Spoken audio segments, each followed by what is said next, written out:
Cody Rice. Rice, he's got an opening.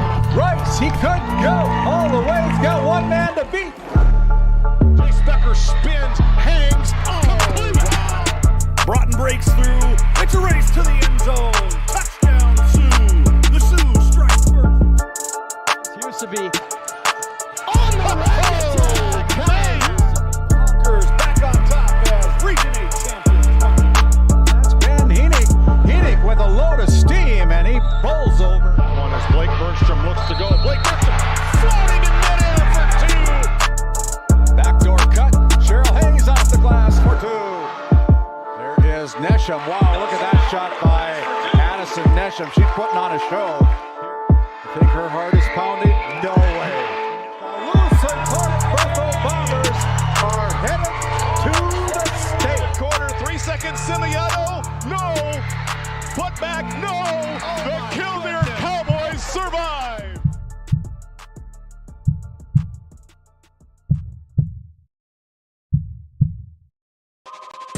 This copyrighted telecast is presented by the authority of GameDay Media, LLP, and may not be reproduced or retransmitted in any form. And the accounts and descriptions of this game may not be disseminated without express written consent by GameDay Media, LLP. GameDay Media, LLP does not own the rights to the background music of this live stream. All rights belong to the music owners. No copyright infringement intended. Today's GameDay Media broadcast is brought to you by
The premier high school basketball showcase in the Northern Plains is back, bigger and better. Yellowstone River Beef presents The Border Battle, December 11th, 12th, and 13th at the Roughrider Center in Watford City. Witness never-before-seen boys and girls high school basketball matchups with teams from 3 states, over 16 games on one epic weekend. The Border Battle, brought to you by Yellowstone River Beef at the Roughrider Center in Watford City. Find out more at roughridercenter.com.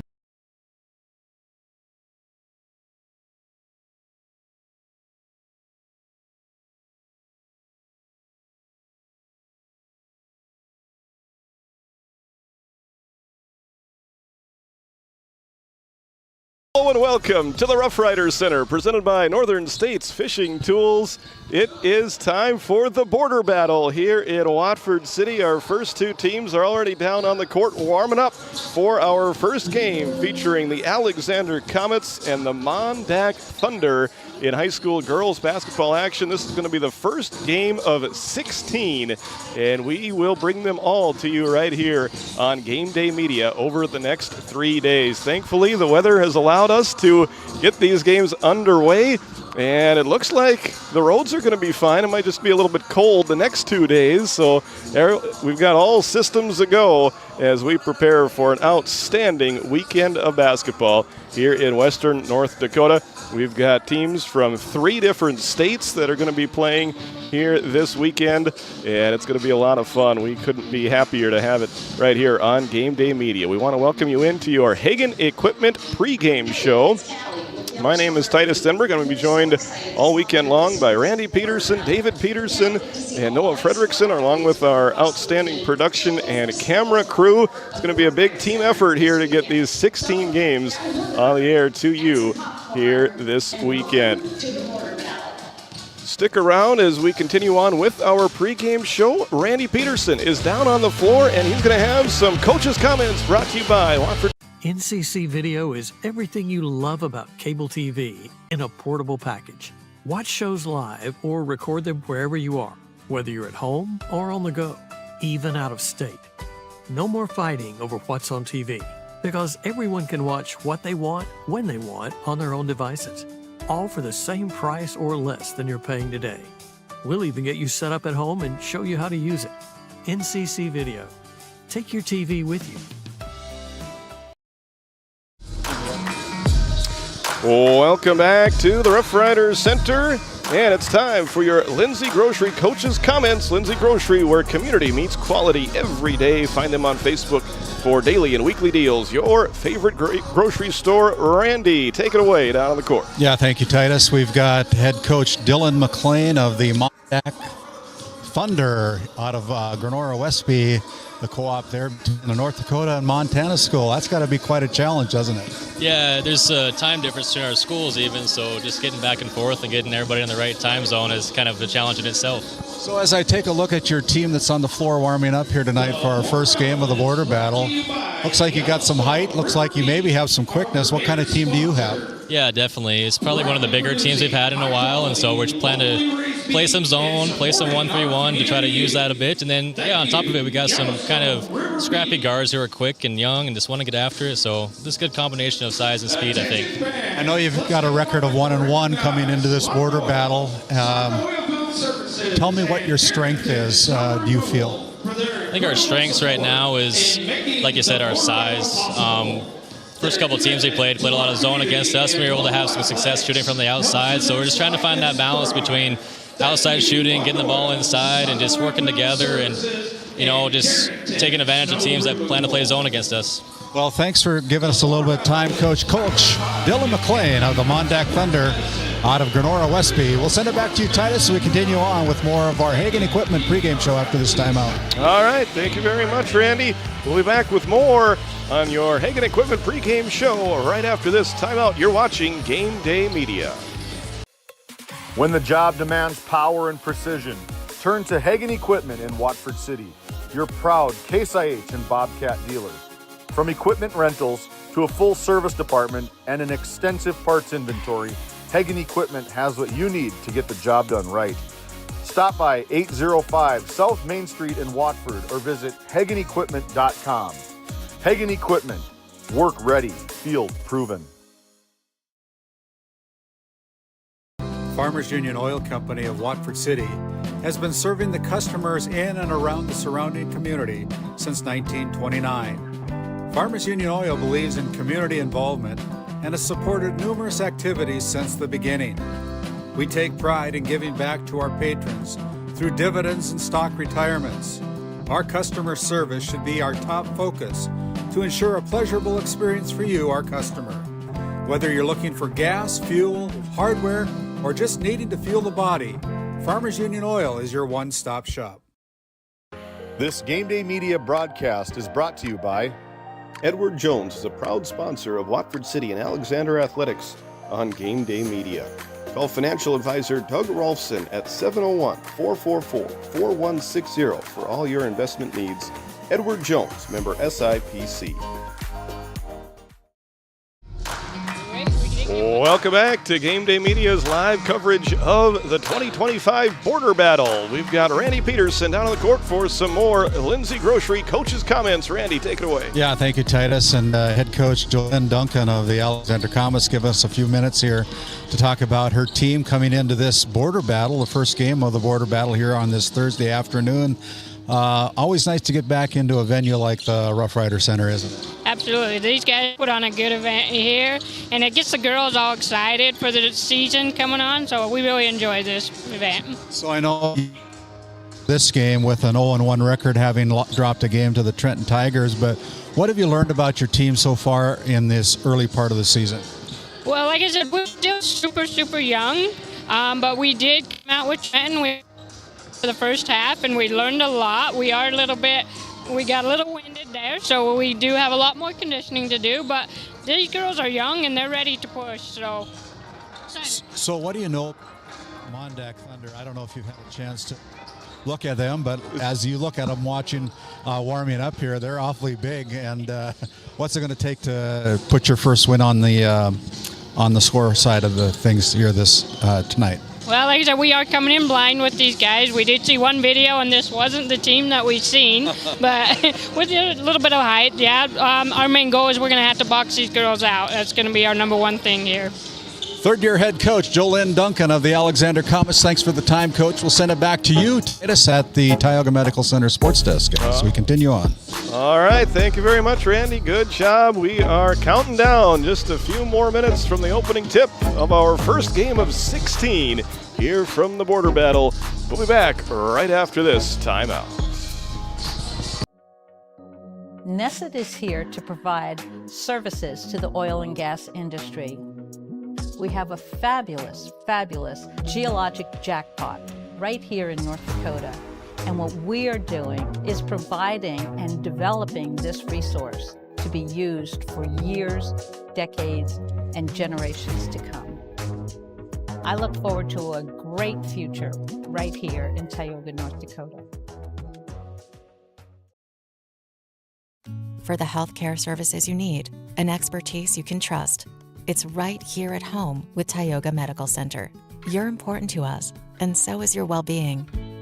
From primary and specialty care to surgical services, we're committed to caring for you at every stage of life. There's no place like home with trusted, familiar faces. You can trust me. You can trust us. You can trust Tioga Medical Center. Trusted healthcare here at home. Your Touchstone Energy Cooperative knows safety is the backbone of reliability. To deliver the power you need means doing things right, so we can continue to provide reliable energy and peace of mind, because safety runs through everything we do. Brought to you by your local Touchstone Energy Cooperatives.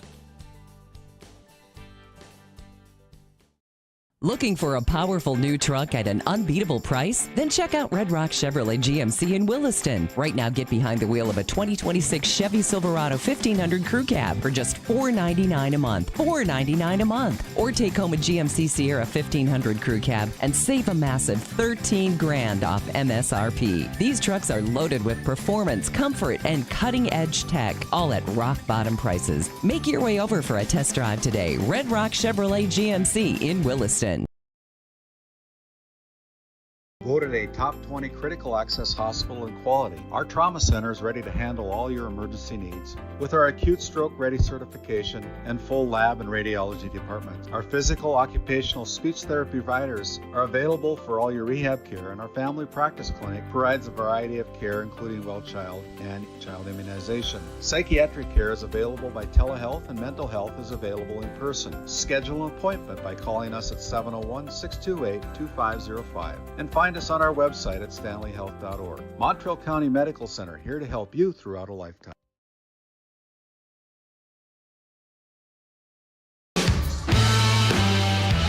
Welcome back to the Roughrider Center, presented by Northern States Fishing Tools. As we continue along with our Hagen Equipment pregame show, let's take a few moments here for our Red Rock Auto Player Spotlight. Red Rock Auto, fast and reliable service and car shopping made easy. For specials, new and pre-owned inventory, visit redrockchevygmc.com today. For the Mandak Thunder, our player spotlight is going to be Abby Lowe's. She's listed as a 6'2 senior, just one of two seniors on Coach McLean's roster this year. And Randy, she's listed at 6'2", but you were saying down on the court, you think that they might have shortchanged her a little bit, huh? Yeah, I don't know if there's a coach in the country that can measure right, because she sure seems taller than 6'2". I had to look up to her when I was down there, but looks like she's playing the point right now, so she's probably a jack of all trades for these Thunder. And first time I've seen her, and she wears a brace on her left knee, but she's going to be a test for the Alexander Comets for sure. It's going to be fun to watch her play. Mandak, they've produced some college basketball players recently. Oh, yeah. Remember Elizabeth Field and Kendra, I believe her name was Rust, last name Rust, that went to BSC. So they've had some good players in the past. I didn't ask Coach McLean about Abby, but I wonder if she might have some college prospects down the line. But anyway, she's going to be our player spotlight here for this one. She is, once again, just one of two seniors on the roster for Mandak. Looks like she's a southpaw, and she just drained one off the backboard here in the warm-ups from the three-point line. So she's got a good touch on her. It'll be exciting to see what she can do against the Comets here this afternoon. There we go. And then on the other side, for Alexander, we're going to put the player spotlight on the sophomore, Trinity Hernandez. She stands at 5'6". She is coming off of a good volleyball season, multi-sport athlete. And Randy, you got to see a lot of Alexander volleyball throughout the season, and hopefully some of that success there for them will carry over into this basketball season. Yeah, one of the things I liked about the Alexander Comets volleyball team this year is that they probably weren't expected to do so much as they had to do the play-in game. But once they get past the play-in game and that volleyball thing, they played pretty darn well in that district tournament, and come up just a little bit short on advancing to the region tournament. And one of the keys to that wheel for the Alexander Comets was number 5, Trinity Hernandez, only a sophomore, but if you remember that name, Hernandez, I believe, didn't she have a brother that played football a few years ago, Titus? Yep, now at Minot State. Yeah. So, it's going to be exciting to see what Trinity can do with her young team down here, as they're very young coming into this game with an 0-1 record, so they want to right the ship a little bit. Probably learned a few things against the Trenton Tigers on their regular season game that they lost to the Tigers here a little bit earlier, but it'll be a tough task for them tonight, just based upon what I see on the floor right now, the height of the Thunder versus the quickness maybe of the Alexander Comets. Yeah, we mentioned Mandak only having 2 seniors. Well, that's way more than Alexander. They have 0 seniors on their roster. They have just 1 junior, so it's the sophomore class, I think, led by Trinity Hernandez and her classmates that are some of the leaders on this very young Alexander team. it's going to be an interesting matchup here. Early season, anything can happen. We've seen a lot of upsets across the state of North Dakota, and now we might be seeing who knows what we're going to see over the next 3 days when we have teams from North Dakota, Montana, and South Dakota all here. It's going to be a lot of fun. One of the things that we want to bring to your attention is that it takes a lot of money to put on this tournament with, what did you say, 16? I almost dropped over when you said 16 games down there that we're going to be doing over the next 3 days. It does cost a little bit of money to do this, and you know, if you would appreciate considering a donation to GameDay Media, there's our QR code that you can send us your donation. Any amount is helpful to help us defray some of the travel costs, some of the on-air talent, some of our production costs. It takes a lot to put on 16 games, I can tell you that right now. And we would appreciate your consideration of any donation that you could make and send our way through that QR code. Venmo it. If you don't have Venmo, you can always send us a check to GameDay Media, P.O. Box 381 in Tioga, North Dakota, 58852. We'll make sure we get that and apply it as we try to continue this operation here from the Roughrider Center.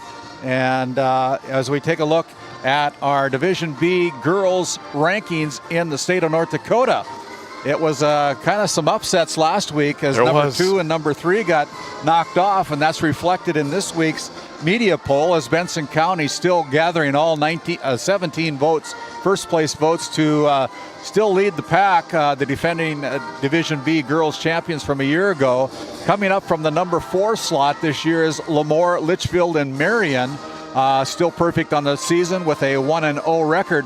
The Tioga Pirates move from number 5 up to number 3 as their winning season continues with a 2-0 record, having taken down the, who did they play last week? Oh my God, Surrey Mustang and Bowman County. That their first win was Bowman County down here right at the Roughrider Center. Maple River's got 1 loss. They still come in. They dropped 1 slot from number 3 to number 4. And then Central McLean coming in after receiving some votes last week, hit the top 5, and other teams that are in the top that got some votes. Powers Lake Brook Center with a 3-0 record. New Salem, Almont, Berthold, Lewis and Clark Berthold, Kenmare Bowbells, Honkers, the Lytton HMB Lions, and the Flasher team, all perfect records here for the Flasher. So you know, it's going to be fun to see what happens over the next few weeks. It is. You know, you come in with the preseason ideas of what you think might happen, and just like that, some of those thoughts went out the window early on here in Division B girls basketball. So it's a great time of year, great time to be a sports fan, that's for sure. And as we take a look at our schedule, I mean, we're not satisfied with just 16 games here at the Roughrider Center. We're going to do 1 game tomorrow over in Ray. It'll be a Division A versus Division B matchup, the Killdeer Cowboys and the Ray Jays taking on. We're going to turn it over to Phil Edge with our starting lineups here, sponsored by our starting lineups. Patriot Fuels out of Watford City, North Dakota. Thank you. And Alexander, North Dakota. Starting for the Westby Grenora Thunder, a 5'10" junior, number 2, Evelyn Lowe's. A 5'6" sophomore, number 14, Molly Wright.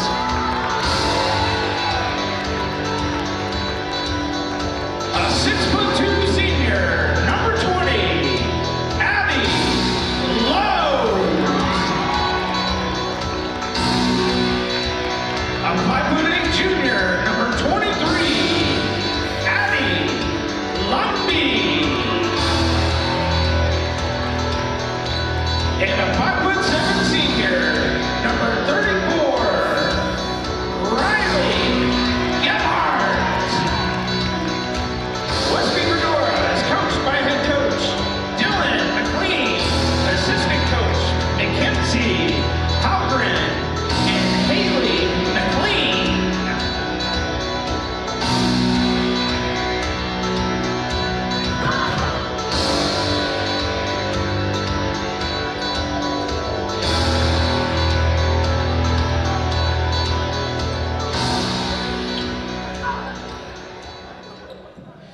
gentlemen,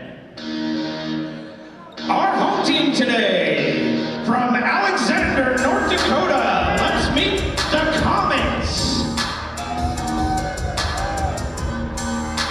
A 5'5" freshman, number 2, Claire Heen. A 5'5" sophomore, number 4, Kinley Duncan.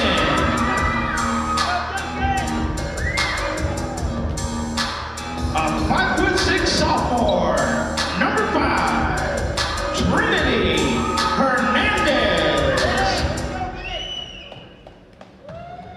A 5'7" sophomore, number 10, Maya Gant. And a 5'10" junior, number 11, Liliana Van Wyde.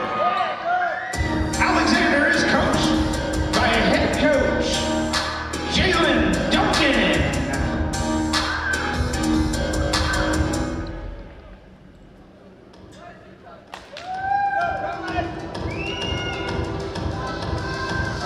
And that's your starting lineup, brought to you by Patriot Fuels, located in Alexander, North Dakota. Convenient, located on Highway 85 North between Alexander and Watford City for all your fueling needs. Patriot Fuels, the sponsor of our Game 1 starting lineups here tonight. As our officials tonight, I know who 2 of them are.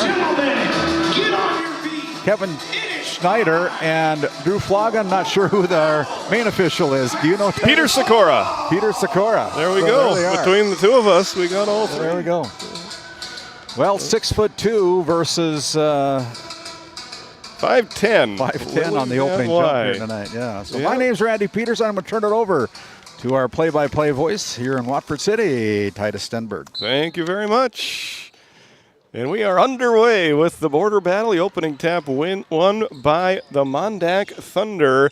That opening tip-off is brought to you by Northwest Therapy Services. As the pass is tipped away and out of bounds, it'll belong to Alexander.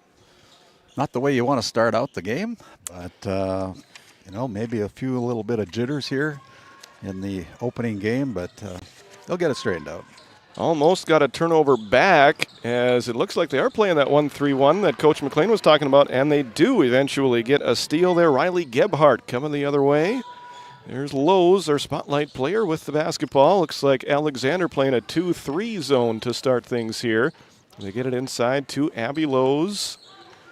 Now out to Evelyn Lowe's. Alexander playing some aggressive defense here. They got the shot clock down to 12, forced a contested shot from Molly Wright. That's off the mark, and the rebound claimed by Alexander. Yeah, Kenley Duncan brings the ball into the front court. Almost threw it away again there. There's Hernandez getting tied up by Abby Lowe's, and the possession arrow will favor Alexander, wearing their home white uniforms here today, kicking off the 2025 border battle. Yeah. Always good to be down at the Roughrider Center. That's for sure. Oh, my. You can't throw it over that. She's a tall girl as well. Boy, they got some height on this team. Evelyn Lowe's there with the interception, and Mandak taking it the other way. That'll be a long three-point attempt. It's off the backboard from Gebhardt, off the mark. Rebound claimed by Lily Van Wyk. Good box out by the Alexander Comets on that last possession by the Thunder, as they still looking to find the first points of the game here between these two teams. Claire Heen drives baseline and stepped out of bounds. So that'll be the another turnover. Third turnover against the Comets early on in this one. Mandak 0 for 2 from the field with 1 turnover. And so far, neither team able to break the ice yet on your NCC scoreboard. Gebhardt up top to Elena Madsen. And the pass too tall for Lowe's, out of bounds. Turnover number 2 against Mandak. She's 6'2". She would have had to have been about 6'8" to come down with that pass. So Trinity Hernandez will bring the ball up the floor for the Comets. Guarded up top by Evelyn Lowe's, knocked away and stolen. Addie Lundby And over to Lowe's. The layup is good, and Evelyn Lowe's, the junior, gets the scoring started for Mandak. And that will prompt a quick timeout by Alexander. 6 minutes to go in the first quarter. Mandak leading Alexander 2-0. We'll be back right after this. Founded in 2019, Northwest Therapy Services, located in Ray and Williston, North Dakota, provides speech therapy in our clinics as well as partnering with local schools and nursing facilities to provide on-site therapeutic services. Our therapists offer language therapy as well as therapy for social, cognitive, communication, swallowing, feeding, and voice disorders. We are dedicated to providing the highest level of quality services. To schedule an appointment, visit nwtherapyservices.com or call 701-568-8255. That timeout brought to you by LPL Financial with Shiloh Chavez, located right in the Main Street First International Bank building right here in Watford City. It's again LPL Financial, your timeout sponsor. A 1-3-1 zone look again as Alexander has another turnover. That one is picked off by Elena Madsen of the Thunder, trying to add to this early 2-0 lead, and then she took an extra step. Picked up her plant foot, I should say. Turned it over, so we got more turnovers than we got points right now. We do. 3 turnovers against Mandak, and they are fun to watch defensively. They've got hands in the passing lanes all the time, as that one deflected out by Riley Gebhardt, 5'7" senior. Gebhardt, Sorensen, Addie Lundby, Elena Madsen, and Evelyn Lowe's. Another turnover on the floor there for the Thunder, and Alexander able to steal it back as Claire Heen. It goes out of bounds. Yeah, it goes off last touch by the Thunder. First substitution of the game as number 3 comes in. That is Carmen Fool checking in for head coach Jolynn Duncan of the Alexander Comets. It'll be Heen, the freshman, dribbling across half court with the right hand. Tried to find Hernandez, but as she was trying to go around Lowe's, she was able to get in the way of that pass enough to force another Alexander turnover.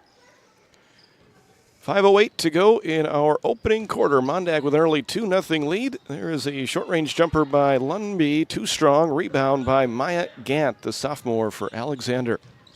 You know, if you don't get to play down here very often, this bigger setting, it can be a little bit deceptive, with the unfamiliar settings that a big Roughrider Center has to offer. For sure. Maybe trying to get used to that a little bit here. Yeah, quite a bit bigger than the Alexander High School gym, as that three-pointer is too strong from Heen. And I haven't been to the Westby or Grenora gyms, but I got to believe that this one's a little bit bigger than those two as well. There is Lowe's off the mark with her long-range 2-point attempt, but tipped out of bounds by Alexander to stay with the Thunder. Will be Abby Lowe's to inbound. Gets it in the left-hand corner to Riley Gebhardt. Out to Lundby.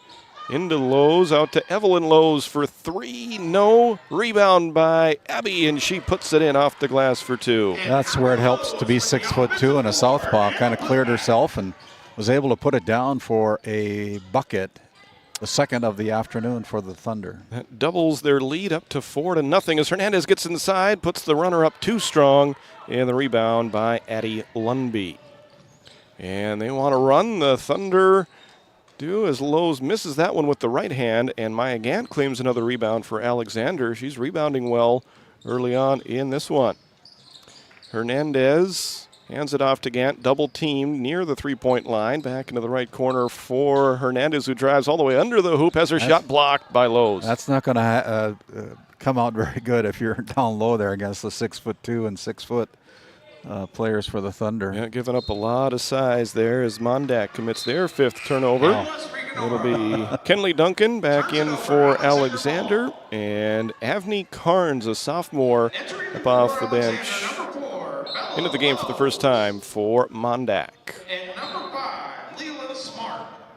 Oh, not sure what the whistle was for, but we're going to I guess Trinity Hernandez was going to come out of the game, and now they're counting the white jersey. Yep, they got 5 players out there.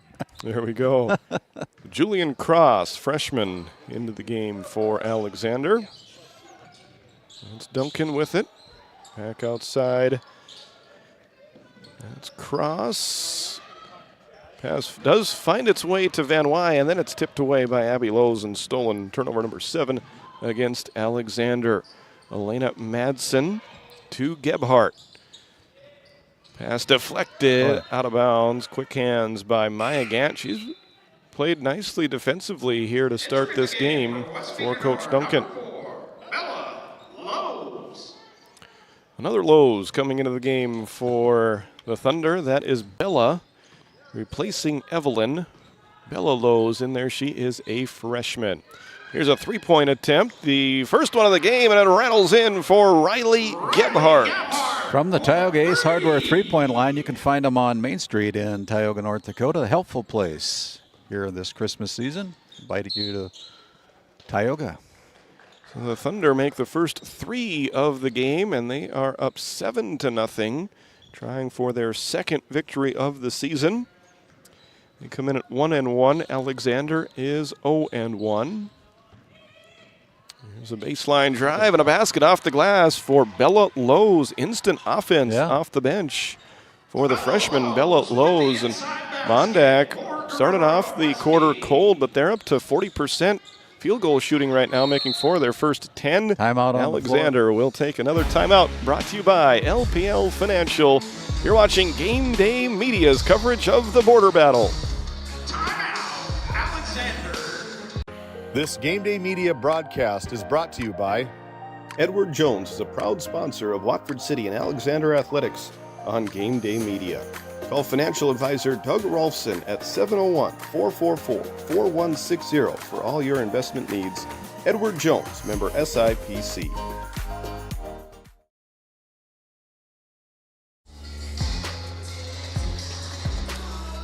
Welcome back to the Roughrider Center. Mandak and Alexander still in their timeout huddles right now. Looks like Coach Duncan has quite a few things to talk about down there for Alexander after spending her second timeout in this first quarter. Mandak got off to a slow start, but they picked it up recently now, and they built a big 9-0 early lead. So, like Titus said, we have 16 games in store for you here from the Roughrider Center. Our next game will be the Ray Jays and Bainville, Montana, taking the floor in our second game of the afternoon here on a Thursday afternoon from the Roughrider Center. That'll be another girls basketball game, so we're looking to see how that one will go here. Then we'll have Watford City and Killdeer in a Region 4 Division A girls basketball matchup to conclude day number 1. Watford City went down to Bismarck the other night and knocked off the Skyhawks. They beat Shiloh Christian, and great win to start the year for Watford City. Shot clock running down on Alexander, and a steal in the corner taken away by Molly Wright. Trying to get Mandak into double digits is Abby Lowe's, and she does from the left block. Yeah, 11-0 on your NCC scoreboard with 1 minute and 45 seconds remaining here in this opening quarter of game number 1 of day number 1 here of the Border Battle 2025. 4 different Thunder players have scored. Abby Lowe's leading them with 4 points and a chance to add to it, but great defense again by Maya Gant. She's given a lot of good effort there on the floor right now for Alexander. You recall that Gant name. I think she's got an older brother that played Comet football this past season and made just one heck of a on our highlight reel. Yeah, Julian Gant. Yeah, he put together a great season there for Coach Jacobson and the Alexander Comet football team. Here's a corner 3, too strong from Bella Lowe's. Offensive rebound grabbed by the Thunder as they reset the shot clock, and Mandak has a chance to add to an early 11-0 lead. 2-3 zone from Alexander as that pass goes through the hands of Addie Lundby and out of bounds for the 6th turnover against Mandak. Speaking of the Alexander Comets, they'll be on day number 3, December 13th on Saturday at 7 o'clock. They'll take on Lemon, South Dakota. Expecting big things out of the Alexander Comets this year. Here comes the Thunder on the fast break. Left-hand layup, good for Evelyn Lowe's. She's got 4 points. Right now, the Comets don't have an answer for the Thunder. Not at the moment. They just they need to find the basket here, and Instead, the Thunder get another steal, and Lowe's off to the races again. Missed that one. Finds the rebound back and gets it out to her teammate. The mid-range jumper is missed by Bella Lowe's, and now Alexander coming the other way with Trinity Hernandez. Puts the shot up too strong, and the rebound cleared out of there by Addie Lundby. Ball pushed up into the front court. Shot clock turned off as Gant, again, another hustle play, creates the deflection, gets the steal by knocking it over to Julian Cross. 7th Mandak turnover, and Gant has been a big reason for many of those turnovers from her defensive effort. Shot missed by Hernandez, offensive rebound. They've got to hurry, they're down to 2 seconds. Hernandez won't be able to get another shot off, and that is how quarter number 1 comes to an end. End of 1 quarter of play. It's the Mandak Thunder 13, Alexander Comets nothing. We'll be back with our second quarter right after this on GameDay Media. Welcome to the Western Education Regional Cooperative Center. We support 33 member school districts across Western North Dakota. Our commitment is to serve schools, teachers, and students. Our staff delivers impactful professional development for educators. We create opportunities for collaboration among districts. We help students engage with regional industries. Let's go to work. Call us at 701-741-3678 for more information.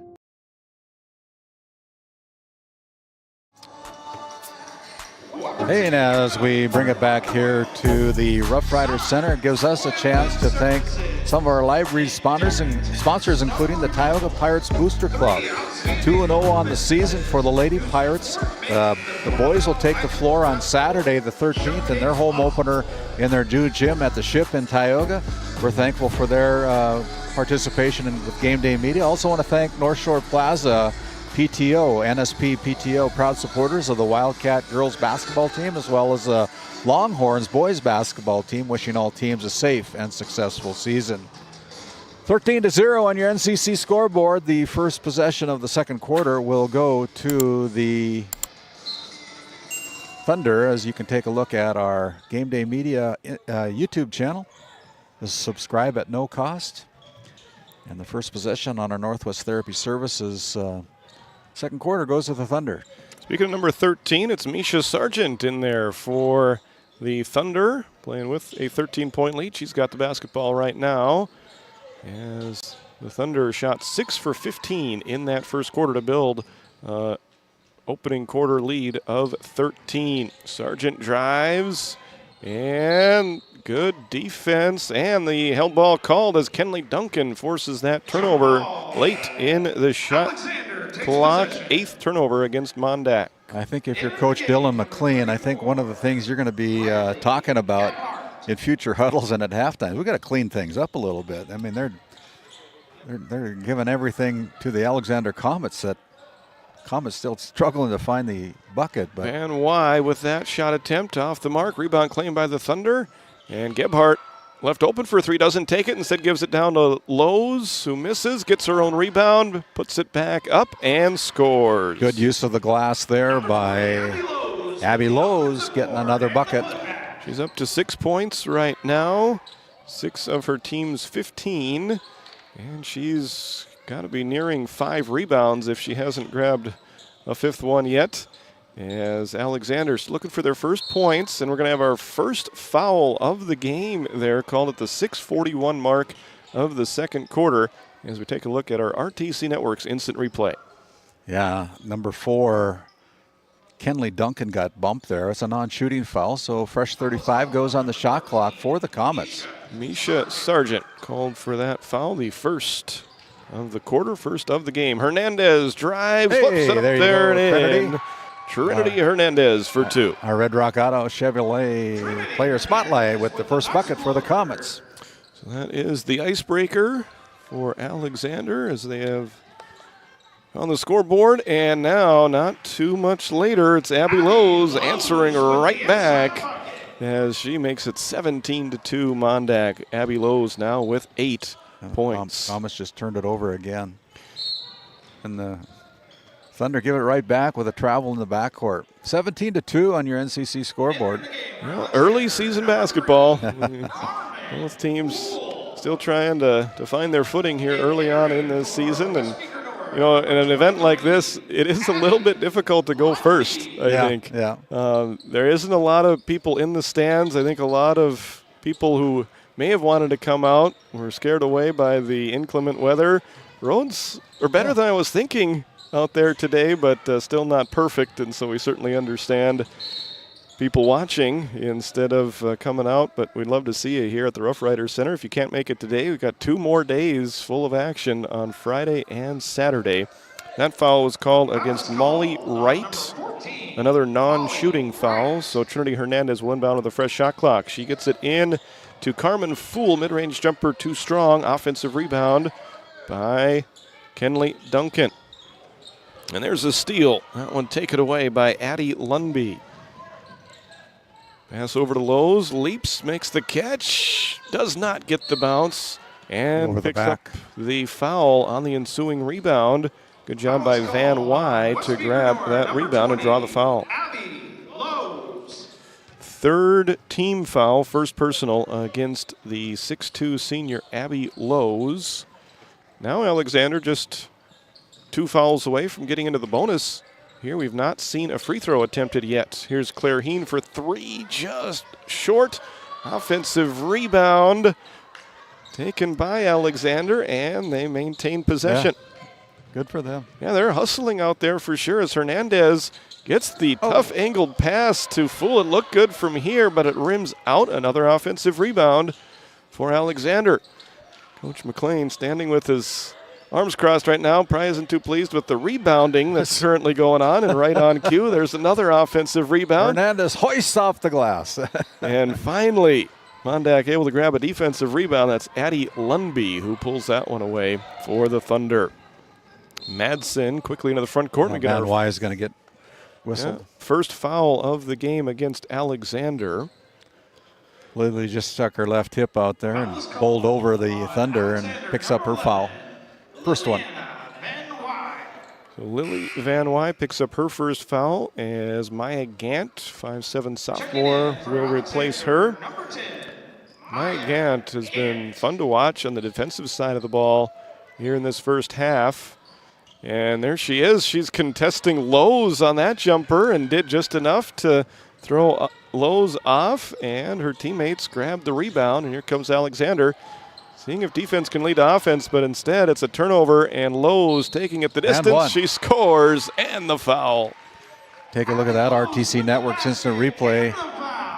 6'2" running the floor, uses the glass right side, and one as Lowe goes to the free throw line to shoot the traditional three-point play. Kenley Duncan picked up that foul. Her first personal, the second team foul against the Comets. Lowe's first free throw of the game is good. Yeah. Something about those southpaws. Got a nice little touch there. She's got 11 points to lead her Thunder as they have built a 20-2 lead as we near the midway point of quarter number 2. And that one, did it stay in bounds? It did, and another steal for this Mandak Thunder defense. They find Lowe's, who scores. You got to be torching the nets for double digits already, huh? 13 points, according to my unofficial book, and a 22-2 lead. Randy, what do you think of this 1-3-1 defense here that the Mandak Thunder are playing? Sure working against the Alexander Comets. I mean, the height advantage is just overwhelming for the Comets right now, I think. That pass just off the hands of Gant, stolen by Elena Madsen.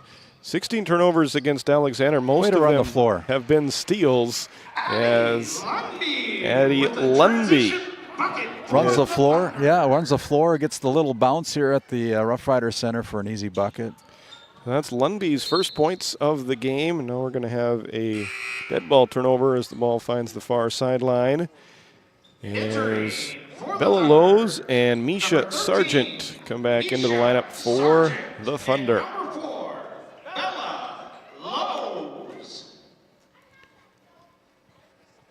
24-2, 3:16 to go in the half. We'll have our halftime report as we the Nodak Insurance Eric Mogan halftime show at the conclusion of the first half of play here.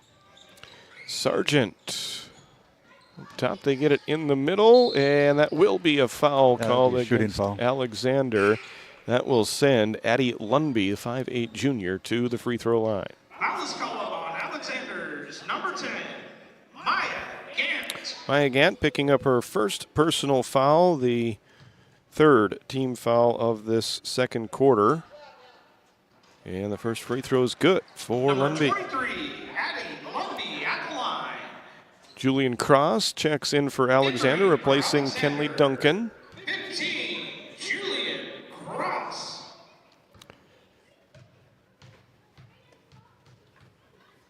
And the second free throw is good. Good foul shooting by the Thunder here so far in the first half. Yeah, perfect 3 for 3. 1 from Lowe's and now 2 from Addie Lundby, who has totaled up 4 quick points with a field goal and those 2 free throws. Hernandez from the right wing passes it up top to Carmen Fool. Dribbles into traffic. She's triple teamed, able to bounce it out of there to Hernandez. Over to Gant. She's going to drive the baseline. Pass deflected and stolen by Addie Lundby. Turnover number 18 against Alexander. Here goes the Thunder with Misha Sargent, and she's called for a double dribble. Double dribble called on the Thunder. Alexander ball. Evelyn Lowe's and Avni Carnes check in for Mandak with 2:33 left to play in this first half. Hernandez gets it out to Cross. Over on the right side to Claire Heen. And off to Julian Cross. Pass deflected and stolen. Another steal for this Thunder defense. Molly Wright picks that one up. Ooh, walking the ball. Extra step as Julian Cross was there to provide the defense, and that was just enough to get in the way and force the travel. 3 games today, all girls matchups, as we've got Ray versus Bainville for game number 2, and then Killdeer versus Watford City for game number 3. That shot too strong off the backboard, attempted by Carmen Fool. Another rebound for the Thunder. They went through a little stretch there early in this quarter where they weren't rebounding so well, but other than that, they have really played well in this one. And there is Molly Wright getting that basket, and the Thunder's lead is now 28-2. Claire Heen gets a screen from Hernandez. As that pass picked off by Evelyn Lowe's, and then a foul immediately after the turnover, and that's going to be called against Trinity. Yeah, Trinity Hernandez picking up a foul. Trinity Hernandez. Her first, 4th team foul. For the Comets, number 12. As Henry Haugen, 5'8", 8th grader, checks in. Vera Pelser. And also Vera Pelser, a 5'6" sophomore. Evelyn Lowe's. Get it inside. That shot blocked by Hernandez, attempted by Elena Madsen. Good defense from Alexander. Alexander's given a lot of points up in the transition, but I would say their half-court defense has looked pretty good here in this first half. Yeah, they have. Thunder with a 26-point lead right now. And right now, there's just no challenge by the Comets. Gebhardt inbounds it to Evelyn Lowe's, who banks it home for now a 28-point Thunder lead. Haugen, lost track. Over and back. Yep, that's another thing of playing on a new court. Which line is which? Yeah. We've got a volleyball line. That's the half-court line, so a over and back turnover against Alexander. As we hit the 1-minute mark remaining in this first half. So again, stick around for your halftime report. Be brought to you by Nodak Insurance with Eric Mogan, your agent in Watford City and McKenzie County. Another block for Hernandez, and she gets the rebound. And she will bring it up into the front court with a right-hand dribble. 7-second differential in the game clock and the shot clock. Gant from the left wing dribbles it back out behind the volleyball line, lobs the pass over the right side for Carmen Fool to Haugen. Shot deflected by Molly Wright. And the Thunder come away with the defensive rebound as the shot clock is turned off. Wright looking to go coast to coast. Right-hand layup, no, but she was fouled. And Wright will shoot a couple of free throws. She goes to the Souris Valley Dental Group Service free throw line. Dr. Jarek Henson, Dr. Kevin Brodesson, and Dr. Grant Neal. Visit SourisValleyDental.com to schedule your next appointment. And that one is too strong. First miss from the free throw line. I was going to say it. They haven't missed too many of them. Yeah, the foul was against Carmen Fool, her first. And that one is good. So Wright swishes in her second free throw attempt there, making it 31-2 Thunder. Hernandez passes out of a double team after dribbling into a double team there. And a foul with 1.4 seconds left, but it is just the fourth, so they had that one to give. That one goes against Abney Carnes.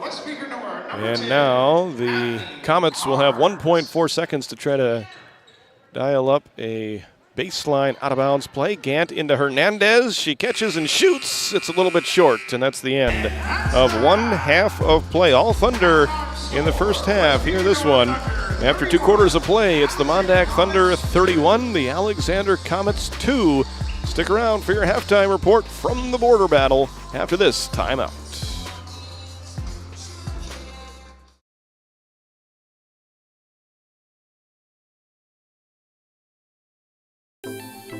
Lindsay Grocery is proud to be your locally owned and operated hometown store in Crosby, North Dakota. From fresh baked goods and crisp produce to our in-house smoked meats, we've got everything you need close to home. Stop in and experience the convenience and the friendly faces of shopping local again. We are open 7 days a week, and we look forward to serving you. That's Lindsay Grocery. Find us on Facebook for specials and updates.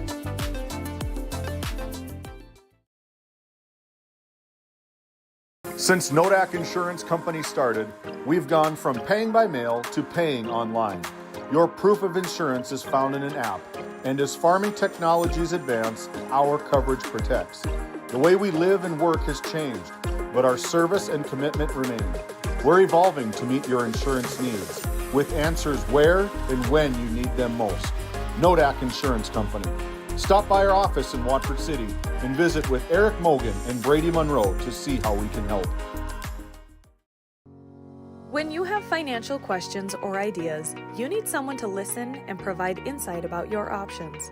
Shiloh Chavez and her team with LPL Financial can review your specific situation and help create a strategy unique to you and your goals.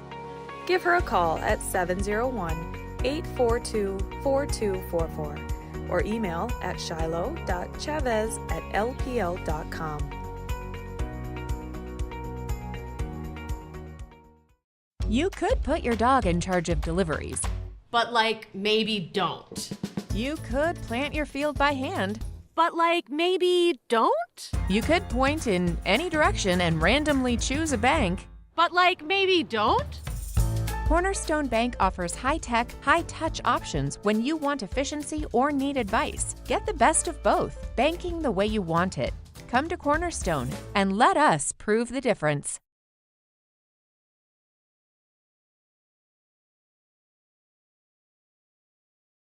This GameDay Media broadcast is brought to you by Napa Tioga Parts Supply, located at 105 North Main Street in Tioga. Visit napaonline.com. Hungry? Head to the Food Barn in Powers Lake. Open Monday through Saturday with daily lunch specials, a full breakfast menu, and don't miss Taco Tuesday on the last Tuesday of every month. Try Michael's Alfredo Pasta. It's a local favorite. Come on down to the Food Barn, where good food meets great company.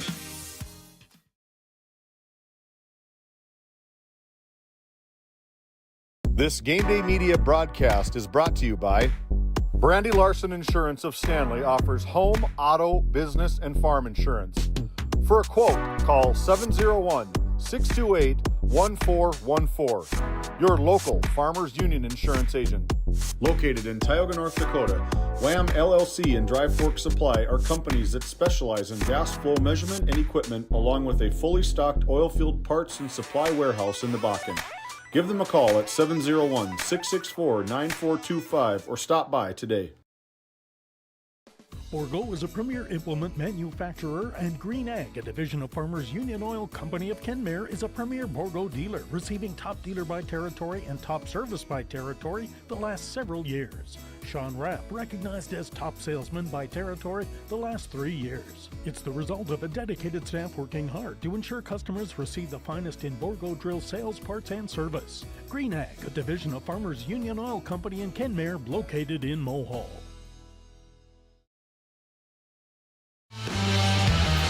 Welcome back to the Roughrider Center, presented by Northern States Fishing Tools. And welcome into your halftime show. It's brought to you by Mandak Insurance Company with Eric Mogan, your agent in Watford City and McKenzie County. Our mission is to meet the lifetime financial needs of our clients by providing competitive products and outstanding service. Thank you to Mandak Insurance and Eric Mogan for sponsoring us here on GameDay Media. Let's take a look at the first half recap and stats. All Mandak through the first 2 quarters of play in this one, as they outscored Alexander 13-0 in the first quarter. They extended that lead, outscoring the Comets 18-2 in quarter number 2 to add up to a 31-2 first half lead. The Thunder were 48% from the field, making 13 out of their 27 field goal attempts. They made 1 3-pointer that came from Riley Gebhardt, and they shot 4 for 5 for 80% from the free throw line. They did commit 11 turnovers and 4 first half fouls. For Alexander, the Comets were 1 of 16 from the field for 6%, 0 3-pointers, and they did not attempt a free throw line in the first half. Big number for Alexander was 20 turnovers that they committed. And then they were whistled for 5 fouls, all of those fouls coming in the second quarter. They did a good job in the first quarter without committing a foul, but they'd commit 5 in quarter number 2. Individual numbers look like this. Abby Lowe's leading everybody in scoring with 13 first half points for the Thunder. Evelyn Lowe's had 6 points. Addie Lundby 4 points. Molly Wright and Riley Gebhardt had 3 points apiece. Gebhardt making the only 3-pointer in that first half. And then it was Bella Lowe's coming off the bench and scoring 2 points for Mandak in their first half total of 31. Trinity Hernandez with a 2-point basket for Alexander. She was their leading scorer here for the first half. Neither team has any foul trouble to worry about. Nobody with more than 1 foul. Mandak spread their 4 fouls out amongst 4 different players. Alexander spread their 5 fouls out amongst 5 different players. So nobody in any foul trouble. It looks like Coach Duncan's message was pretty short at halftime, as her Comets are already back out on the court, warming up for the second half. Mandak probably won't take a whole lot longer to come back out and get ready. And as soon as I say that, there they come. So we are just a few moments away from the second half. We'll take 1 mid-halftime break right now. Once again, this halftime show is brought to you by Eric Mogan with Mandak Insurance. We're back after this. At Prairie Home Furnishings of Stanley, featuring some of the best brands in the industry, such as Ashley, Lazy Boy, and Shaw Flooring, we have something for every room in your home. From furniture to flooring, outdoor living, mattresses, and decor, we truly have everything your home deserves. Shop our everyday low prices locally in store Monday through Friday, 9 to 5:30, and Saturdays from 9 to 4, or shop online anytime at shopphf.com. For all things home, be sure to also follow us on Facebook. Welcome to Stanley. Our local businesses have the home field advantage, a community where tradition meets progress. Discover the charm of our past and the promise of our future, a winning combination. Support local, shop local, and be a part of something special. Take the home field advantage at visitstanley.org. and follow us on Facebook. Be sure to like, subscribe, and share. Skin by Legacy Tioga opened doors February 2024. Skin by Legacy is a branch of the Minot location Legacy Health Clinic. Our goal is to bring big city conveniences to the rural and surrounding communities. We offer a number of aesthetic services and more. Skin by Legacy Tioga is open Tuesdays and Thursdays. You can find our link to book by Googling Skin by Legacy, by Facebook or Instagram, where you could book at either location. A healthier you starts here. Now accepting new patients.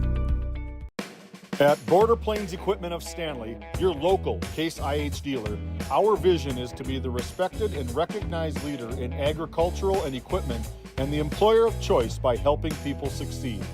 Our mission is to serve agricultural customers and communities by partnering to meet their needs through the sales and support of farm equipment and technology. Visit borderplains.com to check local inventory or stop by at 8141 off Highway 2 in Stanley, your local Case IH dealer. As we bring it back here to our halftime show, brought to you by Nodak Insurance, Eric Mogan, agent down here in Watford City. It gives us a chance to thank Skin by Legacy, based out of Minot, with offices in Tioga and Stanley. You can visit legacyhealthclinic.org/Tioga to schedule an appointment or consult with Sarah in Tioga or Stanley, as they now serve the Stanley area with their new office over there on Wednesdays. But want to thank Skin by Legacy, coming on as a 2025-2026 Premier Plus sponsor for GameDay Media. And you never know, you can't be picking your nose or scratching your backside if you're going to be on the Skin by Legacy's Faces in the Shroud. That's right. So about a minute and a half to go. Both teams back on the floor as the Mandak Thunder kind of in control of this game from the onset. Took a little while for both teams to get on the scoreboard, but finally they did. And after that, it was all Thunder, putting up 31 points here in the first half compared to Alexander Comets. And what do you think was said in the Alexander Comets locker room at half? Well, I mentioned it as the game was going on there. I felt like their half-court defense played pretty well for the most part. The reason why they're behind was the turnovers that was leading to those easy baskets in the transition for Mandak. And so if you can limit those turnovers and trust your defense, they certainly have a chance to cut into this lead. And, you know, a 29-point lead is a big deficit to try and come back from. But if you can win a quarter, win a half, that gives you some really good momentum heading into the rest of the year. You know, in the grand scheme of things, a non-conference game doesn't mean a whole lot. But they still have a long season to go, and you'd like to see some improvement as each game and each part of the season moves along. Our start of our second half brought to you by Northwest Therapy Services, with offices in Williston and Ray, North Dakota, providing speech and language therapy services. Contact Heidi Barman at nwtherapyservices.com. Abby Lowe's picks up right where she left off. Poke check. After the first half, she gets the first points of the second half just about 12 seconds into this half. And now another easy opportunity off the assist from Wright. Two more for Abby Lowe's. She has 17, and it's 35-2 Thunder, scoring the first 4 points in this third quarter. Here goes Trinity Hernandez over on the right side. As the Comets are looking to cut into this deficit, Kenley Duncan on the right side to Claire Heen. She'll take a three over the top of this one, 3-1 off the front rim. Rebound grabbed by Molly Wright. And a foul. No, travel. Yeah, she didn't get touched. Okay. Look at that RTC Networks instant replay. Maybe a little contact there, but ref saw it a different way, and a travel called against the Thunder. Elizabeth Albright, 5'9", eighth grader, coming to the ball game for Alexander. Wears number 14. And she goes down on the left block. Hernandez into the left corner to Gant. Maya Gant had a nice first half, especially defensively for Alexander. As they get it out to Hernandez. Open three-pointer off the rim, and the rebound taken away by Abby Lowe's. Interception by Maya Gant, and she draws the foul against Addie Lundby. Love to see the defensive stats that Gant has piled up in this one here for Alexander. Number 23, Addie Lundby. Well, the running clock not in effect right now. It could be at the start of our fourth quarter, I guess. That's a good goal for Alexander to try and get this deficit back under 30 as Claire Heen gets it up top to Hernandez into the left corner through the hands of Gant and out of bounds. Bainville looks like they have arrived. They are waiting to play in game number 2. That's going to be an interesting matchup there between the Bulldogs and the Ray Jays. Yeah. Addie Lundby passes on the right side to Evelyn Lowe's. Here goes Abby Lowe's down the left side of the lane, and she scores for another easy 2. She showed off some range in the opening warm-ups, but here during the game, it's been all in close, and she hasn't missed very many. She's up to 19 points right now to lead the Thunder. Claire Heen has it knocked away by Lundby and out of bounds. Shot clock at 10. Carmen Fool in for Alexander. And Abney Carnes back in there for Mandak.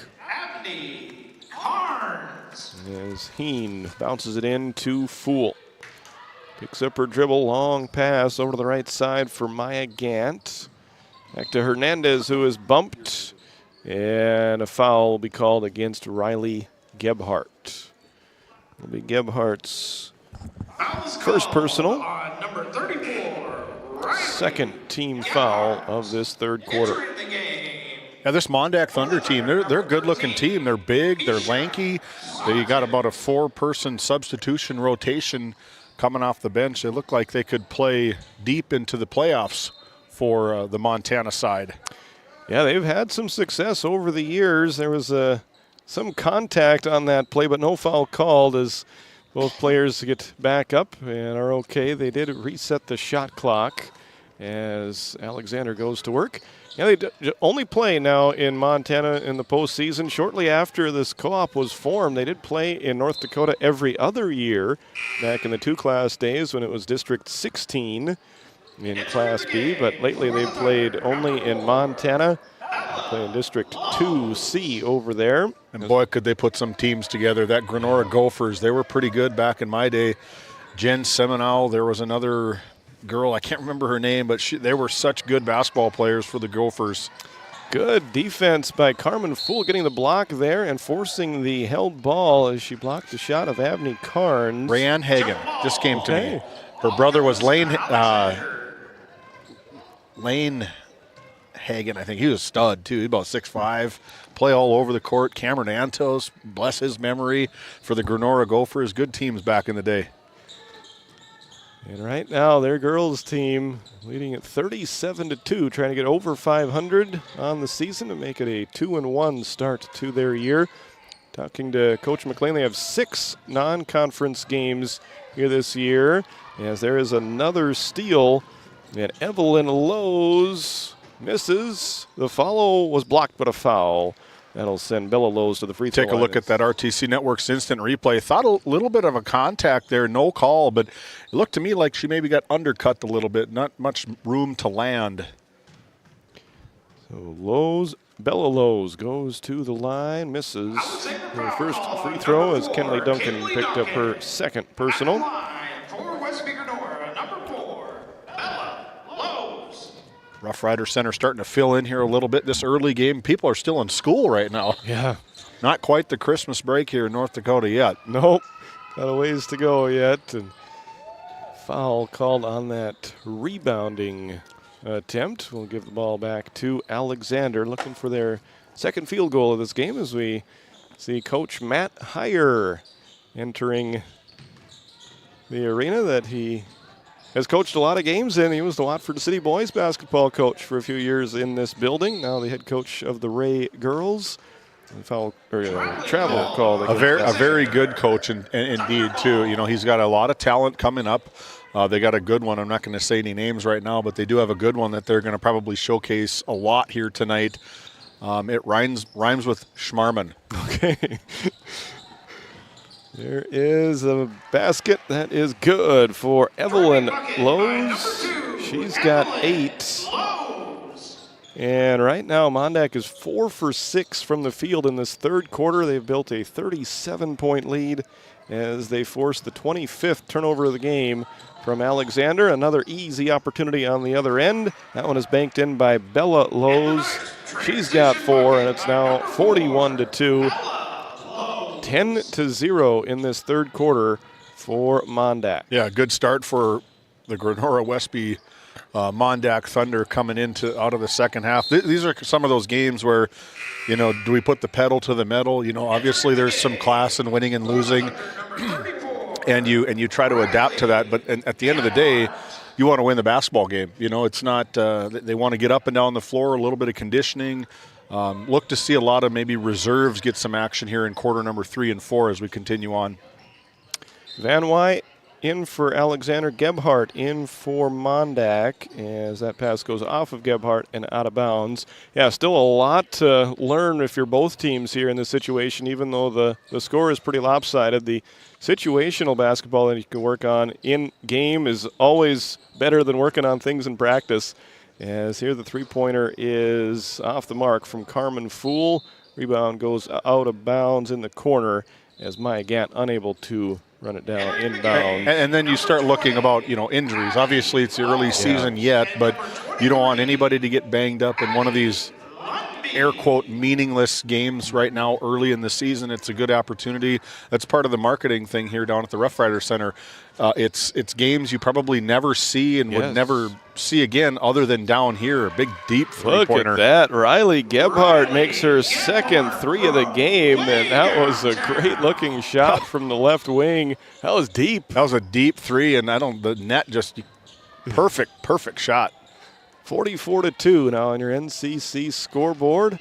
Gebhardt making the 3 on offense, creates the turnover on defense, and the Thunder with another opportunity as they go to the other end. Abby Lowe's too strong, gets her own miss, puts it up and draws a foul. We took a look at that RTC Network's instant replay. It all starts with that transition push from Gebhardt, pushing up the floor and getting a touch off their big. And there's not a whole lot of people probably in the state of Montana that would be able to contend that type of shot that close to the rim. So the lefty goes back to the free throw line. Left that one short. If she can make this one, she will hit the 20-point mark for this basketball game. I like these uniforms from the Thunder. They kind of give me a Iowa Hawkeyes look to it. The black and gold, just Thunder right across the front chest of them. That one too strong, and the rebound grabbed by Alexander. Yep, I think some pretty high expectations for the Thunder this year. I was talking to Coach McLean earlier. Things have changed out there in District 2C. For a while, it was 10 teams. They've moved some things around. Some teams have moved up, including Plentywood, who we're going to see later on in this event. That game, to me, I think is going to be the game of the night. That Plentywood and Killdeer. They got one of the top players in Division A girls basketball in McKellen Walker. She is going to be on stage. It's going to be a great atmosphere. Dad, no doubt, is probably going to be pacing the sidelines looking to see what she can do. Against his former high school. Yeah. So there's a conversation like, hey, kiddo, this is my hometown team here. Let's not go go easy on my girls a little bit from Plentywood, or is he going to say pedal to the metal, let him eat? We will find out as Alexander gets the defensive rebound off of that three-point attempt. Comets coming the other way, looking for their second basket of the ball game, and it's going to be instead another turnover as the Thunder trying to add to this 44-2 lead, and Abby Lowe's does just that. Boy, she is just about, that's fundamental basketball, 2 feet and in. We got a Nessa timeout. We'll talk a little bit more about this player spotlight here after this break.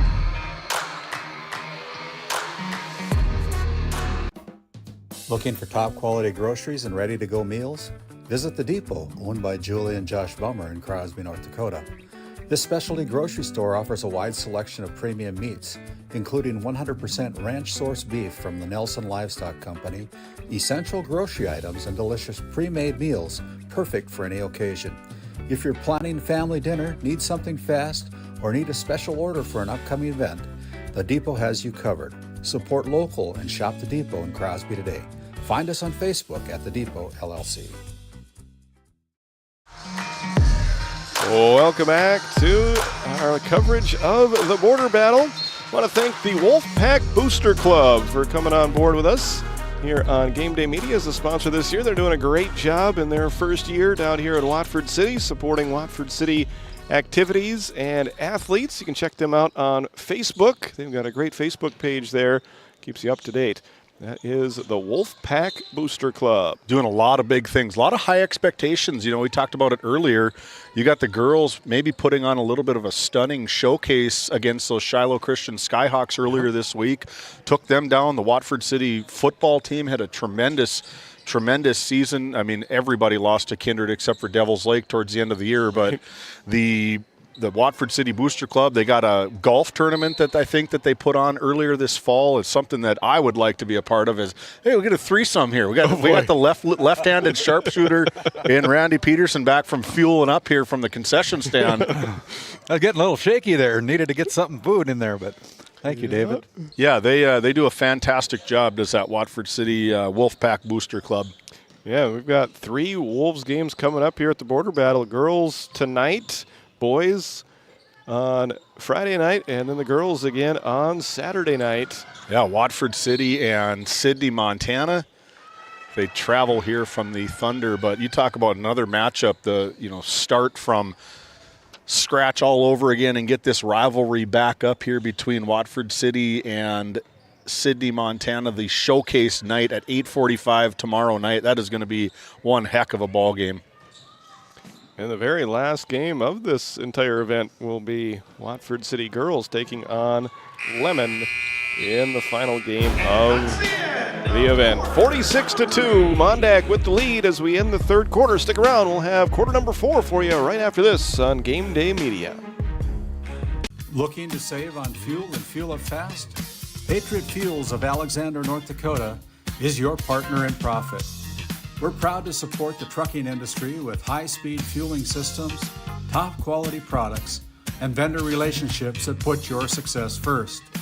Join the Patriot Fuels Fleet Card program and unlock exclusive discounts, or simply pay at the pump. Either way, you're fueling with integrity and efficiency. Patriot Fuels, driven to deliver more, located in Alexander, North Dakota.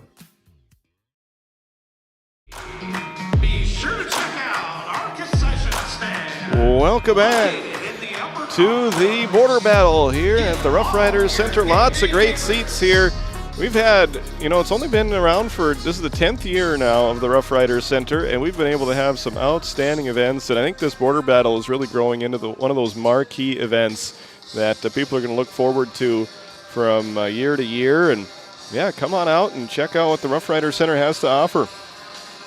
Yeah, we're excited to be down here for the second consecutive year, down here with Josh Nollmeyer and his team. Josh Nollmeyer and his team at the Roughrider Center inviting us down here, and we have appreciated their hospitality and allowing us to come in and help them promote the Border Battle and help them spread the word about what a great facility that they have here in the Gem of the West. Yeah, and I'm looking forward to bringing a whole lot of games here from the Roughrider Center this year.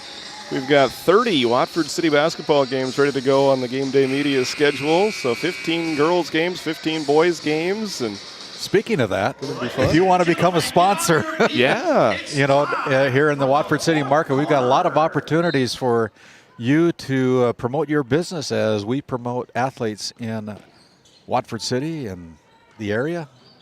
Get a hold of Titus Stenberg, and he'll line you up. There's a corner three-pointer from Evelyn Lowe's, the third 3 of the game for Mandak. First one not from Riley Gebhardt, and it's now 49-2. Mandak Thunder with the big lead in game number 1. And another steal. That one picked off by Bella Lowe's. She's going to go the distance and scores with the left hand. She's got 6. This kind of game has got to be deflating for the Comets, but, you got to try to improve and continue the season. And a bunch of young players here for the Comets and kind of outgunned here today. But, keep continuing, keep in the gym, try to improve your game, and see what you can come up with by the end of the year. No seniors on the roster, and just one junior in Lily Van Wy. Their district will be tough. There are lots of good athletes in District 5. As we are going to have a timeout. Timeout by Mandak, brought to you by LPL Financial. Yeah, we'll keep it right here, but it gives us a chance to talk about our upcoming game, which will be the Bainville, Montana Bulldogs. Bulldogs. That's right. Taking on the Ray Jays, and the Ray Jays have got a lot of athletes on their team from what I've seen. Very effective volleyball team, and a lot of those athletes have transitioned off the volleyball court onto the basketball court, so the athleticism is there. It's a matter of getting and working together and getting that skill of basketball fine-tuned. Matt Heyer leads the Ray Jays, and so we're looking forward to see what the Ray Jays can put together here in this game tonight. We had a really good early season test as they take on Bainville, who has really put together a nice program there in eastern Montana. Not a big school, not a big town, but they love their basketball there, and they've done a great job. They're both the girls and boys programs headed in the right direction. So as we come out of the timeout. Yeah, new players on the floor there for Coach McLean. One of them launches a three. That's Tessa Nelson. And a foul on the rebound will be called against Nelson, trying to follow her own miss. She's a freshman. Also on the floor is Misha Sargent and Molly Wright. Also Elena Madsen. And number 30, Kylie Sorensen. Trinity Hernandez is going to be bumped by Elena Madsen, trying to get the step over on that far side. Foul called on 15. We failed to mention our quarter start, sponsored by Northern States Fishing Tools, locally owned fishing and rental tool company, serving the Williston Basin since 1978. Thank them for coming on board as a GameDay Media sponsor this year. That pass will find the scorer's table there with 5:45 left to go in quarter number 4. All Thunder in our first game of 16 from the border battle. That one is going to go out of bounds and over to Alexander. Continuing clock here, 51-2. Our premium sponsors, NCC, along with RTC Networks. NCC, our scoreboard sponsor, and RTC Networks, our instant replay sponsor.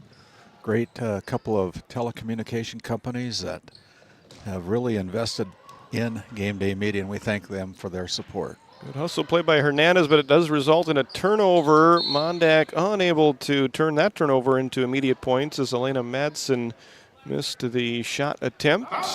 And then a foul goes against Kylie Sorensen, her first, and that'll bring Ava Madsen into the ball game for Coach McLean and his Mandak Thunder. For the Thunder, number 32, Ava Madsen. Here is a three-pointer from Hernandez. Looked good from here, but it was just too strong. Rebound by Kylie Sorensen. Pass deflected, but it comes once again to Ava Madsen, whose shot is blocked. And Alexander comes away with a defensive rebound. Trinity Hernandez over the right side to Claire Heen. Up top, Hernandez lines up a long three, too strong. Rebound comes back to Hernandez, who puts it up there and in with the second chance points. Trinity is up to 4 points. And that makes it 51-4 Thunder as they work it back into the front court. Ball deflected by Gant. Mandak maintains possession. The shot goes up. And it'll belong to Alexander.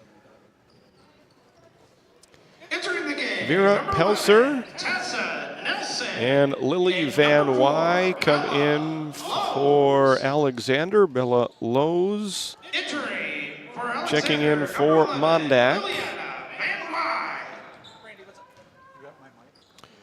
Kinley Duncan on the right side to Claire Heen. Back on the right side to Pelser. And that pass out of bounds, last touched by Mandak. So Alexander will maintain possession with Julian Cross checking in. Julian Cross entering for the Thunder, number 10, Abney Carnes. Abney Carnes comes back into the game for Mandak as Heen stepped on the sideline. Ball goes back to Mandak. So the Thunder are going to pick up their second win of the season, advancing to 2-1. As that one goes out of bounds, it'll belong to Alexander, who drops to 0-2. Can you shut your mic off? And a couple of games that weren't able to be played due to weather, so they got those rescheduled as we've got some extra players on the floor. Oh, boy, and he didn't just stop as soon as he hit the sideline. He kept right on going. He's ready to play defense. Ready to play defense. No shoes.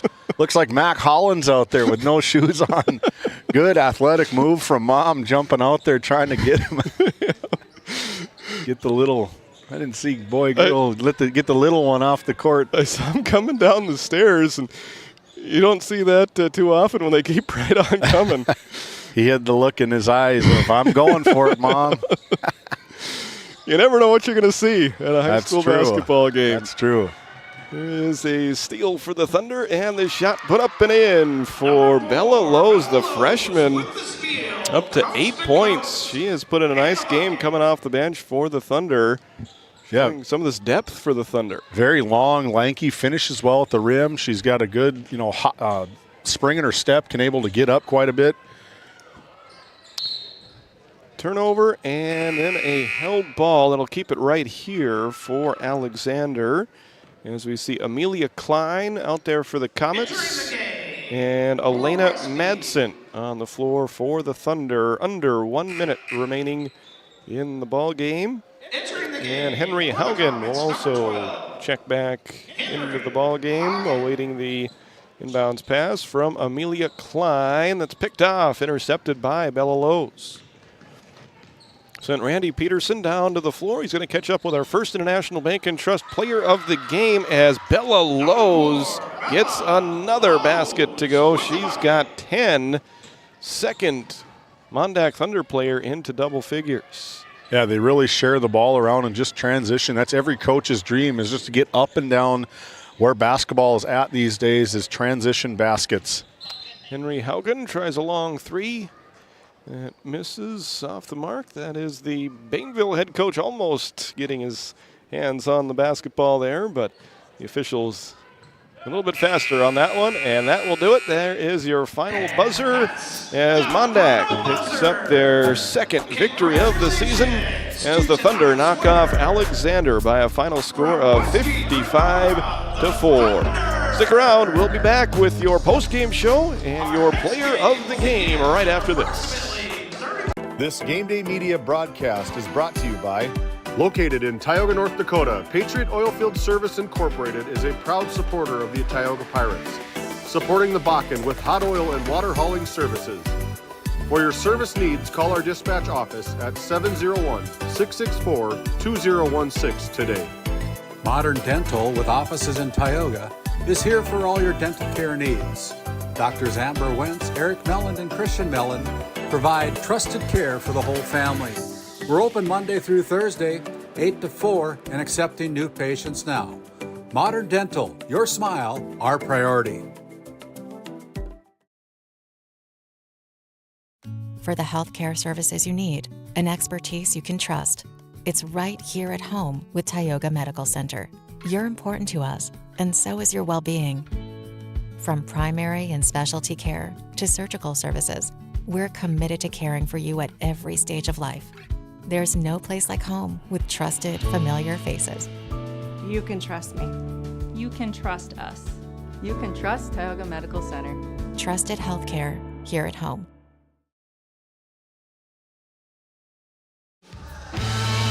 Welcome back to your live coverage of the Border Battle on GameDay Media. Welcome into your Johnson and Sundin postgame show.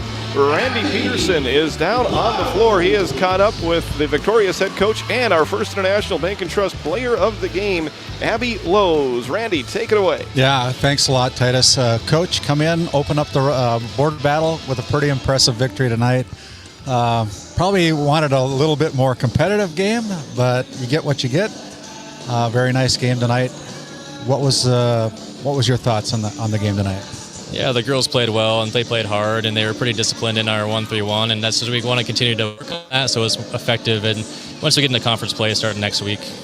So, what is the one thing that you saw tonight that probably needs to do a little work in the gym coming up in practice? Just keeping up the intensity the whole time, no matter what the score is, and just being disciplined in our positioning and not getting out of position just based off of not getting beat in certain spots. So stuff that we can look at on film and clean up a little bit, and yeah. So our first National Bank and Trust player of the game, Abby Lowe's, and Abby, a senior, southpaw.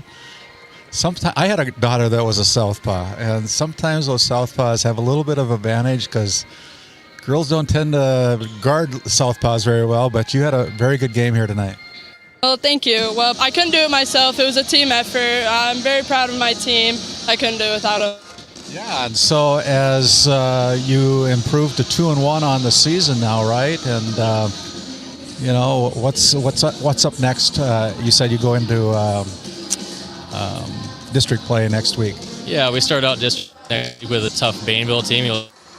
And we'll play Brockton, and the 2C is always tough, and we take a lot of pride of when you come to things like these, representing the district and doing well, and if it's good for Montana teams to get wins when they come here, it's a battle, and I can expect the same thing from Bainville next. Well, congratulations, Dylan, and congratulations, Abby. Thank you. Our first International Bank and Trust player of the game, along with our winning head coach, as the Thunder improved to 2-1 on the season. We'll step back, send it back to you, Titus. Thanks, guys. All right, thank you very much, Randy. Good job. We'll be back. We'll have your game recap and team and individual stats from this one as we come back with more from your Johnson and Sundin postgame show right after this. At Johnson and Sundin Law Office, we combine big case expertise with small town service. Since 1980, we've fought for clients across western North Dakota. From oil and gas disputes to serious injury and wrongful death cases, probate, agriculture, and more. No matter what issue, our experienced team is ready to stand by your side. In our office in Watford City, we're here for you, wherever you are. Johnson and Sundin, expert legal representation rooted in North Dakota. This GameDay Media broadcast is brought to you by TNT Measurements Incorporated, providing oil and gas allocation meter proving, calibrations, and production facility lac provings. To schedule your proving, contact Derek Thompson at 701-421-1351. At St. Luke's Medical Center, we care for our community with compassion and excellence. We are proud to be named one of the top 20 critical access hospitals in the nation. You can count on us today and tomorrow. Call now to schedule your next visit.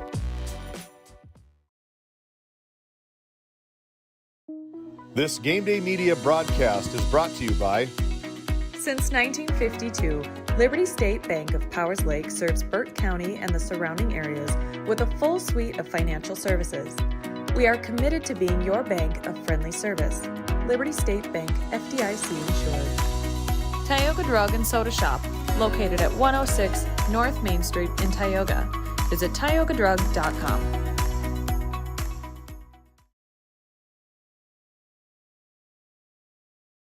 Farmers Union Oil Company of Watford City has been serving the customers in and around the surrounding community since 1929. Farmers Union Oil believes in community involvement and has supported numerous activities since the beginning. We take pride in giving back to our patrons through dividends and stock retirements. Our customer service should be our top focus to ensure a pleasurable experience for you, our customer. Whether you're looking for gas, fuel, hardware, or just needing to fuel the body, Farmers Union Oil is your one-stop shop. You could put your dog in charge of deliveries, But maybe don't.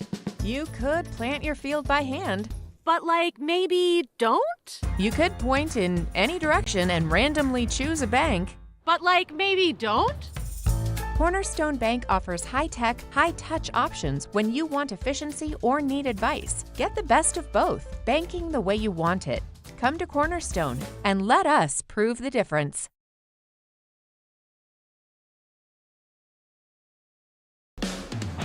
Game 1 powers your team, business, and community with athletic apparel, uniforms, company gear, and event apparel. Featuring screen printing, embroidery, and the brands you trust. Game 1, the brand behind your brand. EAPC Architects Engineers is shaping the future of K-12 schools, healthcare, civic spaces, and higher education across North Dakota. Proud to support our athletes and proud to serve our communities. EAPC, designing solutions, impacting communities.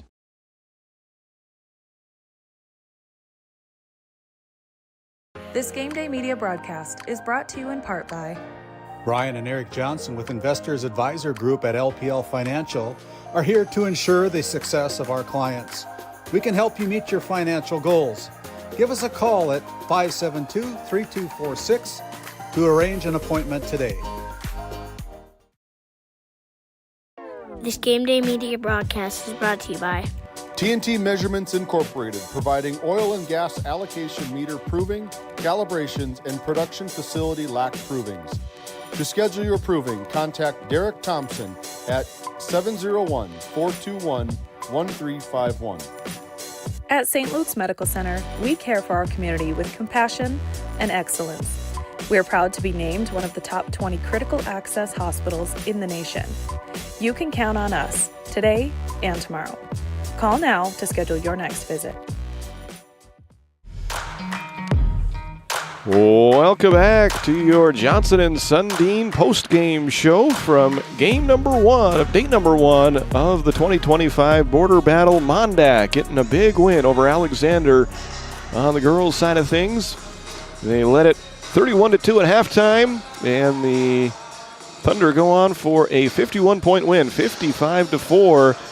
The Mandak Thunder playing a lot like the Oklahoma City Thunder in that one there as they pick up their second victory of the season. They shot over 50% from the floor, making 24 out of 46 attempts for 52% from the field. They made 3 3-pointers. They finished the game 4 for 9 from the free throw line for 44%. They missed their last 4 attempts, so that is one thing that Coach McLean could point to as a way that they might need to improve as they look to advance into their conference schedule. That's right around the corner there in District 2C. We want to wish the best of luck to the Mandak Thunder as they get ready for more Montana opponents coming up later on in this season. They did commit 16 turnovers, and they were whistled for 7 fouls in this one. Individually, they were led by our First International Bank and Trust Player of the Game, Abby Lowe's. She had 4 points in the first quarter, then 9 in the second, 8 more in the third. She finished with 21 points to lead her Thunder. Evelyn Lowe's got into double digits with a 3-pointer in the fourth quarter. She finished with 11 points. And then it was Bella Lowe's coming off the bench and chipping in with 10 points. So 3 Lowe's girls with double figures to lead the Thunder as those 3 combined for 42 of the Thunder's 55 points. Other scorers today was Riley Gebhardt making a couple of threes. She scored 6 points. Addie Lundby added 4 points, and Molly Wright scored 3 points for Mondak's total of 55. For Alexander, they finished 2 of 25 from the field for 8%, no 3-pointers, and they did not attempt a free throw in this one. They did commit 37 turnovers. And their leading scorer was the sophomore Trinity Hernandez. She scored 4 points. She had 2 in the second quarter, 2 more in the fourth quarter to lead Alexander with their total of 4. Alexander drops to a record of 0-2 as they look to improve as they They do have some more district games coming up in their schedule, and some rescheduled games also to get in there as the weather has slowed things down here in western North Dakota for many of the area teams. And we want to wish the best of luck to Alexander the rest of the way here in the 25-26 girls basketball. Speaking of weather, Titus, is there extra room and board at the Stenberg headquarters? Just got an alert, severe winter weather advisory coming our way. Really? Is it getting worse out there? I was pleasantly surprised at how good the weather treated us overnight into the morning hours here. The road wasn't too bad around home, but yeah, things can deteriorate in a hurry this time of year. I mean, I can run loader tractor, I can run skid steer, I can pitch hay. What do you want me to do? How about milking a cow? Not my area of expertise, okay. But I suppose with some guidance, like anything, I can maybe figure it out. She's a pretty easy one to milk. We've got our Jersey, 100% Jersey cow, Kim, back at the barn, and I think my brother Daniel is planning on handling milking duties tonight. Okay, we'll just leave it to Daniel then. Okay, sounds good. Yep, it's just like putting on a Game Day Media broadcast. Ranching is a team effort as well. I do appreciate my dad, Carlisle, and my brother Daniel in all the work they do that lets me do this fun job here for much of the winter. Yeah, this isn't much work, really. This is just a fun hobby, and we so happy to have you on board with us. We had a very successful football season. The Watford City, I think we had more games on air of Watford City than we ever thought would be possible the first year, and it's an aggressive schedule. The schedule that we put out for the winter broadcast is just as aggressive, if not more aggressive.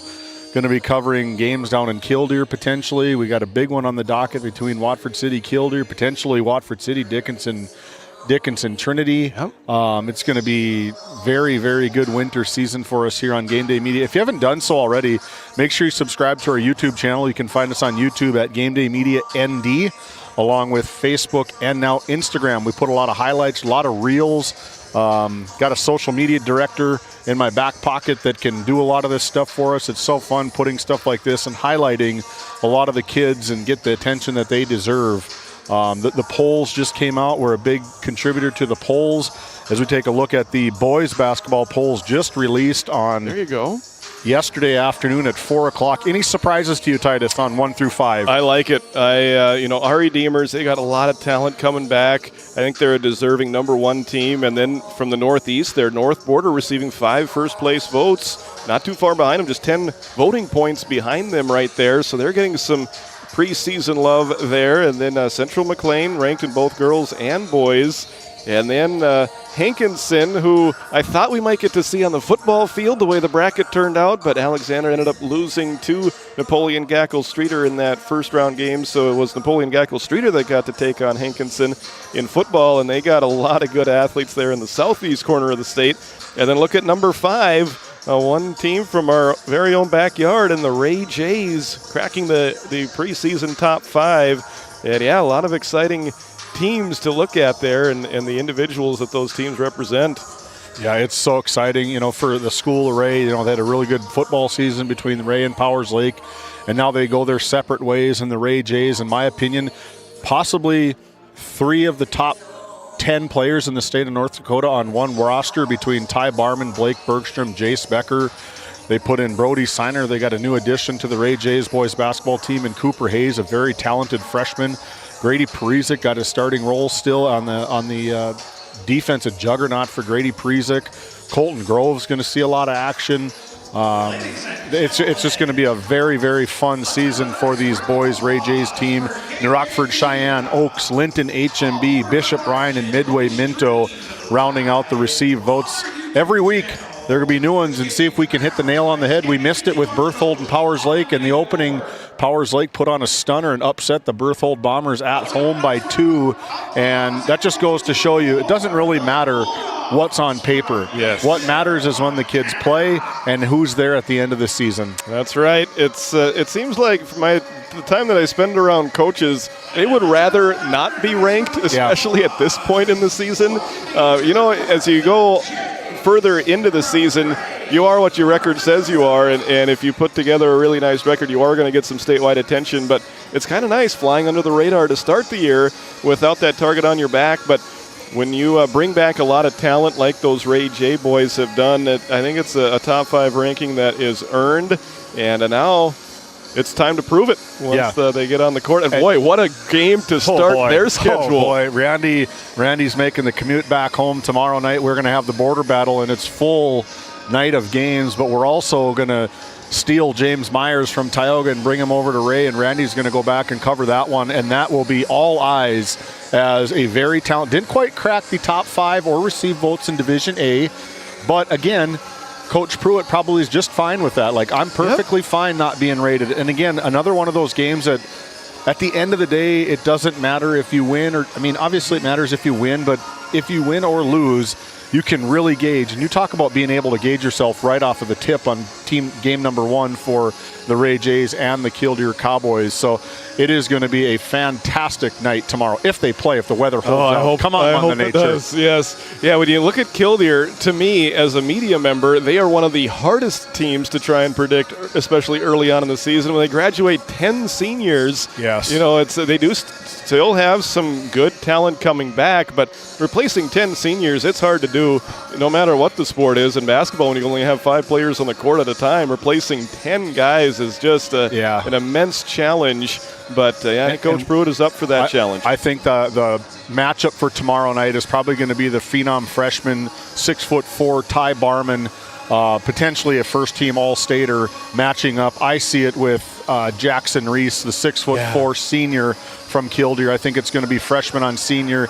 Is the senior going to show the young buck this is the way we do it, or is the freshman going to say it's my show, it's my time to shine? As we take a look, we've got the teams out on the floor. It's Bainville and Ray. Stick around. We'll have your Border Plains Equipment pregame show for game number 2 of the 2025 Border Battle right after this. Located in Powers Lake, North Dakota, the Country Store has what you need. From hardware to everyday essentials, including FR clothing, power tools, and even embroidery and screen printing. You can find most everything at the Country Store. There's always a friendly face willing to help you find what you need at the Country Store. Jared and Brenda invite you to visit them on Main Street in Powers Lake. The Country Store has been in business for almost 50 years. If they don't have it, you probably don't need it. Give us a call at 701-464-5434 today. Hey, welcome back into our Border Plains Equipment pregame show. Border Plains located right off Highway 2 in Stanley, North Dakota. Visit borderplains.com for local inventory and explore job opportunities. Next up, one of my favorite guys in the city of Ray, North Dakota, Matt Heyer with our Lindsay Grocery Coach's Comments. Take it away, Randy. Yeah, thank you, David. And Matt Heyer coming down to the Roughrider Center. A chance to play in a bigger venue than what you normally play in. What's this like for your Ray J team? It's a good opportunity for us. We actually like playing on the bigger floors, a little bit more space. And this is a heck of a venue, so hopefully we have a good crowd. Yeah, you know, you came off of a loss earlier this week to the South Hart team. Your first loss, first game of the year. What did you learn from that loss? We're still trying to figure out just who we are with a little bit different pieces, different roles this year. We're looking to kind of build effort-wise and kind of figure out some defensive rotations, and then trying to figure out what's going to work offensively will be a key for us as we move forward. As you come into this border battle shootout down here in Watford City, probably not a chance to really see who your opponent is or send any footage on them, so you're going into it blind. They are too.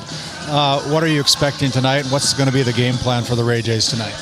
For us, it comes down to hustle points, diving for loose balls. And like I said, we're kind of focusing on starting with effort, and we'll figure out who we are from there. We did actually play Bainville this summer, so we saw them a little bit. Both rosters probably were missing some girls that day, but we have a little bit of an idea of what they're going to do, and hoping that we can add some pressure and maybe get out and run. Hey, this is head coach Matt Heyer of the Ray Jays here for game number 2 of the opening day of the border battle here from the Roughrider Center. Thank you, Matt, for the time. Thank you. Thank you, Randy. Thank you, Matt, for that Lindsay Grocery Coach's Comments. You can find Lindsay Grocery right up in Crosby, North Dakota, where community meets quality every day. You can find them on Facebook for their daily, weekly deals. Lindsay Grocery, your favorite grocery store. When we come back, we're going to match up with our Lindsay Grocery Coach's Comments for the head coach of the Bainville Bulldogs Mr. Lance Burnett after this break. Continental Resources is proudly independent and fiercely pro-American energy. American-produced oil and natural gas will play a critical role in America's and the world's energy future. So will we.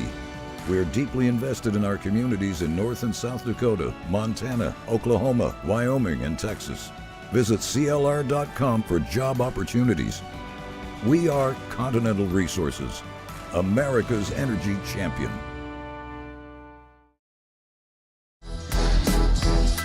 Hey, we'll send it straight down to you, Randy. Yeah, as we continue on here with our Border Plains Equipment pregame show and our Lindsay Grocery Coach's comments, the Bainville Bulldogs third-year head coach, Lance Burnt. Lance, always nice to come into the Roughrider Center and play at a big venue down here, isn't it? Well, yeah, it's nice. We play on a relatively small court or whatever, and so a big one like this fits in with divisionals and state and stuff like that. So fits in with our tournament schedule. Yeah, so what kind of team do you have, Lance, this year? We have a pretty balanced team. We have a couple really good posts and then some good guards too. We kind of keep it simple and just kind of push from where we go. And I understand that you had a chance to look at the Ray Jays this summer in some summer ball. You know, you probably haven't seen them play in the regular season yet, but what's your anticipation? What kind of game plan are you trying to implement here tonight? I think they're going to play aggressive and quick. They seem like a team that will play solid defense. I know they have a pretty good coach or whatever, and so I think they'll be very fundamentally strong and simply a team that's going to make you work hard. Hey, thanks for the time. We'll let you get back to warming up your team. This is head coach Lance Burnt of the Bainville Bulldogs here for game number 2 from the Roughrider Center at the Border Battle 2025. This Game Day Media broadcast is brought to you in part by Tegan's Interiors, located on Main Street in Crosby, North Dakota. Follow them on Facebook or find them online at tegansinteriors.com. Gustafson Septic Service Incorporated, family owned and operated since 1986. Offering septic service, portable restrooms and hand wash, sewer jet and camera services. Located in Stanley, North Dakota, call for a free quote at 701-628-2960. At Souris Valley Dental Group, we've been using modern treatment techniques and products to help families smile since 1968. Voted as the #1 dentist in Minot, our team of expert dentists combine their unique areas of expertise and their experiences to create treatment plans that help each individual patient meet their goals. Contact our dental office at 701-419-8900 or visit sourisvalleydental.com to schedule an appointment today. You can count on us to keep your family grinning from ear to ear for many years to come.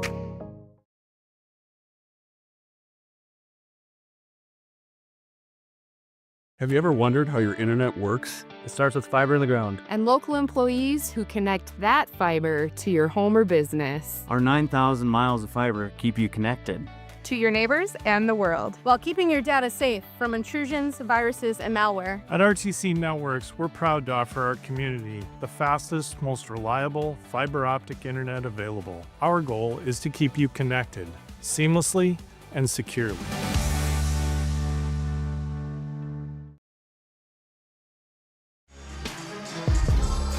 Welcome back to your Border Plains Equipment show.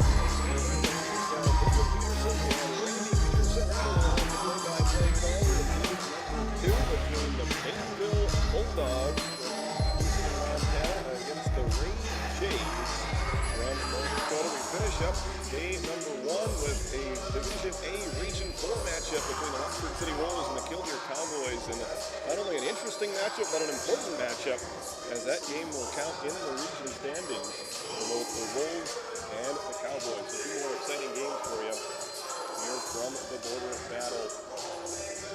Good look there at the Bainville Bulldogs, and we want to thank TNT Measurements for bringing you this player spotlight.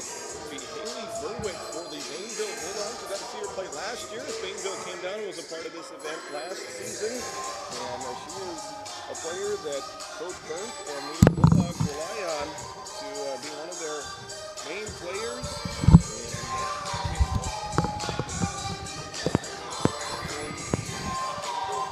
Check out TNT Measurements. There you see the email address on your screen, dthompson@ttmeasurements.com. As we welcome Randy Peterson back up here to the Tioga Medical Center sports desk. Randy, what did you learn from Coach Burnt and Coach Heyer as they prepare here for this non-conference matchup? Yeah, both coaches saw each other this summer during summer ball, and like Matt Heyer said from the Ray Jays, they got a pretty good team. Be a good test for the Ray Jays tonight as the Jays coming into this game to take on the Bainville Bulldogs as the Ray Jays come back out onto the floor.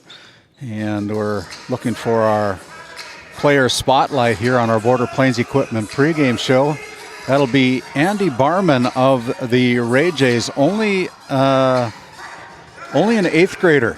But if that name sounds familiar, her older brother Ty, one of the better ball players in the state of North Dakota, no matter what division it is. He's gotten a lot of eyes. I know that he is also a pretty good football player, but she's trying to follow in those big footsteps. Andy Barman, the 8th grader for the Ray Jays, I think you'll see her do some of the things that an 8th grader sometimes isn't expected to do, but it becomes very natural for her when she's got to practice against an older brother like Ty Barman. She is a fantastic athlete. We see a lot of her when we do some practicing over for the Red Raiders boys basketball team that my kids play on. Fortunately, you're so thankful for that, but I see her just as an absolute gym rat. She is in the gym night in and night out, putting up shots over and over and over, and when the bucket goes in, when the ball goes into the basket for her, it's no surprise. I mean, she puts a ton of work in, and I think the dividends are just starting to pay back here now for Andy Barman and the Ray Jays, and that's why she's our TNT Measurements player spotlight for the Ray Jays. That said, we're going to send it back to the Tioga Medical Center one more time as we switch positions here up at the Tioga Medical Center sports desk. I'll be doing the play-by-play. Titus going to be offering some color commentary. And for game number 2, it'll be the Ray Jays out of Ray, North Dakota, taking on the Bainville, Montana Bulldogs after this timeout. At Tioga Ace Hardware, our store is a member of the largest retailer-owned hardware cooperative in the industry. We are all committed to being the helpful place by offering our customers knowledgeable advice, helpful service, and quality products. As the helpful hardware folks in your community, we promise that helping you is the most important thing we have to do today. Shop the biggest brands all under one roof at 119 North Main Street in Tioga, or shop online at acehardware.com.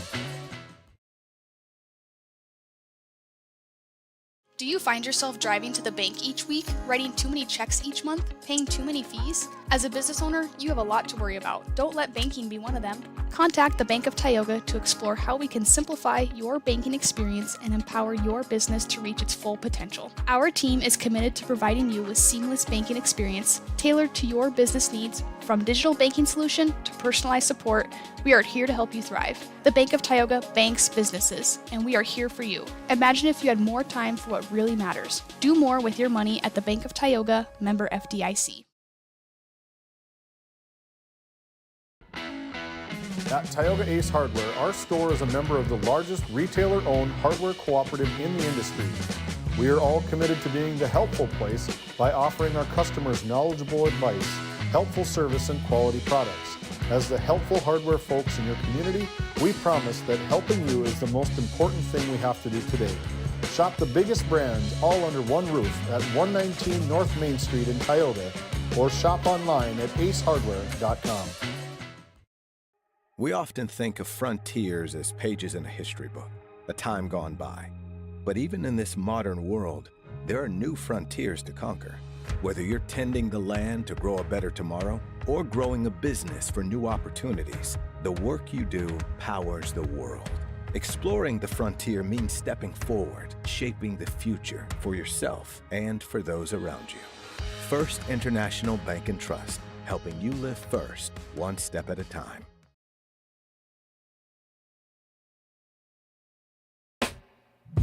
At Prairie Home Furnishings of Stanley, Featuring some of the best brands in the industry, such as Ashley, La-Z-Boy, and Shaw Flooring, we have something for every room in your home. From furniture to flooring, outdoor living, mattresses, and decor, we truly have everything your home deserves. Shop our everyday low prices locally in store Monday through Friday, 9 to 5:30, and Saturdays from 9 to 4, or shop online anytime at shopphf.com. For all things home, be sure to also follow us on Facebook.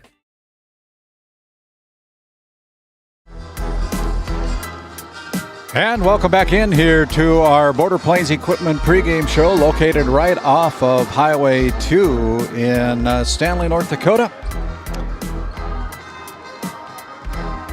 Your local Case IH dealer. Visit borderplains.com for local inventory and to explore job opportunities as the teams are both back onto the floor here tonight. Again, our head coaches tonight, it'll be Matt Heyer for the 0-1 Ray Jays, having lost to South Hart earlier this week on the road.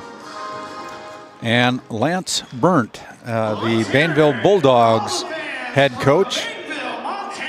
And I think they're coming into this game with a 2-1 record. Is that what I'm understanding, Titus? I mean, you probably know a little bit more about this side of the state. I don't know if you've seen them or not.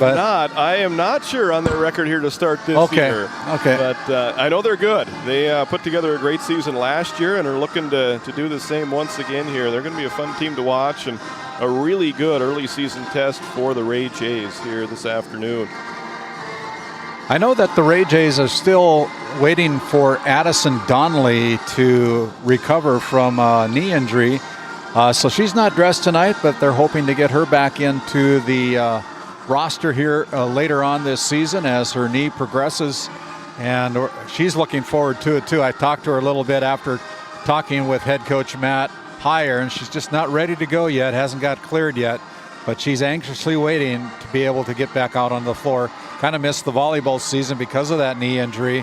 But, it's tough as a senior not to be able to play, Titus. Yeah, it certainly is. We want to see everybody as healthy as possible, and especially early on in the season, because you get an injury at this point in the year, it can be nagging and last into the really important part of the season. So, yeah, we want everybody to stay as healthy as possible. The home team tonight on the scoreboard here in game number 2 of the border battle will be the Bainville Bulldogs, and the Ray Jays will be donning their visiting uniforms, all black uniforms. They'll be the visitors on the scoreboard tonight on our NCC scoreboard. Once again, we put this graphic up there for you guys to see. It takes a lot of money to put on a Roughrider 2025 border battle. And we've got great sponsors, but we also need your help.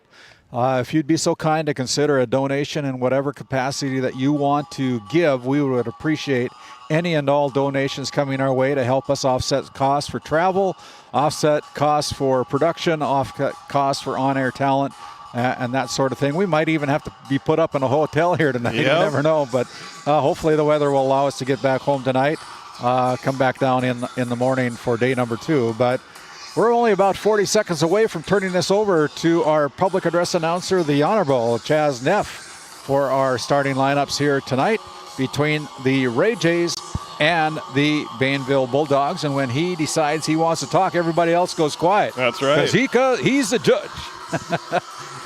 Here come the judge, Chaz Neff.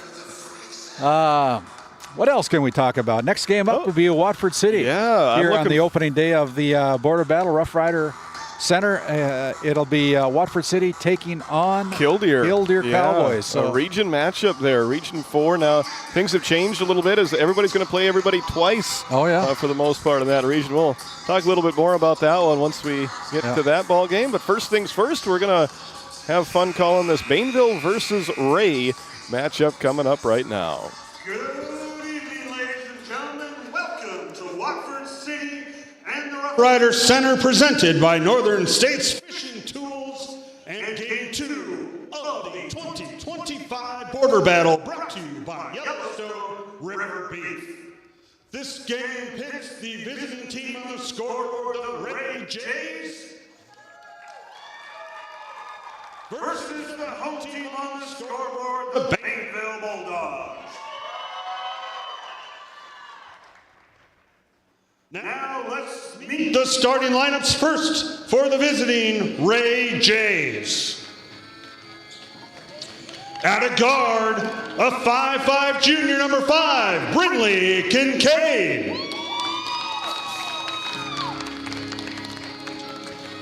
At the other guard, a 5'4" junior, number 12, Ava Long.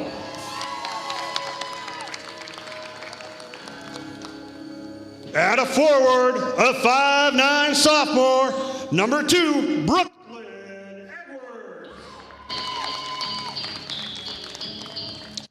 At the other forward for Ray, an 8th grader at 5'7" number 13, Andy Barman. And at center for the Jays, a 5'10" senior, number 3, Maya Knox. Head coach for the Ray Jays, Matt Heyer, assistant coach, Aaron Hagan.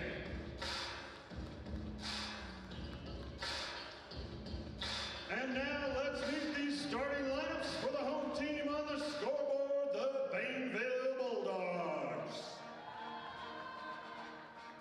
At a guard, a 5'8" sophomore, number 4, Jalen Burgie.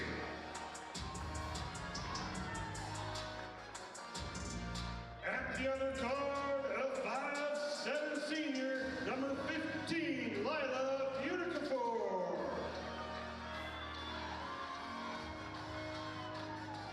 At a forward, a 5'7" senior, number 3, Haley Berwick.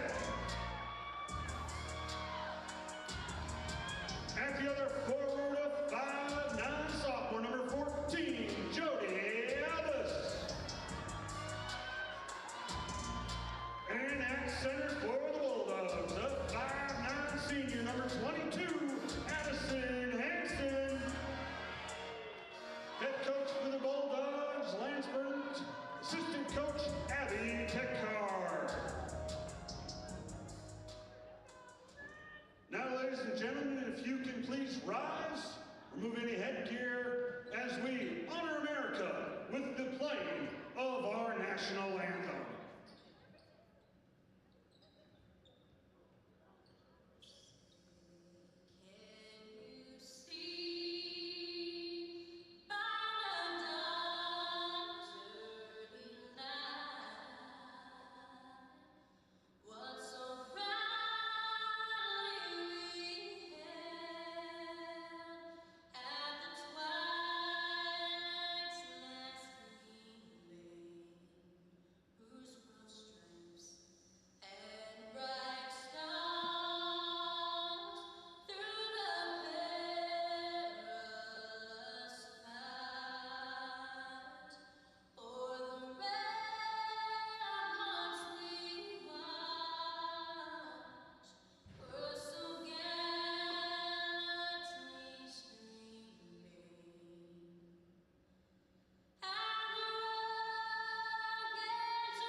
A beautiful rendition of our national anthem. And our officials tonight, again, it is Kevin Schneider, excuse me.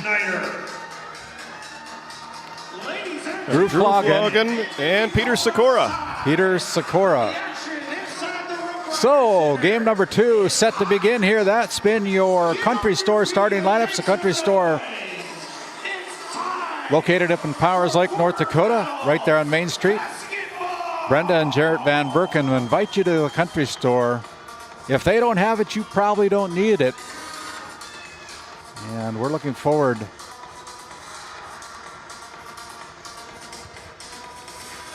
to our broadcast here tonight as the Bulldogs from Bainville, Montana, wearing their white uniforms tonight. The Ray Jays out of Ray, North Dakota.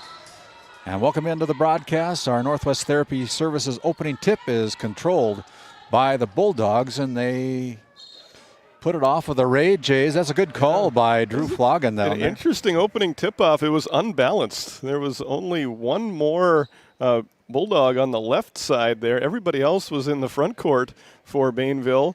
And it almost got him an easy look off the start, but some good defensive hustle by Ray. 3-point shot buries the bottom of the net. That is number 3, Haley Berwick, with the first point of the game. And we're off and running as the Ray Jays miss a bunny. The putback by Edwards is no good.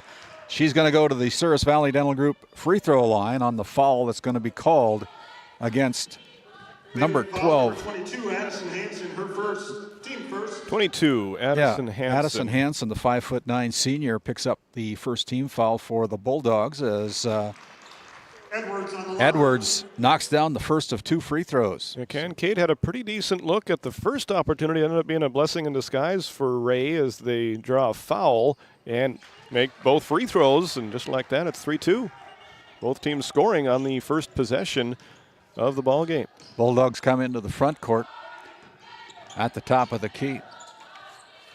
Now down low, and that's off the glass right side, and that bucket put down by number 22.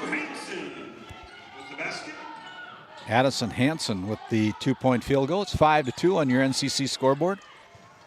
There is a turnover by the Ray Jays.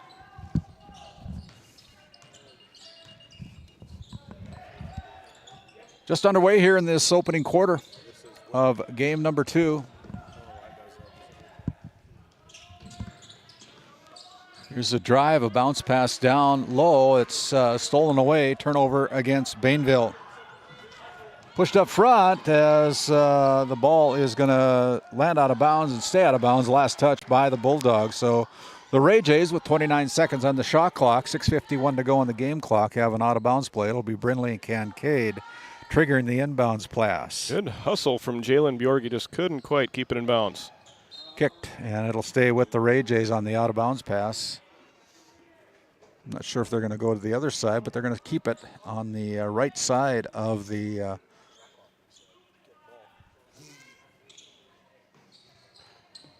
I thought the shot clock might reset after that kickball, but we play on, and now Andy Barman steps out of bounds, so turnover number 2 against the Ray Jays. And right now it's 5-2, the Bulldogs from Bainville, Montana, with the 3-point lead here on your NCC scoreboard. NCC located in Ray, North Dakota, and Williston, North Dakota. Big footprint in Northwest North Dakota. Ball at the top of the key. Haley Berwick with the drive, loses it. Turnover number 2 against the Bulldogs. Long picks it off and kicks it out. Now here's Kincaid giving it back to Long. Out on the top of the key, the 8th grader, Andy Barman, goes left side to Edwards. Kincaid now looks out. 3-point effort from Barman. That's off the glass too hard. And the Bulldogs with the rebound and the 3-point lead. They come into the front court. Good rebound by Jody Albus as Bainville looks to score in a hurry. No time wasted there by Haley Berwick. Puts up the shot, just didn't get it to fall. Maya Knox had the rebound on the other end. Ray with a good look, but unable to convert. Score remains 5-2 Bainville. These Ray Jays, very successful volleyball team. Now they got to transition into the basketball scene. But good athletes usually have success, as Berwick just about had a layup there, but the shot put up from the left wing is no good. Back to Berwick. Berwick with the basketball, throws it away. Turnover number 3 against the Bulldogs. Ooh. And now the Ray Jays, kind of an unforced turnover. Yeah, not sure if Knox maybe thought that had been tipped. She didn't go after it, and it's a turnover both ways, and now Bainville will have it in the front court. So a 5-2 early lead for Bainville as they try to add to it here in game number 2 from the border battle. Out at the top of the key on the left side, it's number 14, Jody Albus. Now a shot put up from about 6 feet out, no good. Put back is no good. Third opportunity is no good. Fourth opportunity upcoming. So 3 shots there by the Bulldogs. None of them find the range, but they continue on here with a fresh 35 on their shot clock, and that's at the top of the key. It's Albus again. Yeah, glass half empty. You noticed the missed shots, but glass half full. Great offensive rebounding. Yeah. Now we're going to have an over-the-back foul called against Andy Barman. She reached over the top of the defender, picks up her first personal foul, so that should be another fresh 35 on the shot clock, I believe. They haven't put 35 seconds on there yet. Now they're Drew Flogan, he saw it. He don't miss much. Nope, he's a good ref. We are fortunate to have him here in this part of the state. Yeah, he caught that one. Couple subs coming in for the Ray Jays and head coach Matt Heyer. Abby Olson along with Caden Sargent coming in for the Ray Jays. Again, welcome into our broadcast here again. My name's Randy Peterson, alongside of Titus Stenberg and David Peterson tonight. There's another shot put up and another offensive rebound, and this time it's going to be tied up. Yeah, that gets Coach Heyer up off the bench. He is not too pleased with the rebounding that he is seeing right now early on in this first quarter. They got beat by South Hart pretty bad down in South Hart. I think they only scored 28 points, but I think the thing that Matt wants to see is hustle. And there's another turnover for the Jays. Out on top, it's number 4, Bjorgi. Pass down low. Anderson Hansen. Now a shot put up, and it's going to be a shooting foul this time, as Jody Albus will go to the free throw line. Number 22, Caden Sargent, her first team. Caden Sargent picks up her first personal foul just into the game for the Ray Jays. And Randy, you mentioned South Hart. We're going to see them on Saturday here as part of the border battle. It'll be a girls and boys doubleheader at 10:30 a.m. on Saturday morning. The South Hart girls take on Terry, and that's followed by the South Hart boys taking on Terry, Montana. I asked if there's any chores to do at the Stenberg Ranch. What's for breakfast? Probably steak and eggs, I'd imagine, huh? It sure can be. Ribeye. There you go. 3:49 remaining here in the opening quarter of game number 2 here on day number 1 of the Border Battle 2025. Andy Barman tries her luck from 3. Sargent runs it down, keeps it from going out of bounds, but it lands in the hands of the Bulldogs. Now a nice pass down low, in and out of the hands of number 4, Jalen Bjorgi. And with that, we have a timeout on the floor. It's a Nesset timeout. Nesset, talk to them about their custom business packages, now hiring at Nesset. Visit nessetconsulting.com.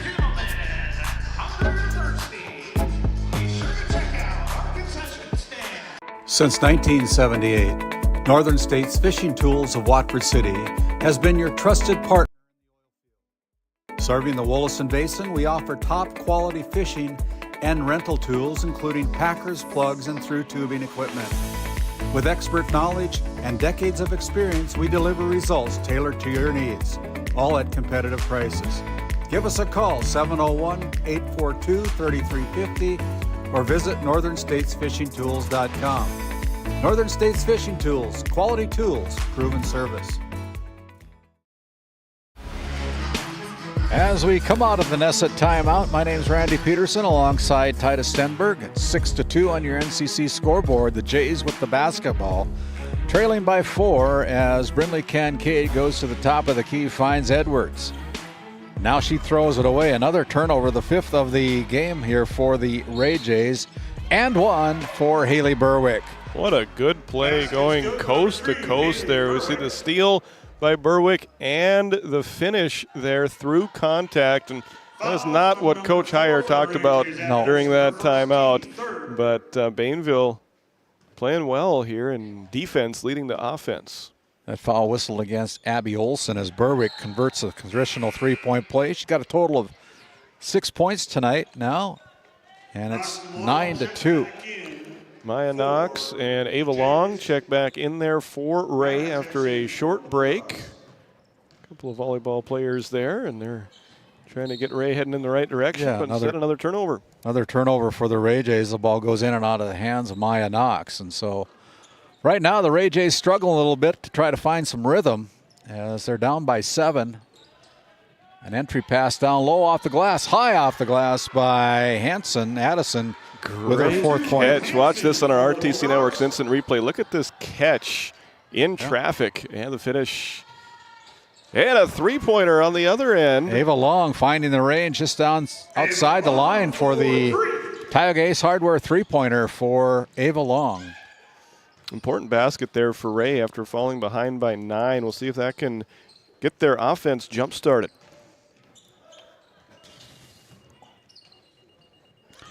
Almost a pass giveaway, but the Bulldogs able to get it off the glass. That's number 15, Lila Butekofer.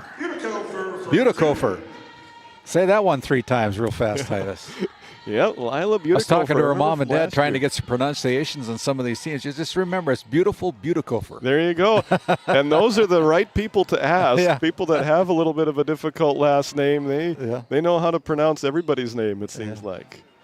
We love getting pronunciation help in this line of work. And it means a lot when we can pronounce the names correctly. It helps us stay out of trouble. That's right. Yep. I've had my share of people saying, say it right or don't say it at all. Not intentional. That's right. 13-5. Here now for the Bulldogs from the free throw line. Missed everything. It goes out of bounds. Last touch by the Bulldogs. And with the 8-point lead, the Ray Jays trying to cut that deficit on this possession with 1:38 remaining here in the opening quarter. Top of the key, Maya Knox finds Abby Olson. Now Olson in trouble, just dishes it back to Knox at the free throw line. It's going to get tied up, and the possession arrow will go over to the Bulldogs, so that'll be counted as a turnover against the Ray Jays, their 8th of the night.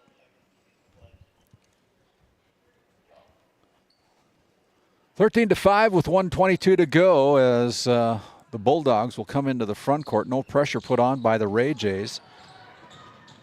Here's Butekofer. Shot put up, that's no good, but we're going to have another shooting foul. This time they'll whistle against number 5. That is Brindley Kincaid, her first personal. 4th team foul here. Going back to our first game of the day, we didn't have a single foul in the first quarter. But Bainville now has drawn 4. They could be getting into the bonus here. Yeah, Lila misses the front end of the 2 foul shot possession. As Barman and Edwards check back in for head coach Matt Heyer. Lila, a 5'7" senior, toes the stripe, dribbles it 3 times and promptly misses it. And then Caden Sargent does what every coach says not to do. She puts it down and gets tied up. But fortunately for the Ray Jays, it'll stay with Ray. 1:09 remaining here in the opening quarter. Andy Barman hustles into the front court for the Ray Jays, goes right side to Edwards. Bounce pass to the top of the key to Ava Long. Almost stolen away, it is. Another turnover, the 9th. To the races. There's a stop, shot no good, rebound. Put back up by Berwick, kind of altered there. Another rebound for the Bulldogs. As Berwick going to try her luck from 3-point line, no good. Lands in the hands of Hansen, and on the 4th opportunity, all misses. The Ray Jays come back with the basketball. They go down low, tried to find Caden Sargent. Ball deflected out of bounds by the Bulldogs. I want to give Ava Long some credit playing defense on that fast break. It looked like it might have been an uncontested layup. She did a great job in hustling and did enough to distract the shooter there, and it ends up being a scoreless trip for Bainville as Ray plays good hustle defense, keeping this game within single digits. Yeah, Maya Knox tried to thread the needle to one of her teammates there, but fortunately for the Jays, the ball went off the hands of the Bulldogs. Here's Ava Long with the 3-point effort. That one's short. Shot clock is turned off here, but Bainville, they seem to not care about the shot clock. They like getting shots up in a hurry. Fun team to watch. Berwick finds Albus. Now over to Hansen. Hansen goes inside to Haley. Now it's back. Albus again at the top of the key. Better hurry. Gotta hurry from the shot from the top of the key. It's no good as the buzzer sounds to end the first quarter of play. Your NCC scoreboard, it's the Bainville Bulldogs 13, the Ray Jays 5. We'll step aside. You're watching Game Day Media here at Border Battle 2025. Continental Resources is proudly independent and fiercely pro-American energy. American-produced oil and natural gas will play a critical role in America's and the world's energy future. So will we.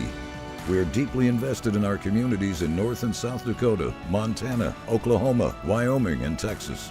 Visit CLR.com for job opportunities. We are Continental Resources, America's energy champion. As we come back, the Ray Jays getting their final instructions as he's drawing up a play on his erasable board there, Matt Heyer. We also want to thank some of our live read sponsors. Our faces in the crowd. LegacyHealthClinic.org out of Tioga with offices in Stanley. Talk to Sarah or for a consult or an appointment, visit LegacyHealthClinic.org/Tioga. And kind of a neat thing we got going on here today. We got a roaming camera that's going on, and sometimes he cooperates with us and sometimes he doesn't. We never know what we're going to see on the roaming camera. You never know what you're going to see at a high school basketball game, that's for sure. 13-5 here as we start the Northwest Therapy Services start of our second quarter in this game number 2 of the border battle. As the ball deflected out of bounds by the Ray Jays, it'll stay with the Bulldogs. Leading scorer in the game is Haley Berwick, 6 points so far here in the first quarter. Important 2 minutes here to start this second quarter. Ray played some nice defense and stretches there, but it's going to take some offense to stick around in this one against this talented Bainville team, and they need some shots to fall to go along with some of these defensive stops that they've been piling up. Yeah, they only scored 28 points against South Hart, but a good shot there by Berwick. With the drive in the basket. Off the glass, used it perfectly, but if you can only score 28 points, you're not going to be in a lot of ball games no matter how much defense you play. That's right. Down low, here's Sargent getting established position, goes up with the southpaw shot, comes away empty. And then on top of things, she's going to get called for the foul. Yep, good rebound down low by Shandy Johnson, 5'11" senior, the tallest player on this Bainville roster. Went up for that rebound and draws the foul. Sargent picks up her, says it's her first foul. I have her for 2, but I'm sure they're right and I'm wrong.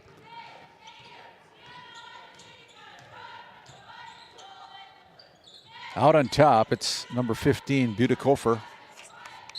There's going to be another foul called against the Ray Jays. Berwick drawing another one. Great foul number 13, Andy Barman, her second. Andy Barman with her second foul here, just in play here in the second quarter. 6:57 to go as another free throw by Berwick, and Berwick now with 9 points could get into double digits from the Souris Valley Dental Group free throw line. That one is up and perfect. So, Ray Jays looking their first point of the second quarter. Nice bounce pass back to Kincaid, then loses it. So a turnover for the Ray Jays, their 10th of the game. Berwick doing it all on both ends. She's getting the steals on defense to go along with being the leading scorer on offense. Here she is. Spins away from the basket to deliver that pass. There's got to be somebody over the back. Yep. Pretty big collision down there. I think they're going to call it against Butekofer. That'll be a foul against Lila. Number 15, Lila Butekofer, Her first personal foul here in the second quarter.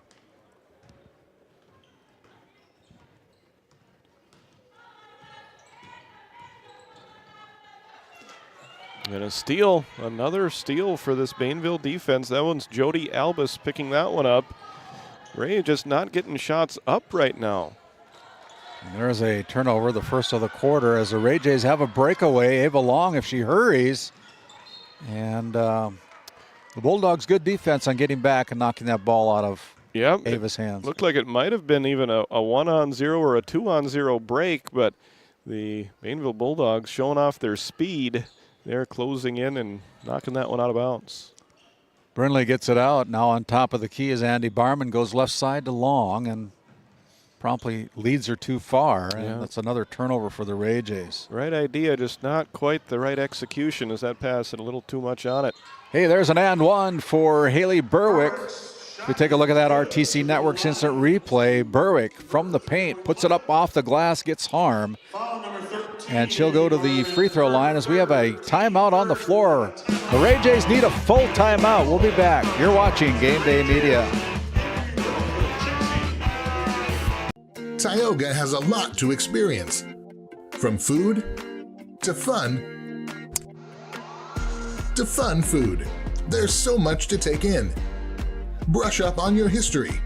Grab dinner and drinks. Then catch the latest movie in a historic theater. With many great places to stay, Tioga makes for a fun and easy getaway. Come experience Tioga and see why those that live here love it here. And as we come back, it gives us a chance to talk about Game Day Media a little bit. You can find us on our Facebook page at Game Day Media, where we post different things throughout the week and throughout the year, including our player of the game, our player of the week. A lot of different things that are going on our Facebook page. And you can also find us on Instagram this year. You can also find us on our YouTube channel at Game Day Media ND. There's no cost to subscribe to our channel. Enable all those notifications and you'll might even have a website before the end of 2025 as well. Yeah, working on that. Lots of things going on with Game Day Media. Be able to watch us online on our website along with YouTube. Always changing, challenging the tech-savvy Titus Stenberg. Well, I know he's got a lot more in front of him than I do as far as technical goes. I wouldn't be so sure. I think you've taught me quite a few he knows things, how to milk cows and feed cows and stuff like that. That's not very technical. That's not very technical sometimes, but boy, in this world anymore, you almost got to have a little bit of that, don't you? That's true. As Haley Berwick, with 12 points on the night, goes for the and one opportunity, and she promptly puts that one, and she's perfect from the free throw line. 4 out of 4 from the Service Valley Dental Group free throw line here in the first half. What a first half. Here's a shot runner put up by Avery Littlefield just into the game. And her first shot produces 2 points. And then it's a 7-0 run by Bainville to start the second quarter. I felt like that start of the second quarter was going to be really important. Bainville put up a touchdown there, but we'll see if Ray can respond. Bulldogs lose the handle on the ball as Ray J picks it up. They go over to Kincaid. Brindley out on top, puts that shot up from the top of the key. That is number 21, Peyton Evans, with a 3-point effort. But the ball goes last touch out of bounds. Last touch by the Ray Jays. So it'll be Bulldogs basketball with a 13-point lead. Berwick will trot into the front court, crosses the mid-court stripe, picked up there by Littlefield. Now it's going to be a pass down along the baseline to Berwick. Off the glass, no good. And it's going to be tied up. Possession arrow favors the Ray Jays. And so it'll be the Ray Jays trying to cut into this 13-point deficit here in the second quarter, 4:58 remaining. Again, my name's Randy Peterson alongside David Peterson and Titus Stenberg here for Game Day Media. I want to thank our production crew tonight as well, including our camera guys, Aaron Griffin and Owen Miller, bringing you all the sounds and the sights from the beautiful Roughrider Center, presented by Northern States Fishing Tools. Bainville just playing a really suffocating man-to-man defense right now. Shot clock down in single digits. High off the glass, Edwards unable to connect. The putback by Maya Knox is no good. As Knox will go to the Service Valley Dental Group charity stripe to shirt 2. More good hustle from Ray. They didn't have much going on for the majority of that possession, but give Knox credit sticking with it, reading the ball coming off the rim and being in the right spot for that offensive rebound. Now Ray needs to make some free throws when they get that opportunity. Knox misses the front end of the 2 foul shot opportunity. 4:26 remaining here in the first half. We'll have our Bank of Tioga halftime show. Second one is good, and Knox with her first point of the night coming at the 4:26 mark of the second quarter.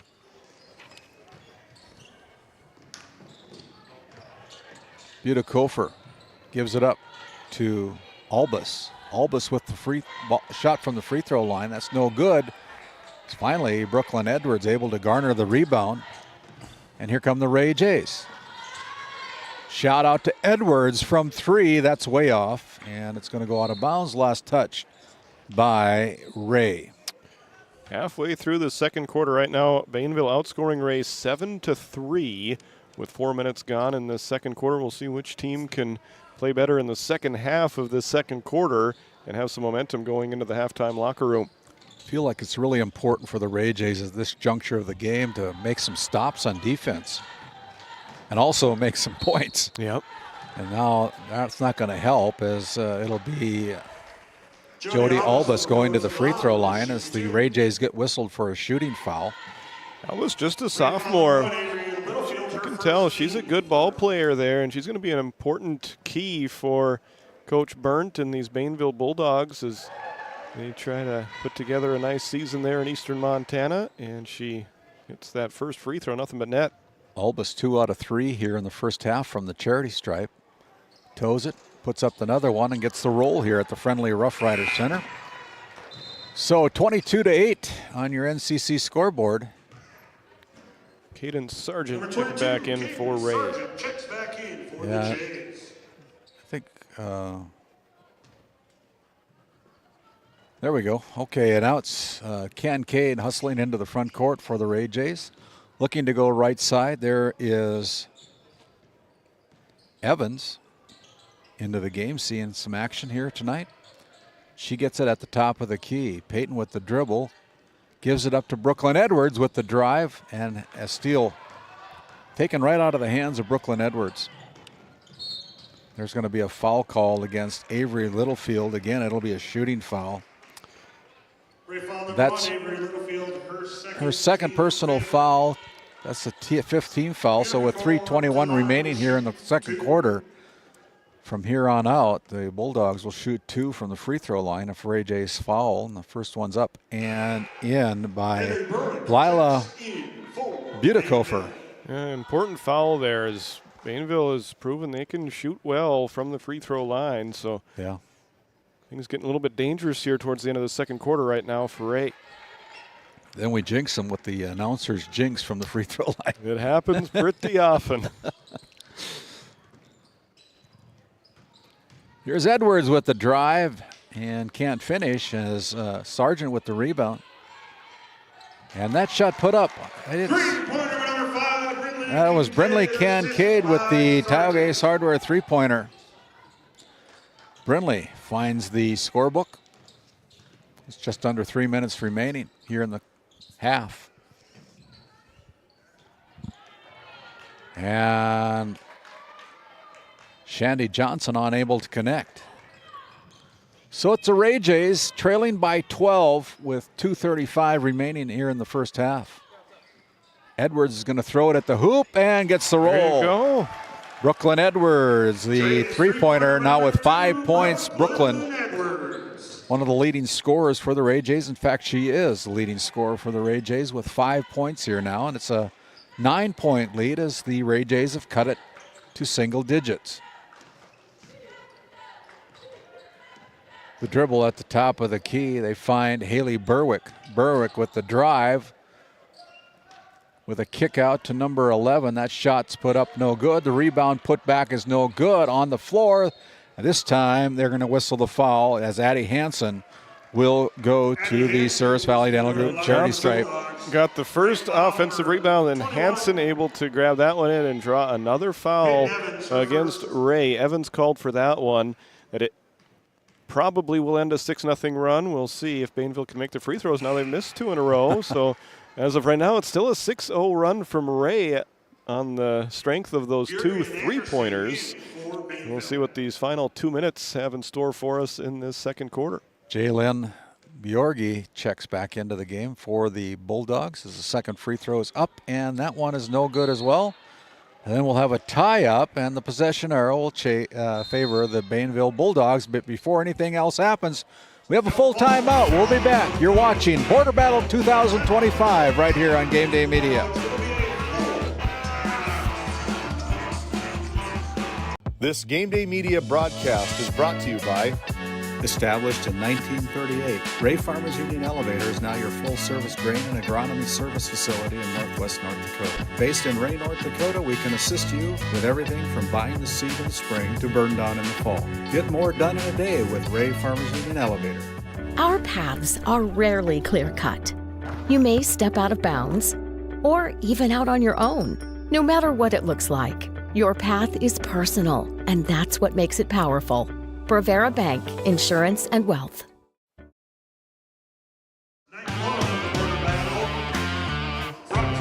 Welcome back to the Roughrider Center. You're watching the Border Battle, and we want to thank one of our live read sponsors, WCAG Church. One church, multiple locations. Check us out here in Watford City, either at 9:15 or 11:15 on Sunday mornings, or in one of our other locations in Fairview, Montana, or in Belfield or Kenmare, North Dakota. Visit WCAG.church for more information. Well, you guys have really expanded your footprint, so to speak, here, spreading the word. Yes. Not only in person, but I was watching on YouTube a couple Sundays ago, and man, we're hiring. They do a fantastic job. Their music, like their looks, their sounds, everything just looks fantastic at WCAG Church. You can find them on YouTube, Facebook, and Instagram. That's right. Kinley Kincaid with her 5th point of the quarter. Now an 8-0 run by the Jays. Hey, look at that 3-pointer. Jalen Bjorgi for 3. Jalen Bjorgi with the 3-pointer from the Souris Valley Dental Group 3-point line. Ray Jays have it. As good as Bainville was playing for much of that first half, look at that, good hustle. It was a quick run by Ray, and an important 3-pointer there from Bainville to get their lead back up to 10. And a wild sequence there. It ends in a foul against Bainville. Foul number 4, Jalen Bjorgi, her first. Bjorgi with her first personal foul, fouled Brooklyn Edwards on the drive, but it's a non-shooting foul. So the Ray Jays get a fresh 35 with 1:03 remaining here in the quarter. Here's Sargent, and Sargent's going to get hacked from the back, and this time she'll go to the Souris Valley Dental Group charity stripe. Foul called against Lila Butikofer, and a chance to have Sargent cut into this 10-point deficit, trailing the Bainville Bulldogs. Southpaw puts the first one in perfectly. Her first point of the night.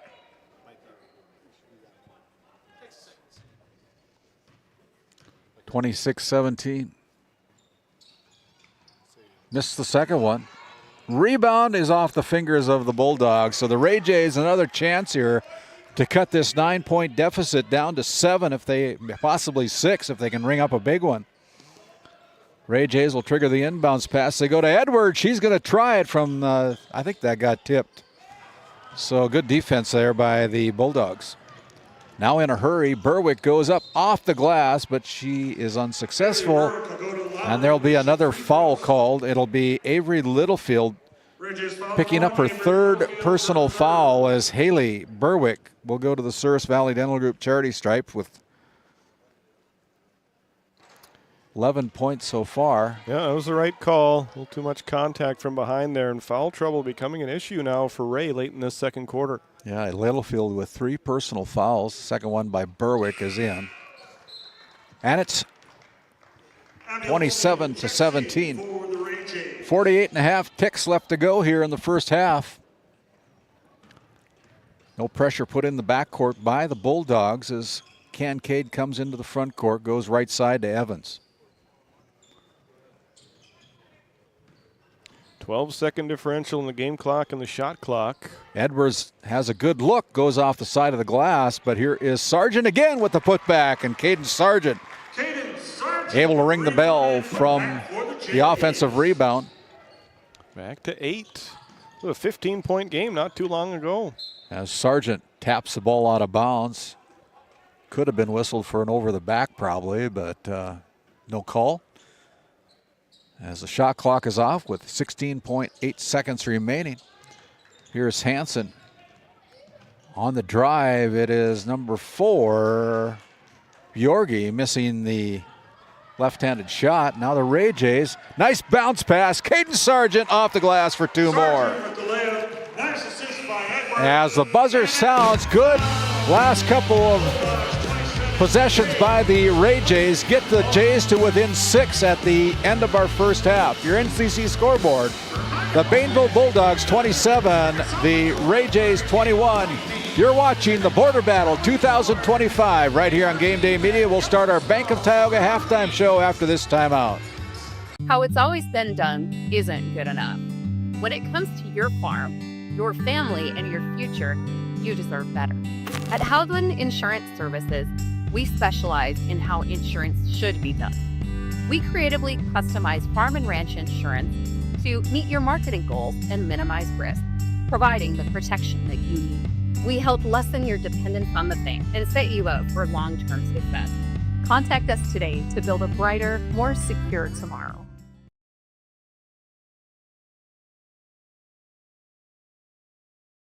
Kyle Hansen is proud to be a Thrivent financial professional, providing personalized financial guidance to people of all stages of life. Thrivent believes humanity thrives when individuals make the most of what they've been given, and Kyle is here to help you do just that. Larson Boston Agency, your Farmers Union insurance agents located at 106 Main Street North in Crosby, North Dakota, offer multiple lines of insurance, including crop, farm and ranch, home, auto, commercial, and health insurance. Give Chell or Robbie a call today at 701-965-6335.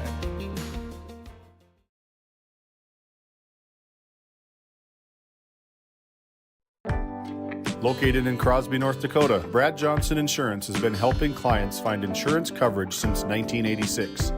Our team is passionate about serving the community in which we live and pride ourselves on getting to know our clients to best serve their needs. Our staff is active in the public and strives to better our community through participation, involvement, and by supporting area events and youth programs. For a quote, visit bradjohnsoninsurance.com or call 701-965-4200 today. At Souris Valley Dental Group, we've been using modern treatment techniques and products to help families smile since 1968. Voted as the #1 dentist in Minot, our team of expert dentists combine their unique areas of expertise and their experiences to create treatment plans that help each individual patient meet their goals. Contact our dental office at 701-419-8900 or visit sourisvalleydental.com to schedule an appointment today. You can count on us to keep your family grinning from ear to ear for many years to come. As we bring it back here and look at some of the halftime festivities going on with a game of lightning down there.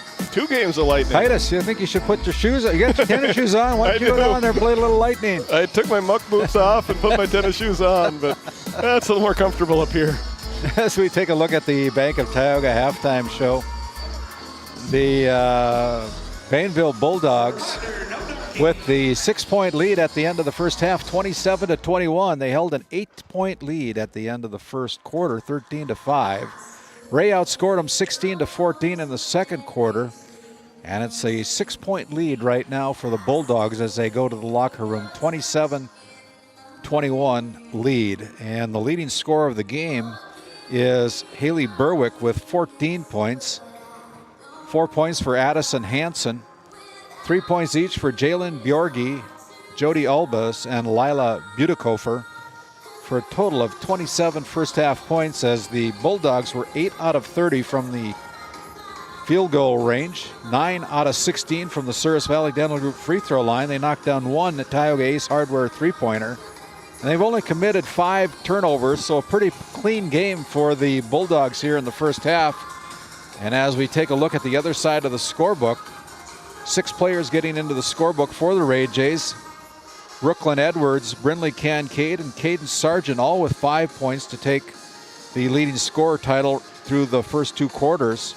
3 points put down by Ava Long, 2 by Avery Littlefield, and rounding out the scoring with 1 point is Maya Knox. And 7 out of 22 from the field in the first half as a team. Shot 66% from the charity stripe, going 4 out of 6. They've had 2 3-pointers, but the biggest differential that I see right now in this game is the 13 turnovers that the Ray Jays had in their first half compared to 5 turnovers for the Bulldogs. And when you throw the ball away and you don't at least get a shot away, that spells trouble for any team. It certainly does, but give Ray a lot of credit for fighting their way back into this one.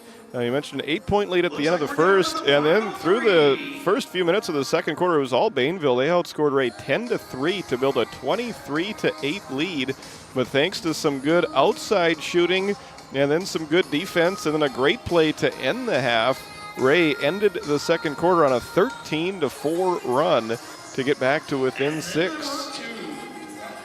As we take a look at these guys that are playing Lightning, that's probably as exciting as some basketball as we're seeing. Who's out there? Jaden Champion. Oh, Jaden Champion. Alexander Julian Gant is out there. That guy in the pinkish-looking shirt was dominating, and Julian Gant finally said, enough is enough. I'm going to put you out there, little man. You're going to become a threat. GameDay Media's own Curtis Long was out there as well. There he is. Once again, we have our roaming camera, but looks like one of the guys is going to get a T-shirt there. Ladies and gentlemen, it's 27-21. We'll take another timeout. When we come back, it'll be the time to start our second half, sponsored by Northwest Therapy Services, located in Ray and Williston, North Dakota. Speech language services offered by Heidi Barman and her team. Check out nwtherapyservices.com. We'll be back after this timeout. You're watching GameDay Media. Based in Williston, North Dakota, Busy Bees Hot Oil Incorporated is a veteran-owned and managed company. Busy Bees services include water hauling, hot oil services, capstring flushes, and much more. Busy Bees will approach any job, no matter how large or small, with 100% safety and commitment. We pride ourselves on giving back to the community that has given so much to us. Looking for the perfect career? Consider Busy Bees Hot Oil Incorporated. Find them at busybeeshotoilinc.com or give them a call at 701-572-9303 today.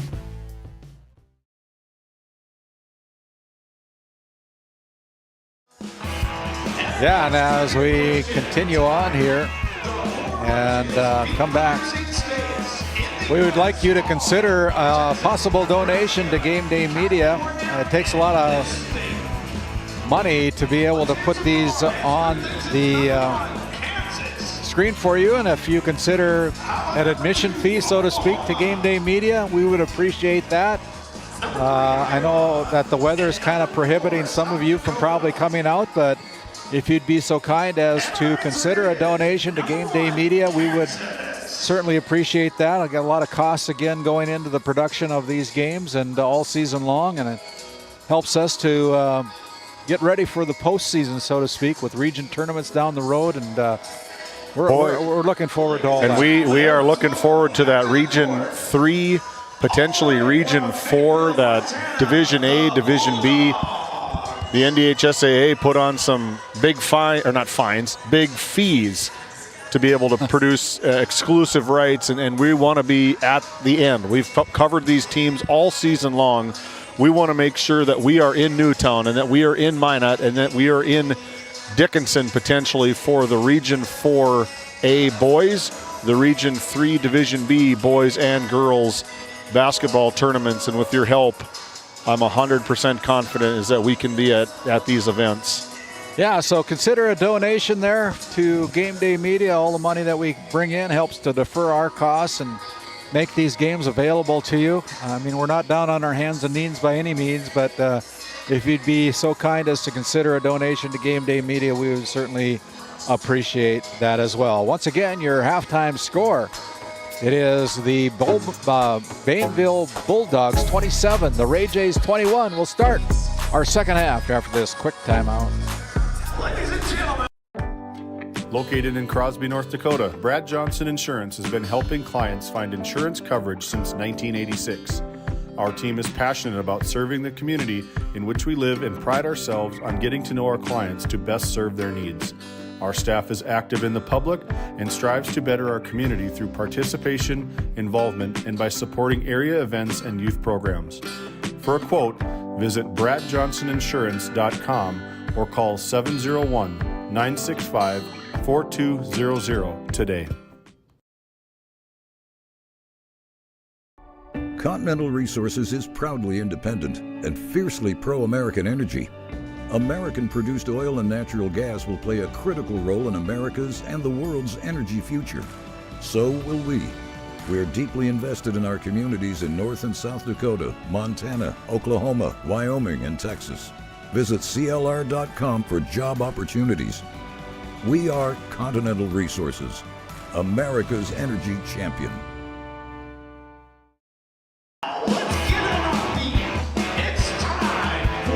Welcome back to Game Day Media's coverage of the border battle from Watford City. We've got a good one going right here. It's Bainville 27, Ray 21. After one half of play, we'll see who gets off to a good start in quarter number 3 as Ray will start the third quarter with the basketball. It's Ava Long with it. And the runner is missed. Good rebound there by Bainville as they get a stop to start this third quarter. Thank you, Titus. Giving me a little bit of a break there. 27-21, 7:40 just underway here in the third quarter of game number 2 of the opening day of the Roughrider border battle. As that ball put in by number 22, Addison Hansen. Andy Barman goes for 3, comes up empty, and the rebound on the floor is going to be recovered by the Ray Jays.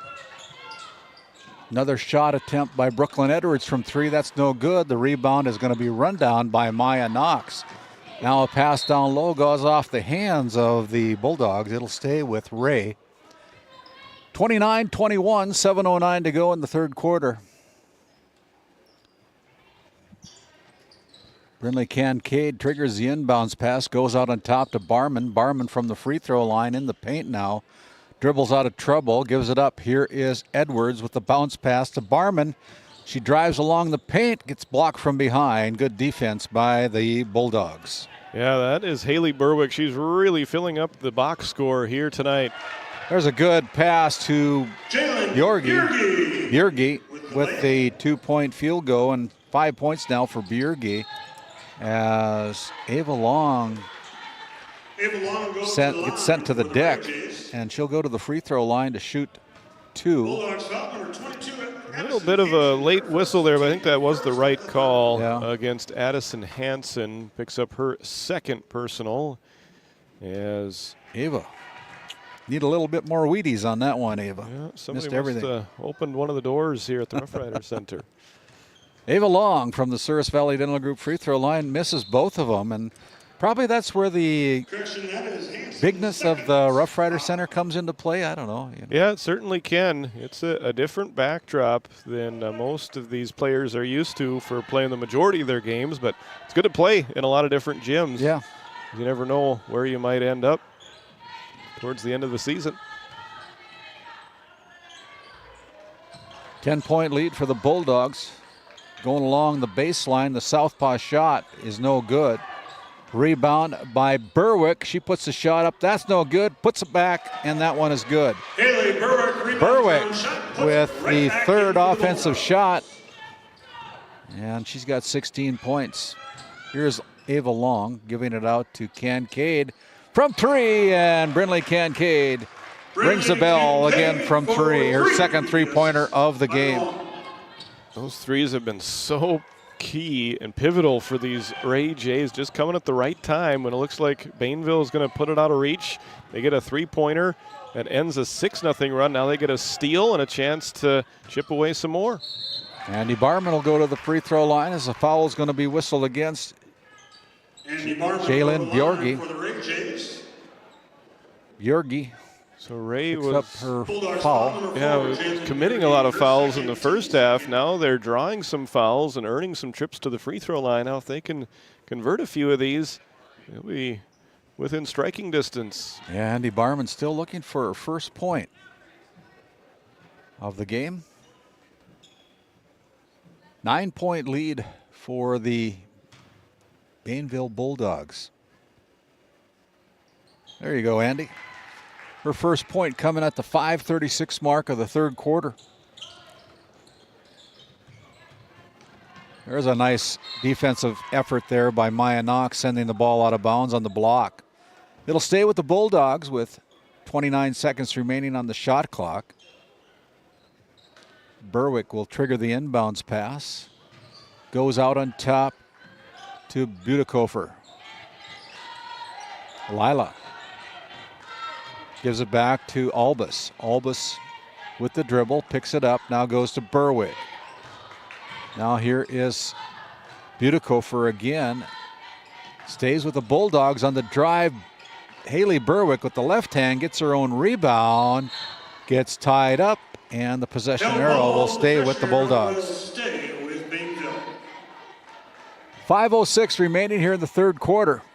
It's a 8-point lead, according to my Tioga High School math. I was an accountant, so I need a calculator to figure out what 1 + 1 is anymore. Sportscaster math is usually pretty easy, but never hurts to double check your work. Here's a shot from the right elbow, rattles in and out, no good. Oh, a 3-0 fast break. Oh, no. Oh, my goodness. Oh, Maya Knox is going to want that one back. She was trying to be unselfish. She may not have realized just what an easy opportunity that was going to be. She went for the assist when she probably should have just taken the shot. Yeah, a little frustration there. Sometimes you got to be a little selfish in this game. Yeah, it was Knox trying to get it to Barman. It was senior trying to get it to the 8th grader there, and just didn't work out that time. Ava Long picks up her first personal here in the second half. 4:43 remaining. Johnson checked in for Bainville.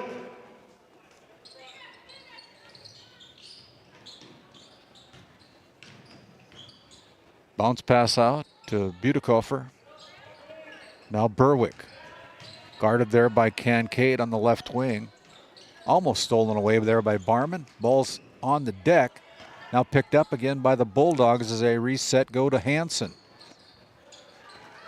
Now here's a takeaway. Turnover number 2 of the quarter. Ray Jays, nice pass down low to Sargent. Sargent clears, loses the handle on it. It's because she got fouled. Foul, I believe, is going to go against number 22, Addison Hansen. I want to thank our public address announcer, Chaz Neff, helping us to pick out the fouls. We're high atop here at this Roughrider Center. Don't always get to see what's going on down there. Collision on the rebound, but no foul called. Bulldogs with a chance to make it a 10-point game. And they do, as Addison Hansen puts in her 4th point of the quarter, 8th of the game. Now Edwards with a bounce pass to Barman. Barman pulls the trigger from 3. That's short. The current trend of this game is Bainville has played well in the first parts of quarters, and Ray has closed out quarters well. Ray needs that to happen here once again in the third quarter as they try to chip away at this double-digit deficit. Barman with the steal. Barman goes up, off the glass, and 1 for Andy Barman. Basket's good for number 13. Take a look at that RTC Network's instant replay. Barman goes up, uses the glass to her advantage, and gets the and 1. Good job by Andy Barman with her first field goal of the game. Andy now goes for the traditional 3-point play from the Souris Valley Dental Group free throw line. And now 4 fouls against Addison Hansen for She comes out of the game for head coach Lance Burnt. And Barman missed that free throw. 35-27. Berwick trying to take it over for the Bulldogs with a kick out. A nice easy shot got short as the ball is still being fought for. Letting them play. Yeah. Here's Butekofer going out on top to Berwick. Pulls the trigger from 3. Rolls in. Catches every part of the rim except for the net. Would have made an 11-point lead. Instead, were able to get the defensive rebound. Ball knocked out of bounds, but they'll maintain possession. And now with a good possession for Ray, they can make it a 6-point game with a 2-pointer or a 5-point game if they can make a 3. 35-27. The Jays down by 8. They trigger the inbounds to Maya Knox, and Maya is going to go to the Souris Valley Dental Group free throw line. It's another shooting foul called against the Bulldogs from Bainville. And already the 5th foul of the quarter against Bainville. So Ray will be shooting free throws on every foul the rest of the way this quarter. Jonna Ryder picks up her first foul as Maya Knox misses the front end.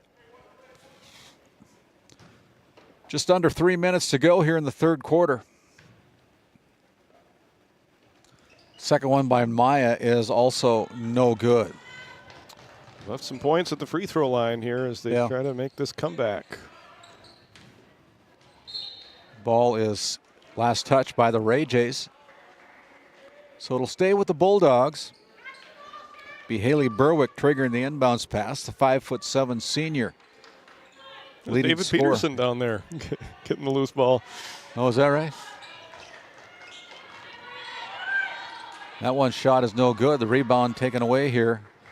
I thought he was in the producer's chair, but apparently not. It runs itself here, I guess. Brindley Kincaid goes down low. Sargent couldn't connect. That'll be another Ray turnover.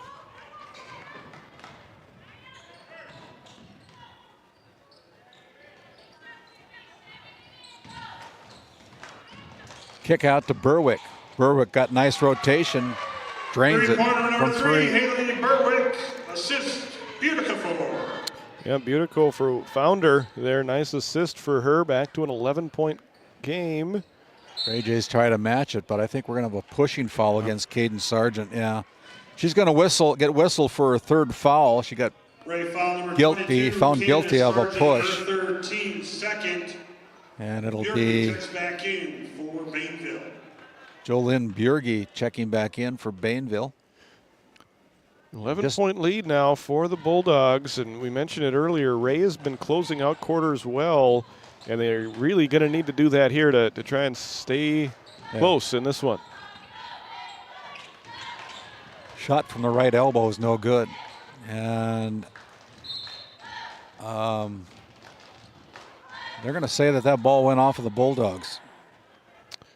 I thought that was a pretty heads-up play by the Bulldogs. I thought they let that ball bounce out of bounds before they touched it. And I think their coach, Lance Burnt, kind of thinks the same way. Yeah.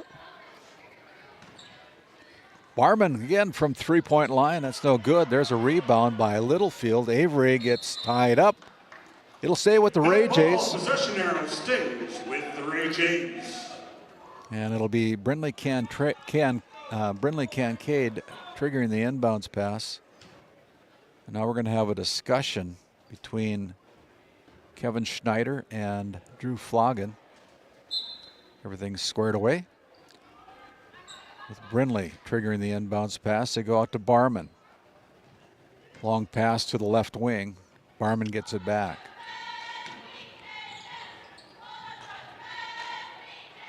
Littlefield finds Kincaid. She's got 2 3-pointers. Inside, here's Kincaid, missed it. Rebound put back by Sargent, missed that one. On the floor, and the ball lands in the hands of the Bulldogs. Under a minute to go now in this third quarter. There's a shot put up. Haley Berwick again. 7 points in the quarter. 21 in the game for Haley Berwick. Now the ball goes off the arms of Littlefield, and that'll be another turnover against the Ray Jays. So what was a 6-point lead at the end of the half has turned into a 13-point lead here with seconds to go and make it a 15-point lead now. Shandy Johnson with the putback. Shandy Johnson with her first bucket of the night. 42-27. Littlefield throws it away. Another turnover. Another steal for this Bainville defense as they extend this lead once again. Berwick tries her luck from three again. Long rebound comes out. They'll get another chance at it, but they got to hurry. Berwick in front of the buzzer is no good. But a good quarter by the Bulldogs as they extend the lead to 42-27. We'll be back after this timeout for fourth quarter action. Do you find yourself driving to the bank each week, writing too many checks each month, paying too many fees? As a business owner, you have a lot to worry about. Don't let banking be one of them. Contact the Bank of Tioga to explore how we can simplify your banking experience and empower your business to reach its full potential. Our team is committed to providing you with seamless banking experience tailored to your business needs. From digital banking solution to personalized support, we are here to help you thrive. The Bank of Tioga banks businesses, and we are here for you. Imagine if you had more time for what really matters. Do more with your money at the Bank of Tioga, member FDIC. Yellowstone River Beef, and let's have one more round of applause for the bovine of the building, Big Beefy.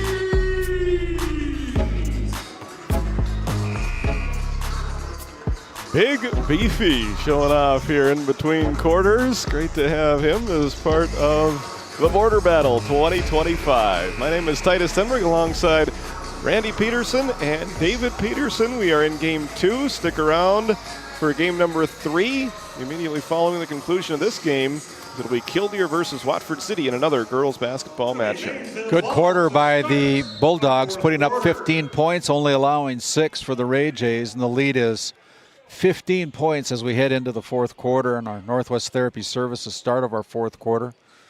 Williston offices in Williston and Ray, North Dakota. Now we're going to have a shooting foul. They're going to call that a shooting foul. It'll be Shandy Johnson going to the free throw line to shoot 2. Bainville ended that third quarter on a 7-0 run. That was their second 7-0 run of the game. The first one came early in the second quarter, and that's been pretty much the difference. Those 2 runs by Bainville as now they extend to their largest lead of the game at 43-27. Yeah, the Ray Jays only had 2 field goals in the third quarter. And now the Bulldogs add on 2 more from the Service Valley Dental Group charity stripe. 44-27. Evans with the shot from 3, no good. Berwick there for the rebound.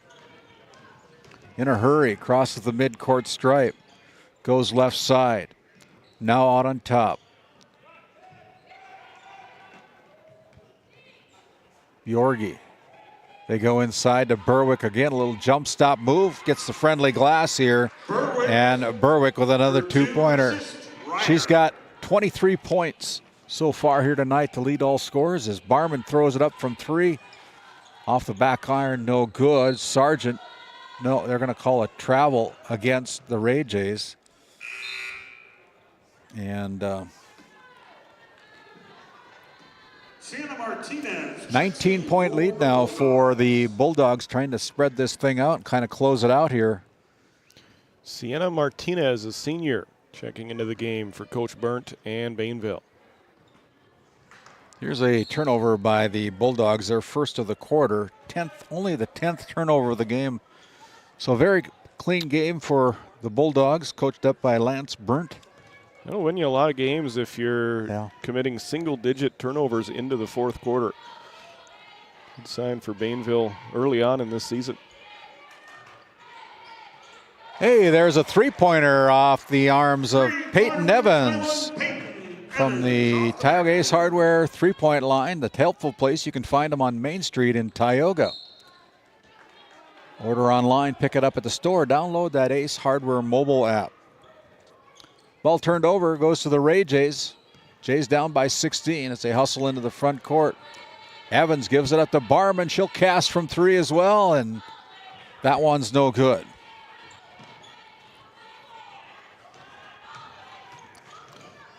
Just my impression of watching this game, I think the three-point ball is going to keep Ray in some games this year, but when it's not falling, they might shoot themselves out of some games if they're struggling from three-point range. Yeah. We saw it in a short stretch there where they were able to get right back into it with some good three-point shooting, but I didn't see who made that one. that was Jalen Bjorgi off She's the got- nice inbounds play. Yeah, she's got 7 points now. And it's the 18-point lead. They're getting offense from a lot of different sources right now. Tied up, the possession arrow will stay with the Ray Jays. They're down by 18, 48-30 on your NCC scoreboard. And with that, we have a timeout on the floor. We'll be back. You're watching Game Day Media.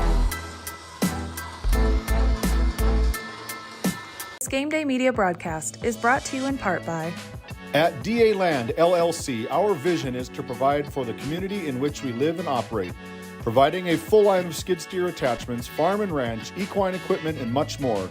Shop our store in Tioga, North Dakota, or visit us online at daland-llc.com. Otheon Boutique carries a wide variety of women's clothing as well as permanent jewelry. Shop in downtown Tioga or visit their website at shopotheon.com.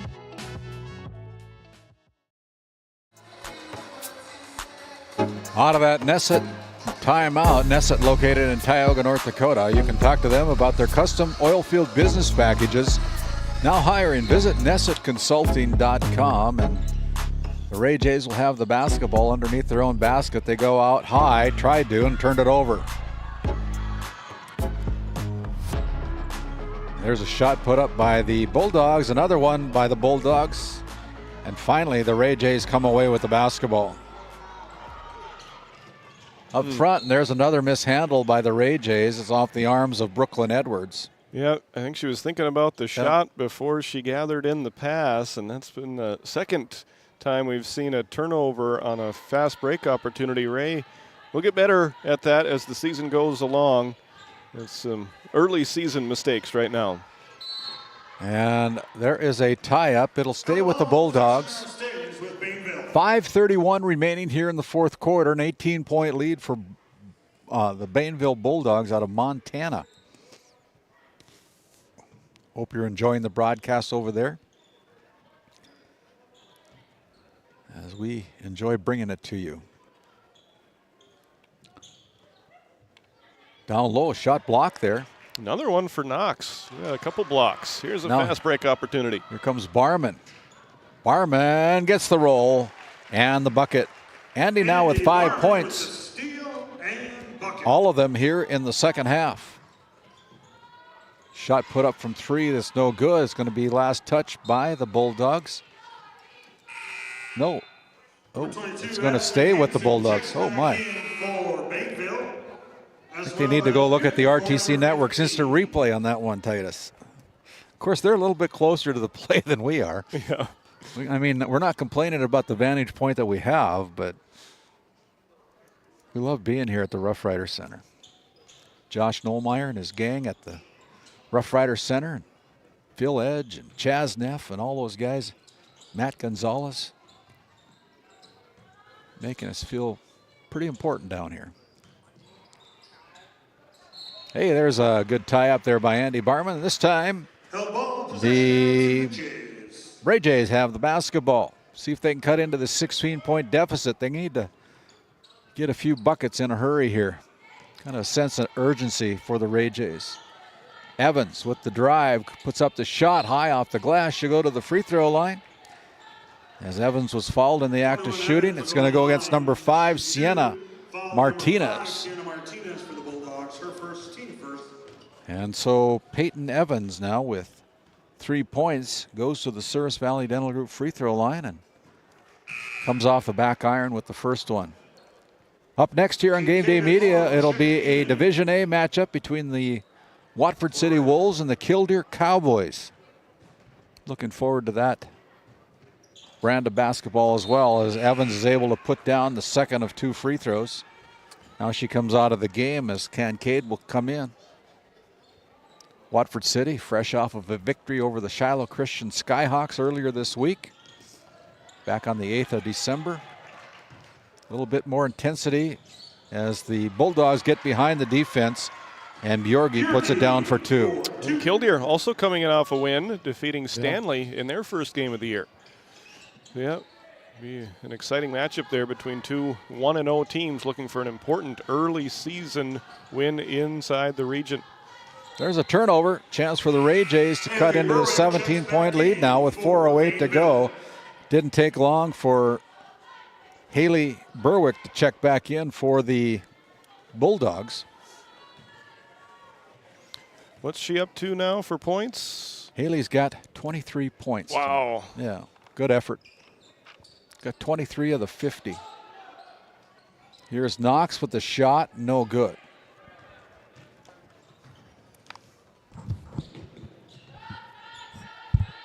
I don't know if you're the Bulldogs. Do you want to slow down the tempo of the game a little bit? Not really their style, yeah. But I think it's important to learn to play different styles. So this might be a good learning opportunity here to try and work some of the shot clock and see if they can score in the half court. From the right baseline, the shot put up there, no good. That's right.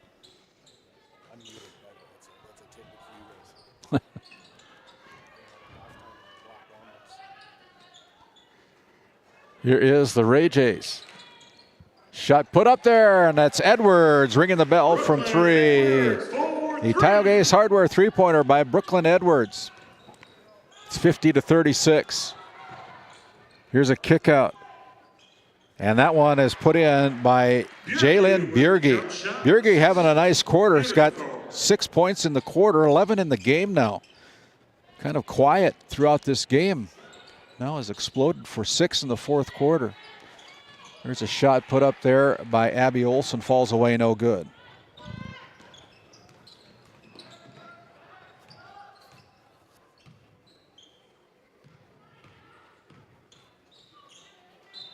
Ava Long is going to get whistled for a non-shooting foul. Ava picks up her second personal. Both teams have done a little better here in this fourth quarter, not picking up fouls.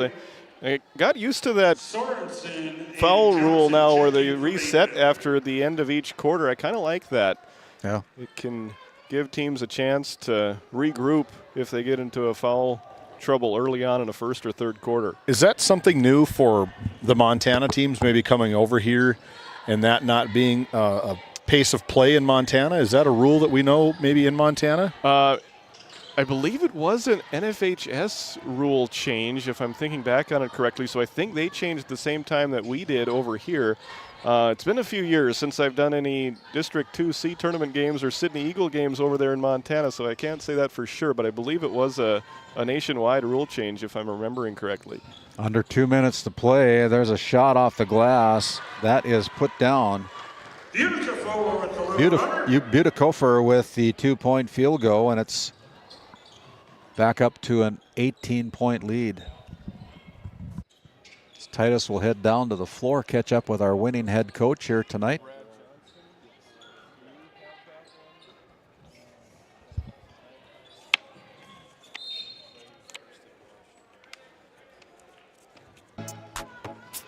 We got a timeout on the floor. We're going to take one as well. 1:25 remaining. The Bainville Bulldogs with the 54-36 lead.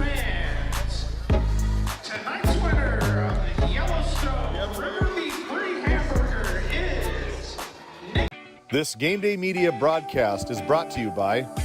With 40 years of service to Northwest North Dakota, Jan Costin CPA in Kenmare provides trusted accounting and tax services for individuals, corporations, estates, and partnerships.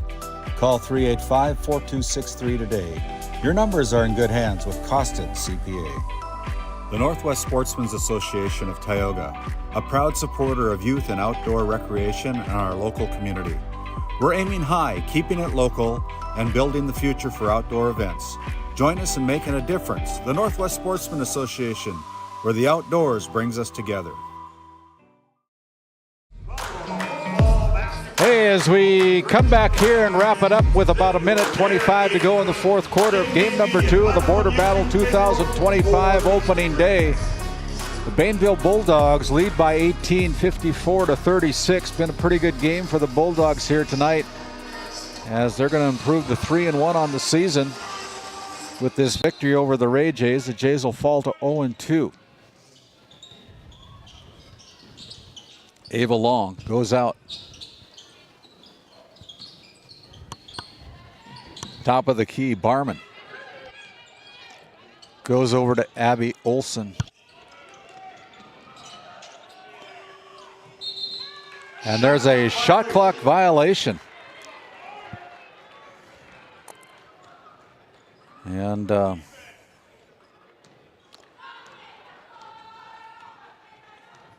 1:05 to go. Berwick goes around her defender. Nice bounce pass down low and finds a wide open Addison Hansen for 2. That's her 10th point of the game.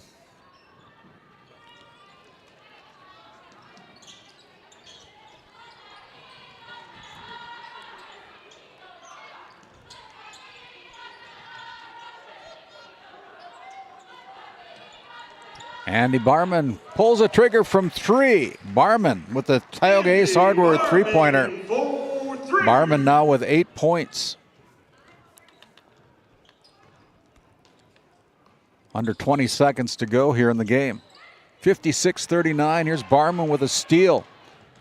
Barman going to go in for another 2 points. Barman with the steal and layup. And she's got 10 points, all of them here in the second half. Final seconds counting down. Your final score, it'll be the Bainville Bulldogs 56, the Ray Jays 41. We will step aside, we'll tally up, come back with our Bank of Tioga, our DNL Paraffin postgame show after this timeout as Titus heads to the floor to catch up with Lance Burnt and our Brad Johnson Insurance Player of the Game. D&L Paraffin Incorporated is a local family-owned hot oil company that has been in operation since 1981. We work hard to develop good business relationships with the oilfield companies in the Tioga area. While offering services north of Lake Sakakawea, we focus on integrity, hard work, and safety. For all hot oil services, call dispatch at 701-641-3065 or 701-641-6310. And for hiring information, be sure to follow us on Facebook at DL Paraffin.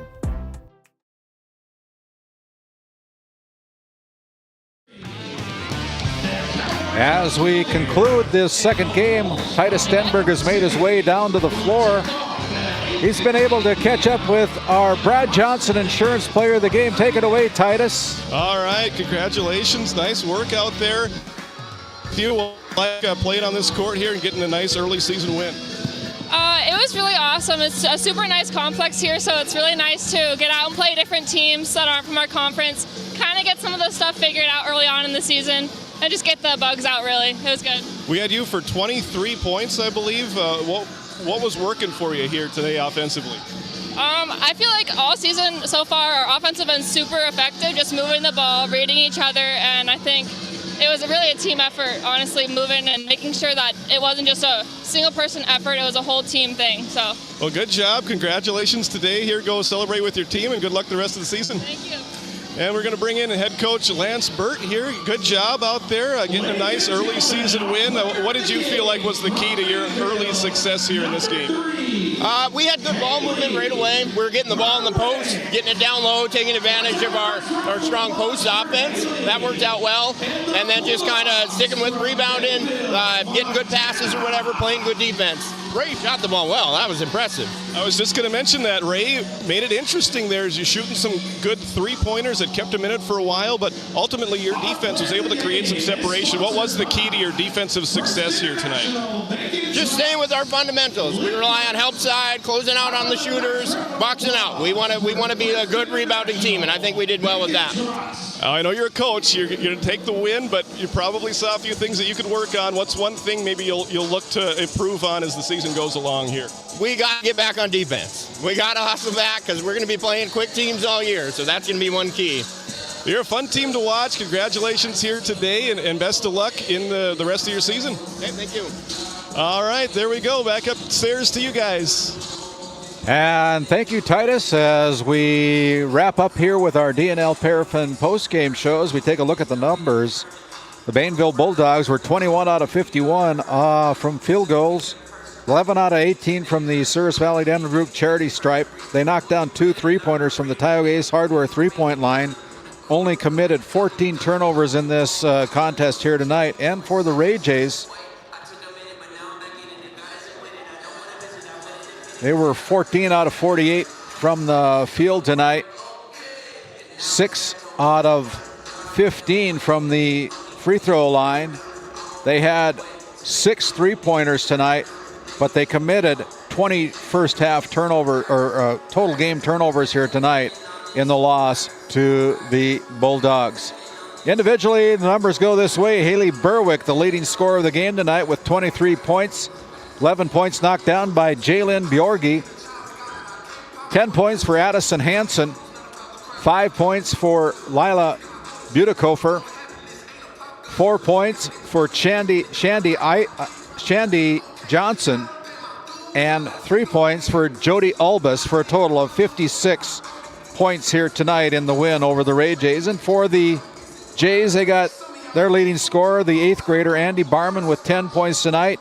8 points put down by Brooklyn Edwards and Brindley Kincaid. 5 points contributed by Caden Sargent. 4 points out of Peyton Evans tonight. 3 points from Ava Long. 2 for Avery Littlefield. And rounding out the scoring with 1 point tonight was Maya Knox for a total of 41 points tonight. Nobody fouled out of the game tonight. Congratulations to the Bulldogs as they improved to 3-1. And the Ray Jays dropped their season record 2-0-2 on the season.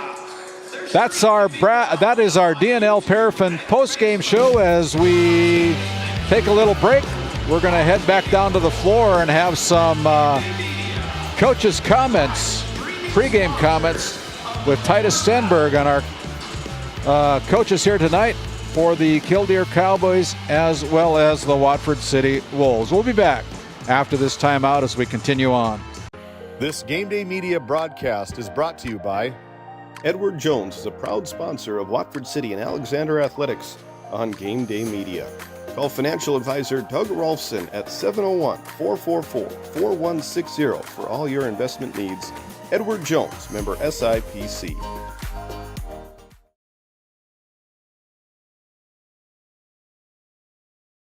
Since Nodak Insurance Company started, we've gone from paying by mail to paying online. Your proof of insurance is found in an app, and as farming technologies advance, our coverage protects. The way we live and work has changed, but our service and commitment remain. We're evolving to meet your insurance needs, with answers where and when you need them most. Nodak Insurance Company. Stop by our office in Watford City and visit with Eric Mogan and Brady Monroe to see how we can help.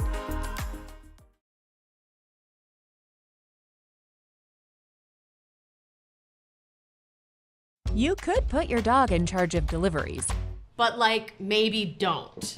You could plant your field by hand, but maybe don't. You could point in any direction and randomly choose a bank, but maybe don't. Cornerstone Bank offers high-tech, high-touch options when you want efficiency or need advice. Get the best of both, banking the way you want it. Come to Cornerstone and let us prove the difference.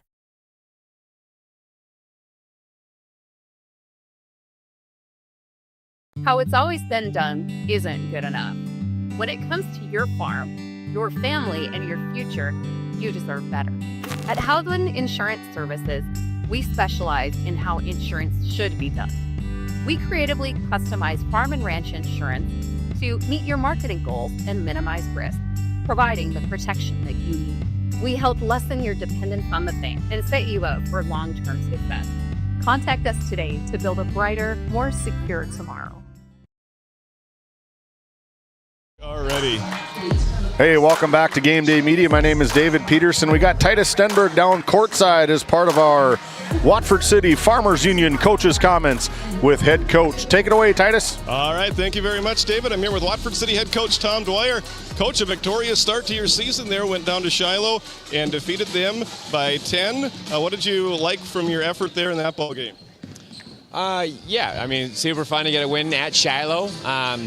You know, I've been wanting to beat Shiloh as much as I can for a long time, so it's fun to get a win. I was proud of just our team. Our team made a big improvement from our scrimmage on Thursday. They did a much better job of moving the ball and sharing it, right, and creating good looks for each other. So then we ended up getting some nice shots, right, and they were knocking them down, so that's exciting. Defensively, I was proud of their effort. You know, there's some lapses there that we got to fix and got to get better, but overall I was really happy with how we played. So third year of this three-division system, and this year it's a little bit different where you're playing pretty much everybody in your region twice, and so these early season games, they mean just as much as those late season games did last year. What's the message to your team going into this very important matchup against Killdeer, another region opponent? Yeah, you know, my message isn't really like any extra emphasis, just even though I agree with you, it is important, but, you know, just we're focused on what we got to do to get better, right? What do we got to do to fix some of the things that we had to fix from Shiloh? You know, what do we got to do to defend, you know, some of Killdeer's really good players like McKellen Walker, right?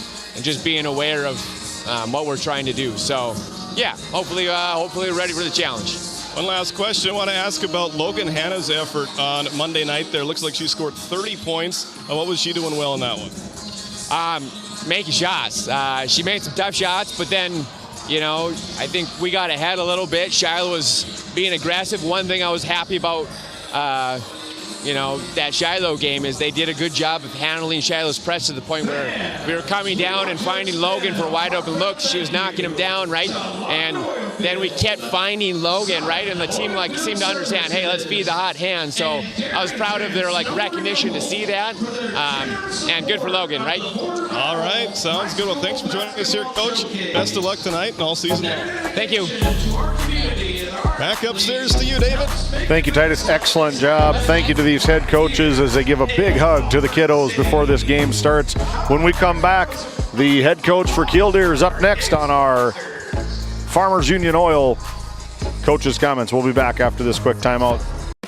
At Border Plains Equipment of Stanley, your local Case IH dealer, our vision is to be the respected and recognized leader in agricultural and equipment and the employer of choice by helping people succeed. Our mission is to serve agricultural customers and communities by partnering to meet their needs through the sales and support of farm equipment and technology. Visit borderplains.com to check local inventory or stop by at 8141 off Highway 2 in Stanley, your local Case IH dealer. This Game Day Media broadcast is brought to you by... Since 1952, Liberty State Bank of Powers Lake serves Burt County and the surrounding areas with a full suite of financial services. We are committed to being your bank of friendly service. Liberty State Bank, FDIC insured. Tioga Drug and Soda Shop, located at 106 North Main Street in Tioga. Visit tiogadrug.com. Hey, welcome back into our Hagen Equipment pregame show, part of our Watford City Farmers Union Oil coaches' comments. Titus has caught up with head coach for the Cowboys, Danny Hasek. Take it away, Titus. All right, thank you very much. Yeah, I'm down here with head coach Danny Hasek. Coach, a good win for you to start the year there against Stanley. What did you like from your team's effort in that one, and how big was it to start the season with a win? Yeah, so I mean, I felt like our effort on the defensive end has always been very good. So obviously, we start the year, it's kind of same kind of intensity. As far as offense, we've kind of struggled in the past years, but it was kind of nice because we had everybody score. So that was a huge, huge win for us. Excellent. Now you go right into region play with the new way that the things are going with. You're playing pretty much everybody in your region twice. What's the scouting report on this version of the Watford City Wolves? They're very good. I would say they're probably either the best team or the top two teams in our region. So, you know, great shooters, great intensity on the defensive end, very physical and very fast. So we're going to have to definitely bring our A game tonight to keep it competitive. You matched up with him in the postseason last year. Now you're going to see him at least twice again this year. Who knows, maybe 3. One key to your success is going to be McKellen Walker here this year. What does she mean to this team, and what do you hope to see from her tonight? Well, she's very valuable to us. She's an offensive threat. She's really been working on the defensive end as well. She can play inside, outside. So basically tonight we're just going to slow down. We're going to have to get a lot of off-ball action and really hope to get our shooters involved. Last question for you. How are the roads coming over here? Oh, really good, actually. Just a little wet. So, yeah, we were kind of nervous a little bit this morning, but hopefully they stay the same. I sure hope so. We've got at least 3 games in here. We're open for 16 this weekend. So thanks for being a part of this event. Good luck tonight and all season long. Thank you very much. All right, that's Killdeer head coach Danny Hessick, as we send it back upstairs for the rest of our Hagen Equipment pregame show. Thank you, Titus, and good job there by both coaches. For our coaches' comments brought to you by Farmers Union Oil of Watford City. We'll continue on with our Hagen pregame show after this quick timeout and a word from some of the great sponsors who help make this all possible right here on GameDay Media. Growing family? The City of Ray has shovel-ready lots available, 12,000 to 20,000 square feet. The lots are free of any special assessments. Right on Highway 2, we offer convenient travel and connections, as well as access to our amazing education system. Your family's future is important to us. Let us help you with that first big step. Contact Rhonda at 701-568-2204 or stop by City Hall at 101 Main Street in Ray. Think of Ray when planning your future. Invest in a community that invests in you.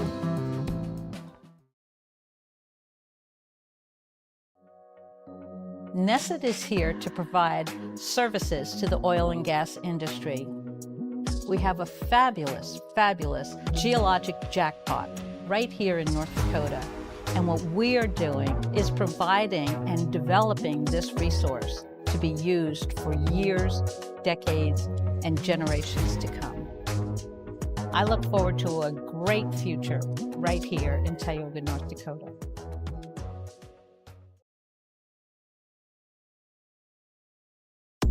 Located in Powers Lake, North Dakota, the Country Store has what you need. From hardware to everyday essentials, including FR clothing, power tools, and even embroidery and screen printing. You can find most everything at the Country Store. There's always a friendly face willing to help you find what you need at the Country Store. Jared and Brenda invite you to visit them on Main Street in Powers Lake. The Country Store has been in business for almost 50 years. If they don't have it, you probably don't need it. Give us a call at 701-464-5434 today.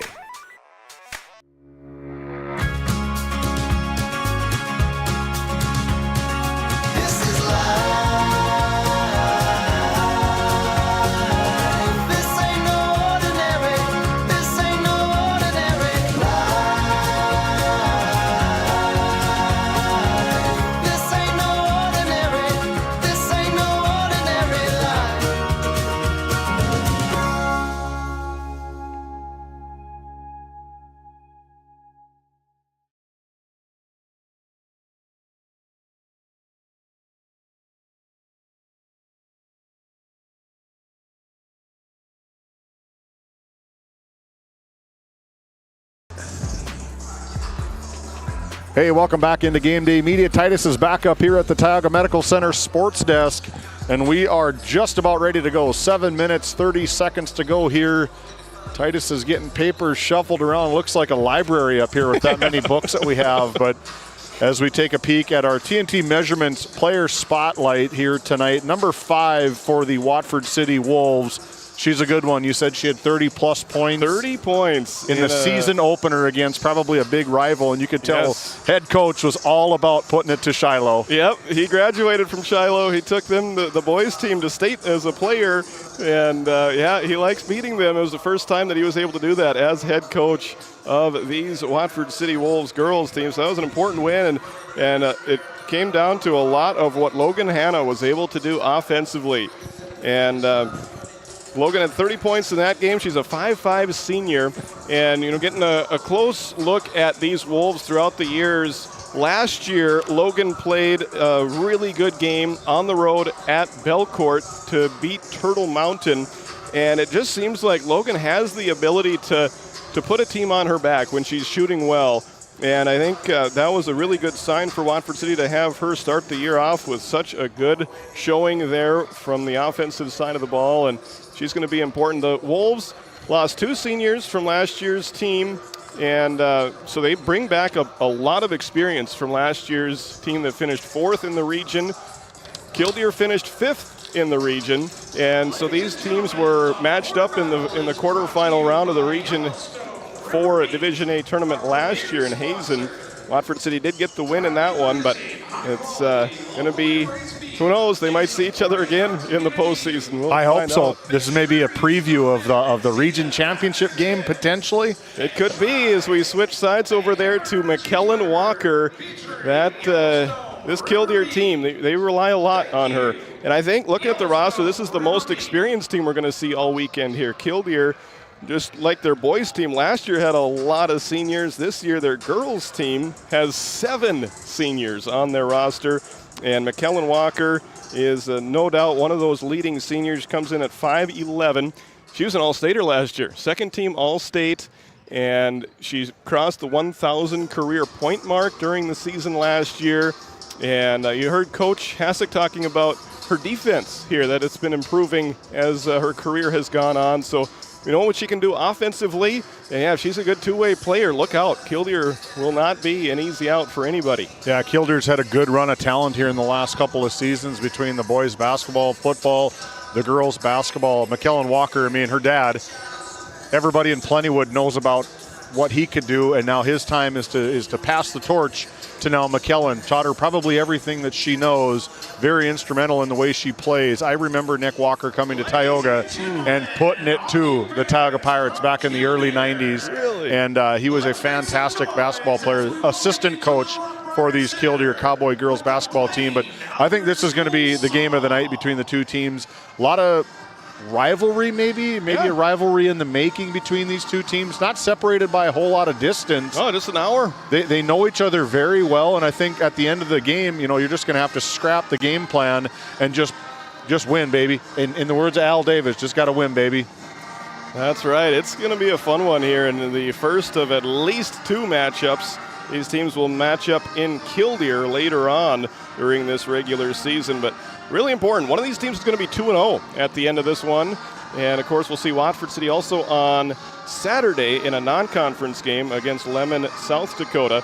But starting the season with 2 consecutive region wins would be absolutely enormous for this Wolves team as they look to improve on that 4th-place finish in the region last year. Yeah, a huge boost of confidence to the winner as they continue on into their season.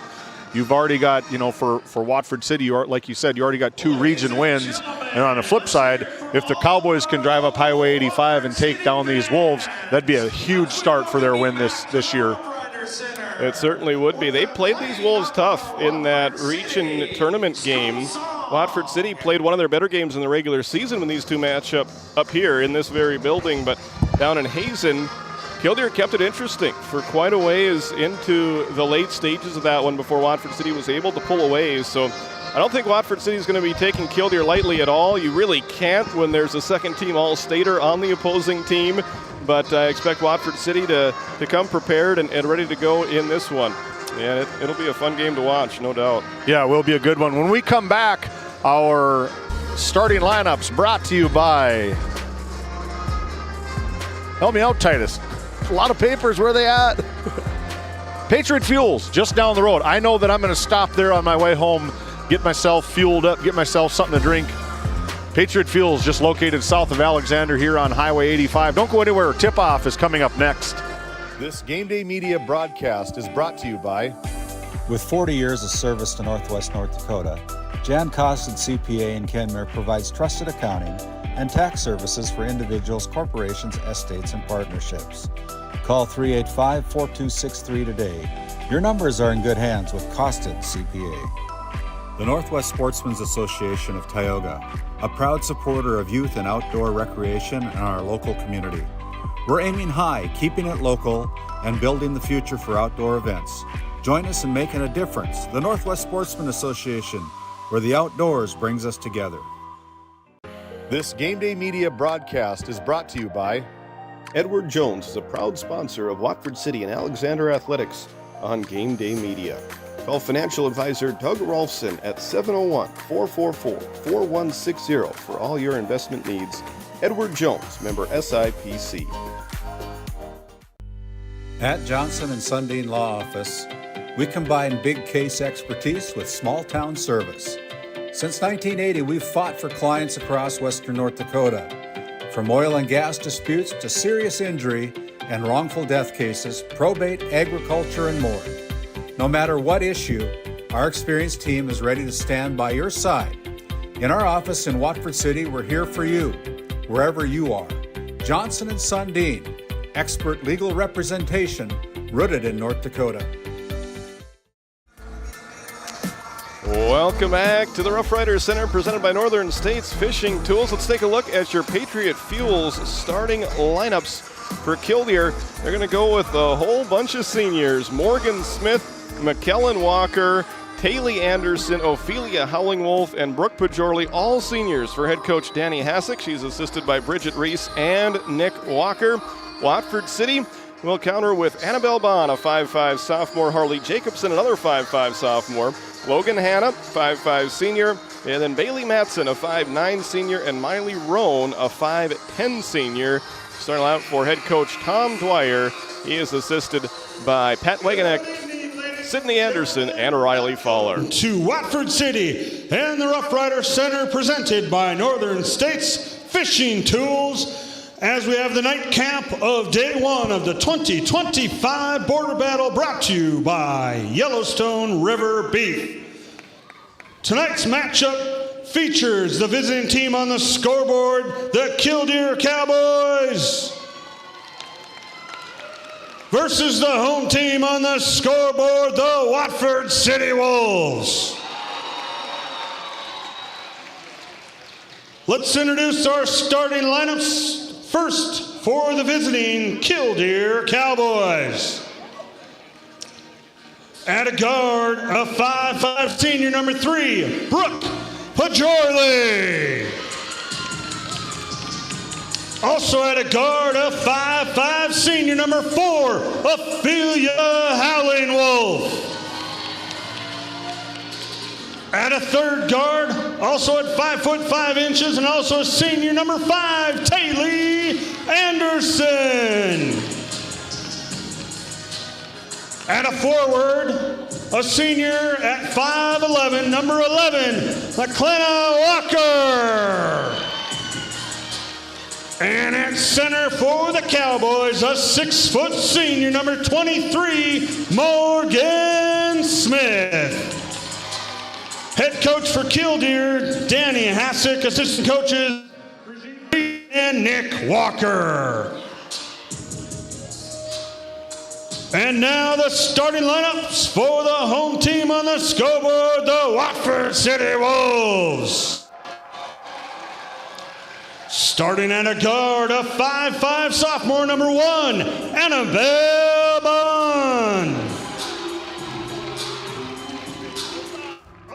A guard, 5'5 sophomore, number 3, Harley Jacobson.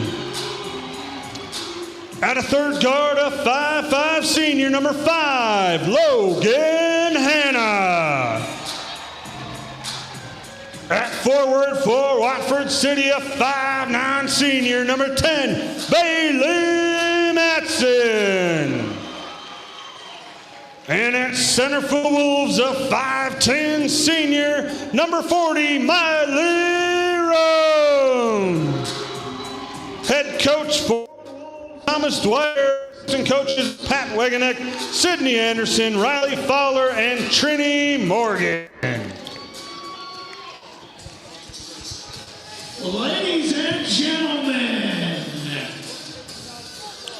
it might be cold outside, but the action is white hot here in the Roughrider Center. Let's get on our feet and make some They're going to turn the lights back on, and we're going to have some basketball. Great atmosphere here inside the Watford City an incredible Center. home court advantage here for the Watford City Wolves. Is that the truth as Aaron Pelton, our lead official, tips it off, controlled by the Wolves? Miley Rowan wins the opening tap. Bond straight to the hoop, and she scores right away. 10 seconds into the ball game, and Annabelle Bond is on the scoreboard. She scored 16 in that win down at Shiloh, and now the Wolves force a turnover, and it's a great start for the Wolves. 18 seconds in, 2-0 on your NCC scoreboard. Sophomore settled right in. She has. She started much of the season last year for the Wolves, and she'll be an important piece for Watford City moving forward this year and the next two as Bailey Matson drains a long-range two-point jumper. Off the assist from Annabelle Bond. 2-2-1 press as Killdeer tries to get it up the floor. Jacobson knocks it away, and it got close to a 10-second call, but Killdeer able to get it into the front court. Contested two-point shot there. Good defense from Miley Roan as Morgan Smith misses her first shot attempt of the game. And it looked like the Wolves were going to turn it over, and they do eventually. Roan saves it, but Ophelia Howling Wolf able to get the steal. 4-0 Wolves just underway in this first quarter on their third game of the night from the 2025 border battle. The Anderson going to work on the right wing, and she is bumped. A foul called against Harley Jacobson. That'll be the first foul of the game.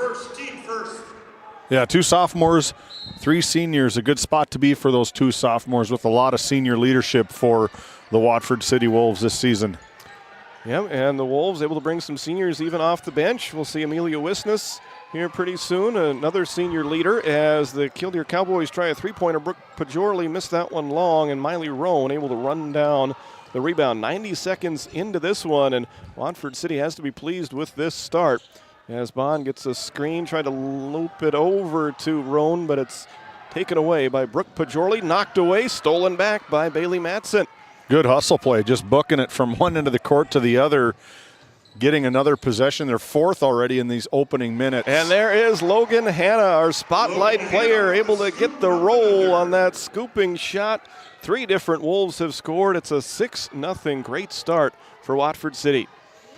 Sean Agee and Richard Seiner complete the trio of officials. 3 good ones here tonight for this spotlight game, I'd call it, probably tonight. Home opener for the Wolves. Yep, it's a great way that Josh and his team put the schedule together. It's going to be Watford City ending each day of the border battle here with the girls tonight. The boys play against Sydney, Montana in the final game tomorrow night. I cannot wait for that one. Yeah. I think I'm hoping for some elbows maybe going back and forth, kind of relive that rivalry, bring it back up. Montana versus North Dakota. Who's going to tough it out tomorrow?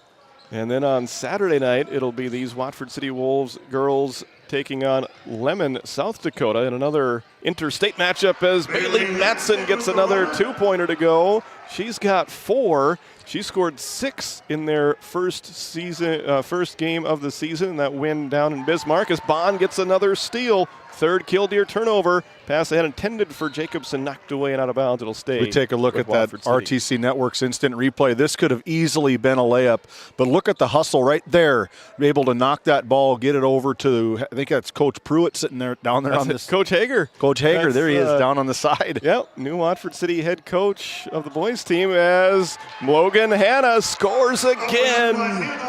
Getting back into her winning ways, scoring ways. Ended the other night 30-plus points and just get right back into the scorebook here tonight. 3 minutes into this first quarter, McKellen Walker with the basketball, fires a pass down low, knocked away, out of bounds, last touch by Howling Wolf, and Killdeer just looks frustrated right now. Yeah, kind of the opening empty possessions for this side for the Killdeer Cowboys. Not really getting any kind of flow of offense thus far, but that's because of a lot of big pressure from Watford City full court.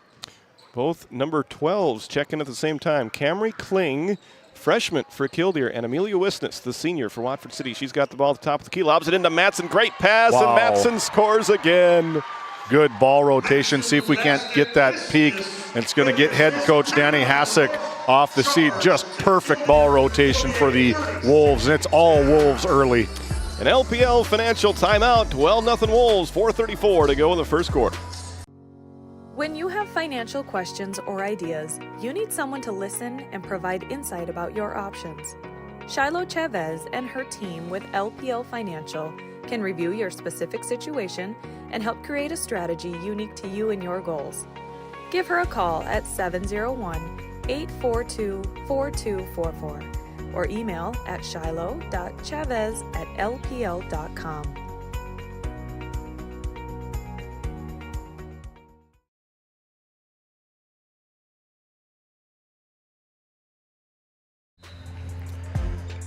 Welcome back to Watford City. Outstanding start to this one for the Watford City Wolves, up 12-0, riding some momentum from that first game of the year, that win down in Bismarck over Shiloh Christian. Taylor Anderson has the basketball for Killdeer over on the right side to Brooke Pajorley, guarded there by Bond in the corner. Annabelle's already got a handful of steals in this one. Look at that great defense. We might get a 5-second call, but instead it's a turnover out of bounds. 5-second call, 6 seconds left on the shot clock, out of bounds. What an incredible defensive effort right off the bat. Started with Harley Jacobson, just hip to hip all the way down the court, just suffocating man-to-man defense early. And for the first time this year, Salil Shoemaker onto the floor for Watford City, multi-sport athlete, really good softball player. She did not play down in Bismarck. She's on the floor there as Hannah missed that one too strong. And according to my unofficial book, that was the first missed shot of the night for the Wolves. Their first 6 to start the ball game as Annabelle Bond rips down that rebound. Watford City coming the other way with a 12-0 lead. Annabelle all the way to the hoop, blocked out of bounds by Brooke Pajorley. I missed the replay, but a huge block. But they got to stop that up about the volleyball attack line. They can't let that person drive all the way down into the lane without being contested. Here's Jacobson for 3. Swish! Jacobson for 3. Boy, Watford City coming out hot tonight. And there's Salil Shoemaker with the steal. She's going to drive in. Nice pass over to Bond, who scores. You can see head coach Danny Hassick just hands on her hips like, what is going on here? This isn't how we practiced leading up to this. Another turnover as Anderson lost it on the near sideline. Tasia Molina coming in now. Sorry, I got one of the other assistant coaches is Bridget Reese for these Cowboys. She also does a lot for them. You know, Nick is probably the third assistant coach, but just wanted to get that correction out there that Bridget Reese is listed as the assistant head coach or the assistant coach. 17-0. Watford City as Hannah missed that one. Rebound tipped out, controlled by Killdeer. Killdeer looking for their icebreaker as Anderson guarded tightly by Bond. Bounces it into the corner. That's Savannah McCrone. Now out to Anderson for 3. No.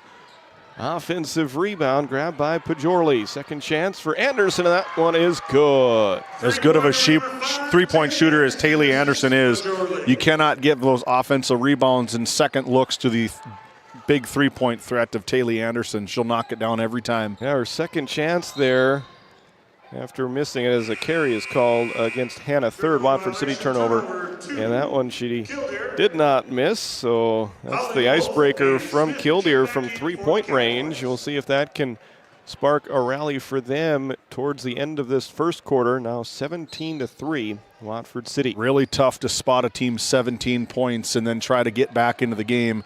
You're down 17 early. You have to stop the bleeding somehow. Hopefully that big three-pointer was it. Morgan Smith guarded tightly by Tasia Molina. Outside to Howling Wolf. Walker fakes a long 3, drives, shoots and scores, and now the lid is off the basket for Killdeer. Yeah, it's a good. Yeah, good. Anderson got the 3 and now Walker the 2. Good drive from Walker, just using that backboard. Just nice soft touch about 6-7 feet. 6-7 feet from the rim. It's their first one of the night. Yeah, it is. First and only, hopefully. We'll find out.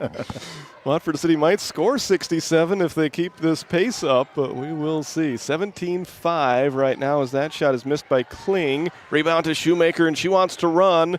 2-on-2 fast break. Salil stops in the left block. Pass intended for Roan, broken up and out of bounds by Killdeer. Boy, my first early observation from Watford City, offense 1, where the game of basketball is get it and go.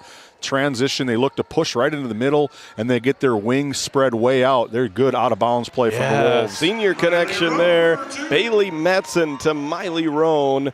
5th different Wolf to score in this first quarter. All 5 starters have scored, and it's 19-5. Watford City ending a 5-0 Killdeer run, and Walker wants to start another run. What a play here from Walker. Just given the left hand, goes left hand all the way, and is just able to scoop inside there and finish with the right.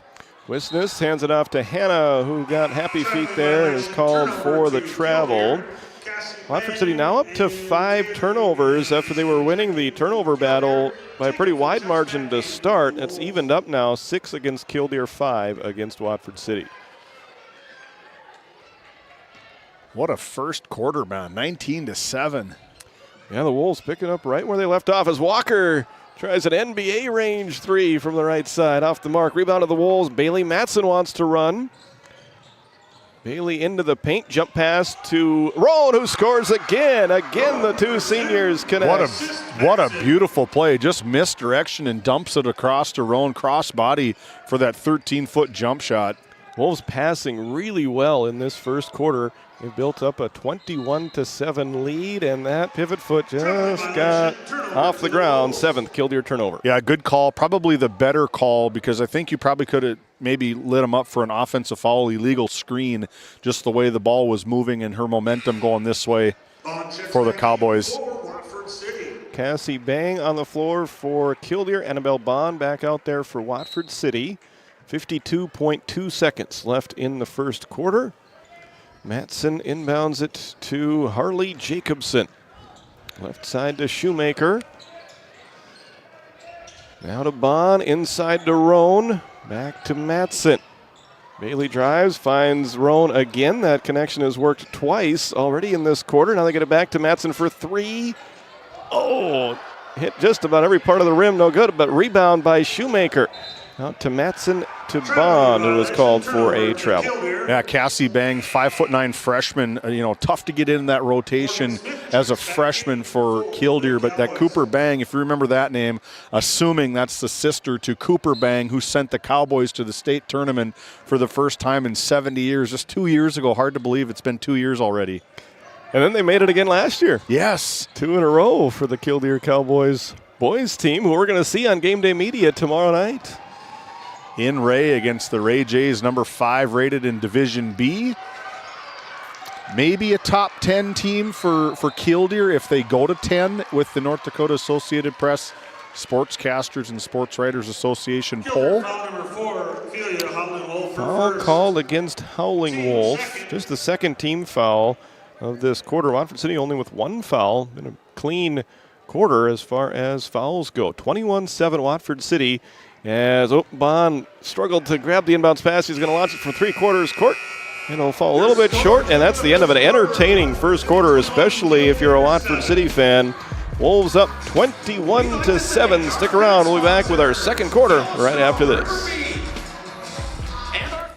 When the job demands power and precision, turn to Hagen Equipment in Watford City, your proud Case IH and Bobcat dealers.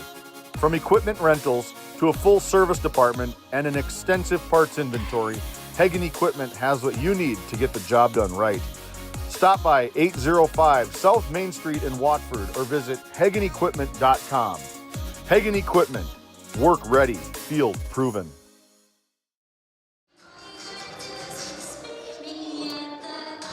Welcome back to Watford City. Nice crowd on hand here, filling up for this nightcap. I think we're going to have some really good crowds on Friday and Saturday. And let's take a look at some of our live read sponsors. Want to thank McKenzie County Heritage Park and North Dakota Oil Museum, where pioneering spirit runs strong. They're located there on the west side of Watford City. Open year-round, Tuesday through Saturday. Let's take a look at WCAG.church. One church in multiple locations. You can visit us in Watford City at 9:15 or 11:15, and also in Fairview, Montana, Belfield, and Kenmare, and also the Wolf Pack Booster Club. The strength is in the pack. Check them out on Facebook. It'll be Killdeer basketball to start the second quarter. Anderson guarded by Logan Hanna. As Watford City continues to crank up the defensive pressure. Walker going to work down low. And they're going to call Matson for a foul on that one, and it will be a shooting foul sending Walker. Take a look at our RTC Network's instant replay. Just beautiful bit of footwork from McKellen Walker. She goes right, checks to see if that door is open or closed. It was closed. She dropped baseline and tried to go hard with that right hand to the right side. First free throw of the game, and it is made by McKellen Walker. She now has 5 points to lead the Cowboys so far tonight. Expecting big things from her here in her senior season. All-stater from last year. We saw her up in Stanley last year, I believe, is where we saw her first, and was like, whoa, she's a good player. Yep. That one tipped out of bounds by Killdeer. So Watford City will get the basketball here. Just 15 seconds gone by in quarter number 2. Wolves leading on your NCC scoreboard 21-8. Bond pointing with her left hand as she dribbled with her right, and she switches over to the left as she gets it up top to Matson. There's Hannah, three-pointer. Too strong. Rebound by Annabelle Bond. Yeah, Watford City's really controlling the offensive boards here. I'd say the bigger team in Killdeer's got to do a little bit better job of boxing out. They do get a rebound there from Morgan Smith as Killdeer tries to peck away at this 13-point deficit, and a little bit out of control. She got the shot up against the rim, did Pajorley, but unable to get the bounce, and Watford City claims the defensive rebound. Logan Hanna into the front court. Over to Jacobson. Harley gets into the paint. Out to Roan. Up top for Annabelle Bond. Guarded by Taylor Anderson. Lob pass. Caught by Matson. Again, she finds Roan. No, but a foul this time, and Miley will shoot a couple of free throws. We take a look at the RTC Network's instant replay.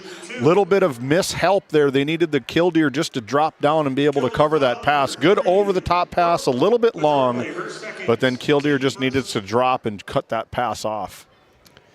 Pajorley picking up her second personal. First team foul, and Roan goes to the line. It's the beneficiary of a couple of nice passes from Bailey Matson early on in that first quarter. Her second free throw is good. 5 points now for Miley.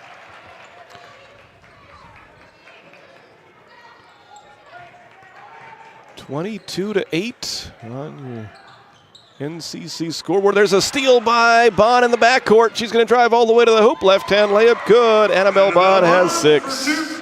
Yeah, good. This defensive ball pressure, just man-to-man pressure. They get a little double from that top guard, but it is just ball-hawking defense, and that head coach Tommy Dwyer has got to be super impressed with his girls' effort. That ticker you see on the bottom, that ND score feed, get the download, get it on your phone, submit those scores. You can sit in your bleacher, you can sit at home, watch on GameDay Media, submit the scores. We love the app. We use it all the time. We check across the state. It gets updated. You can see on the bottom we have the boys and girls going. Roll scores across, all reported by you, the fan. Bond into Roan for 2 more. Assist from Bond, basket from Miley Roan, and Miley now the leading scorer in this one right now for Watford City. It's 26-8. Miley leading everybody with 7 points. Here's a three-pointer that's going to fall short from Pajorley. Out of bounds over to Watford City. And it's great to see so many scores there and no postponements that I can see as I've been checking in on it.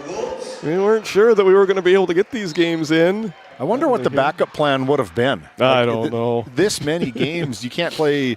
You probably could play Sunday, but that kind of cuts into people's personal lives and stuff on the day of rest. Yep.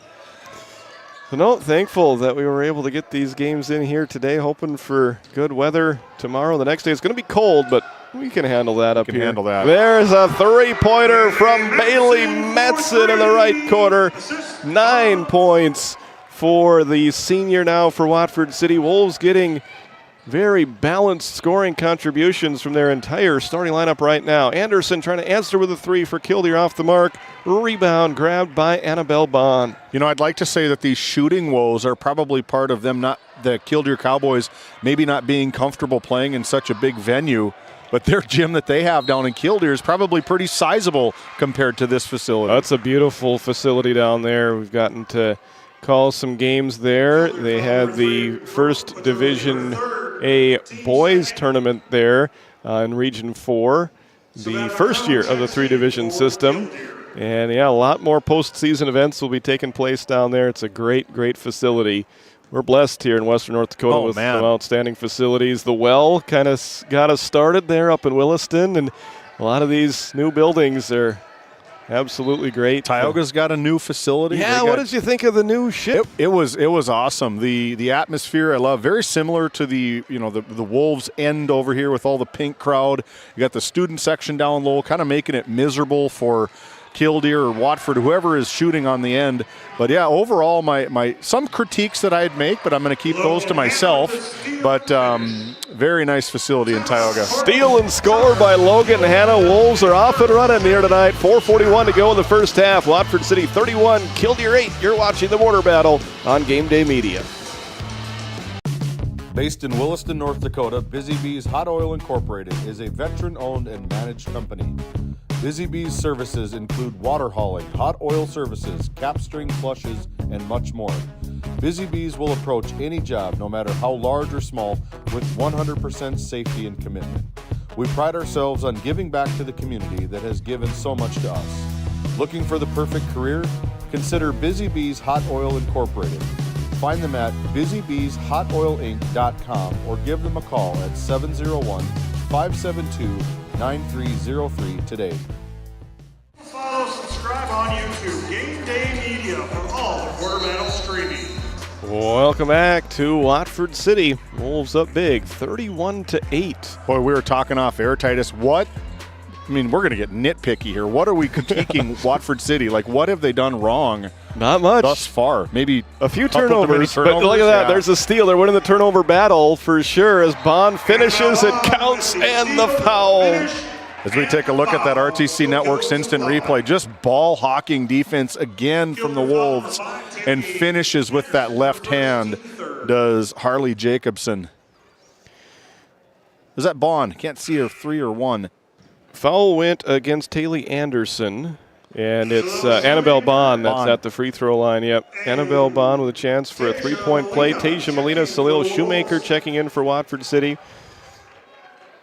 That would be my critique, is that they put their hair up so we can see their numbers a little easier, I guess. If that's you're going to get nitpicky on it. Free throw is good for Annabelle, and yeah, everything going right now for Watford City. 34-8. Knocking free throws down, inside, outside game is looking on par tonight. Taylor Anderson has it for Killdeer, dribbling over to the left side. Top to Kling, long range three from Walker, rims out. They're able to get the offensive rebound this time. Second chance opportunity for Killdeer. Walker goes through traffic and draws a foul. Free throws coming for the senior, McKellen Walker. Again, she's been the lone highlight thus far for the Cowboys. Excuse me. She's got 6 of their. What is she? 5 of their 8 so far. Taylor Anderson, the other 3 on that three-pointer back in the first quarter. Killdeer still has not made a field goal yet in this second quarter as Walker makes her second of 3 free throw attempts. Yeah, we were talking about the border battles. Just lucky to be down here. We had a good connection a couple years ago with you and Josh Nolmeyer. We're looking at covering the Dale Brown Classic in Minot, the Hoopster Classic in Minot. There's going to be basketball galore here on GameDay Media. And that's only December. Yeah, that's not even getting into the new year yet. We got 16 games here. One on Saturday in Tioga, most likely against Glenburn and Tioga boys. And then these Killdeer boys and the Ray Jays tomorrow in Ray. Tasia Molina gets it off to Hannah. Jumper from the throw line, just off the mark. Salil Shoemaker creating the extra possession there as she ties up Savannah McCrone. This is the intensity that Watford City brings. Just look at that, just ripping it away. Is number 23, Alyssa Holen. That was Salil Shoemaker at 25. Golly, my eyes. That's all right. Here we go. Hannah has it knocked away, gets it back, passes it out to Shoemaker. Once again, didn't play down in their season opening win as Molina tries a long range 2, too strong. Rebound grabbed by Cassie Bang, but there is Annabelle Bond with the steal and score. Even when Killdeer was able to grab a defensive rebound, Watford City able to capitalize right away on another turnover. 36-10, Watford City. 3 minutes left to go in the second quarter. Stick around for halftime. We'll have your halftime show brought to you by Mandak Insurance Company with your agent in Watford City and McKenzie County, Eric Mogan. Here goes Annabelle Bond with a right-hand dribble drive. Shot up, no good. Rebound tips its way back to her. Out to Molina for three. Short rebound off the hands of the Cowboys to Bond, who draws another foul. Annabelle right back to the free throw line. Even on a possession where the Wolves miss 2 field goal attempts, they're able to get another rebound and go to the free throw line. You can look at that RTC Network's instant replay. Both McKell and Walker down, about 2 feet from the hoop. On long shots, you're going to get long rebounds bouncing deep. And twice it happened to Killdeer, unable to get that defensive rebound. And then the Wolves making you pay for it, getting back to the free throw line. Howling Wolf in for Killdeer. Matson back on the floor for Watford City. Wolves up 37-10 as Bond makes the second free throw. She's a perfect 3 for 3 from the free throw line. All of those attempts coming in this second quarter. Our Souris Valley Dental Group free throw line located in Minot, North Dakota. Dr. Jarek Henson, Dr. Kevin Broderson, and Dr. Grant Neal. Visit SourisValleyDental.com. Do fantastic work in Minot. Voted the Minot Daily News #1 dental office in Minot, North Dakota. Kling lines up the three-pointer over to Savannah McCrone, who swishes it in. Second made 3 of the night for Killdeer. Boy, what a much-needed basket for the Cowboys.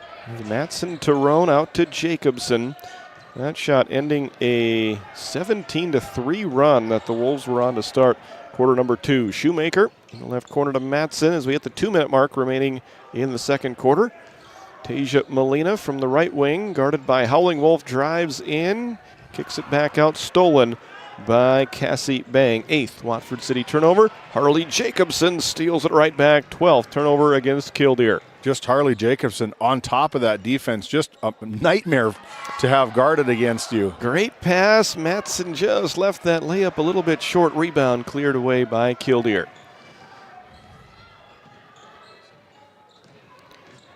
.125 left to go in the second quarter as there's another turnover against Killdeer. Killdeer is kind of waiting for halftime to get here. I think they want to get onto the other end of the court and get into that wide open basket that looks like it's about a garbage can for Watford City right now, as big it is. And they want to see, and Killdeer wants to see Watford City's hot shooting stop on that cold end on their end of the floor. 25-point lead for the Wolves right now as Jacobson crosses the timeline, pass it on the left side to Bailey Matson. Bailey will drive, pass out to Roan in the paint to Bond, who draws another foul. More free throws coming for the sophomore Annabelle Bond. Boy, I think they found something in sophomore Annabelle Bond. Watch, defense stops, cuts right to the middle of the lane, goes up with the left hand and back to the Souris Valley Dental Group free throw line for Annabelle Bond. Just a 5', 5" sophomore playing down in the bigs.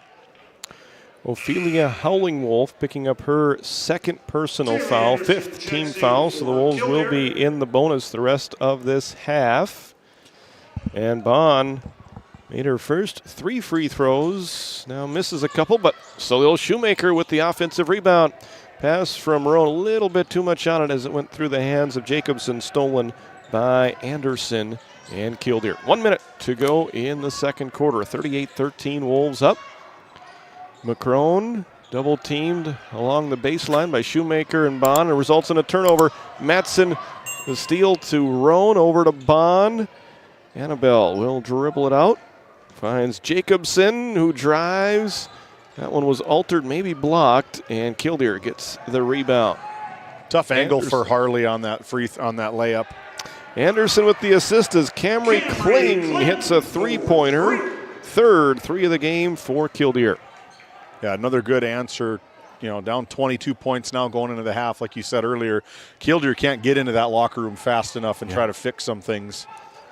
Shot clock is turned off as the Wolves look for one more good offensive possession. Bond into Roan, a little bit too strong. Rebound tipped, taken by McCrone. As the Cowboys have a chance to end the half on a run, but they throw it away, and the Wolves will have an opportunity with 1.8 seconds to go. You got enough time. Let's see if we can't get It looks like Mattson going Mattson towards. From half court. Uncontested. Oh. Yeah, just about. They like shooting those at practice. That one wasn't that far off. Later in the season, that one might be going in. 38-16, Wolves with the halftime lead. Stick around. We'll have your Nodak Insurance halftime show when we come back. Since Nodak Insurance Company started, we've gone from paying by mail to paying online. Your proof of insurance is found in an app, and as farming technologies advance, our coverage protects. The way we live and work has changed, but our service and commitment remain. We're evolving to meet your insurance needs, with answers where and when you need them most. Nodak Insurance Company. Stop by our office in Watford City and visit with Eric Mogan and Brady Monroe to see how we can help. We often think of frontiers as pages in a history book, a time gone by. But even in this modern world, there are new frontiers to conquer.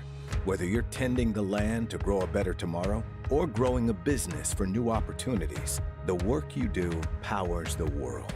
Exploring the frontier means stepping forward, shaping the future for yourself and for those around you. First International Bank and Trust, helping you live first, one step at a time. Looking to save on fuel and fuel up fast? Patriot Fuels of Alexander, North Dakota is your partner in profit. We're proud to support the trucking industry with high-speed fueling systems, top-quality products, and vendor relationships that put your success first. Join the Patriot Fuels Fleet Card program and unlock exclusive discounts, or simply pay at the pump. Either way, you're fueling with integrity and efficiency. Patriot Fuels, driven to deliver more, located in Alexander, North Dakota. This GameDay Media broadcast is brought to you in part by At DA Land LLC, our vision is to provide for the community in which we live and operate, providing a full line of skid steer attachments, farm and ranch, equine equipment, and much more. Shop our store in Tioga, North Dakota, or visit us online at daland-llc.com. Otheon Boutique carries a wide variety of women's clothing as well as permanent jewelry. Shop in downtown Tioga or visit their website at shopotheon.com.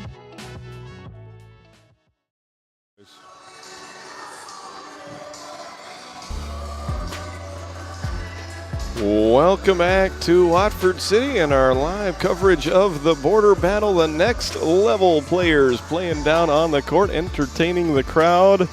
Some back and forth action down there going on right now. Very good basketball. Next level basketball here in Watford City. I believe they said it was third and fourth grader. I think the most impressive player on the court down there is number 11, big number 11, GameDay Media's own. Yeah, that's Matt Gonzalez down there. Matt Gonzalez maybe looks like Ed Monix from the Flint Tropics down there in that teal and orange, running the court up and down, big man. The Watford City Wolves put on a pretty good show themselves there in that first half as they lead this one 38-16 at the break. They scored the first 17 points of the ball game. They led it after one quarter, 21-7. They built a 28-point lead at 38-10. Killdeer able to make a couple of threes to close out the scoring in the second quarter to make it a 22-point game at the break. Watford City 38, Killdeer 16. Let's take a look at the stats. For Watford City, they were 16 of 31 from the field for 52%. They made 2 3-pointers. They were 4 out of 7 for 57% from the free throw line. Watford City committed 9 turnovers and whistled for only 3 first half fouls. For Killdeer, they were 5 of 18 from the field for 28%. They made 3 3-pointers, so just 2 2-pointers and 3 threes in the first half. For Killdeer, they were 3 of 4 from the free throw line for 75%.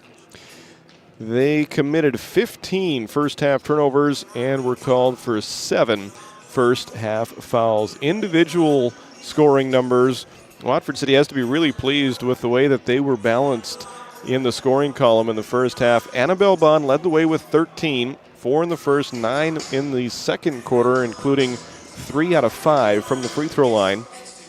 And she was the only one in double figures. Then it was Bailey Matson with 9 points, Miley Roan with 7 points, Logan Hanna 6 points, Harley Jacobson with 3 for Watford City's total. of 38. Logan Hanna scored 30 in the season opening win, and she got off to a quick start here and finished with 6 in that first half, but she was 4th individually on this team in scoring here, so that's showing some of the balance that this Watford City team is capable of. Personally, I was expecting Bailey Matson to probably be the leading scorer on this team, just with how many points she has scored throughout her career, but right now she has been content to deliver some great passes.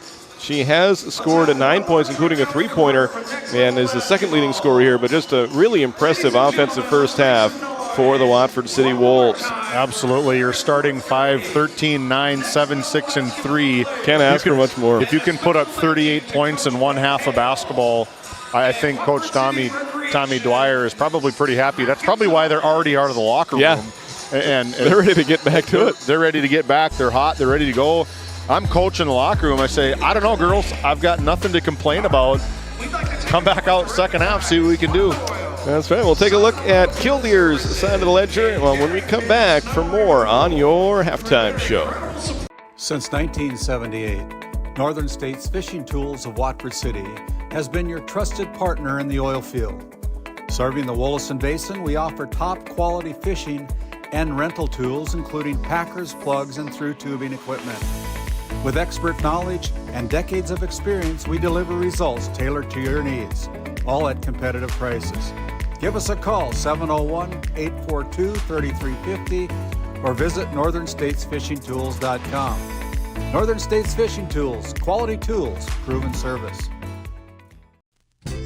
Founded in 2019, Northwest Therapy Services, located in Ray and Williston, North Dakota, provides speech therapy in our clinics, as well as partnering with local schools and nursing facilities to provide on-site therapeutic services. Our therapists offer language therapy as well as therapy for social, cognitive, communication, swallowing, feeding, and voice disorders. We are dedicated to providing the highest level of quality services. To schedule an appointment, visit nwtherapyservices.com or call 701-568-8255.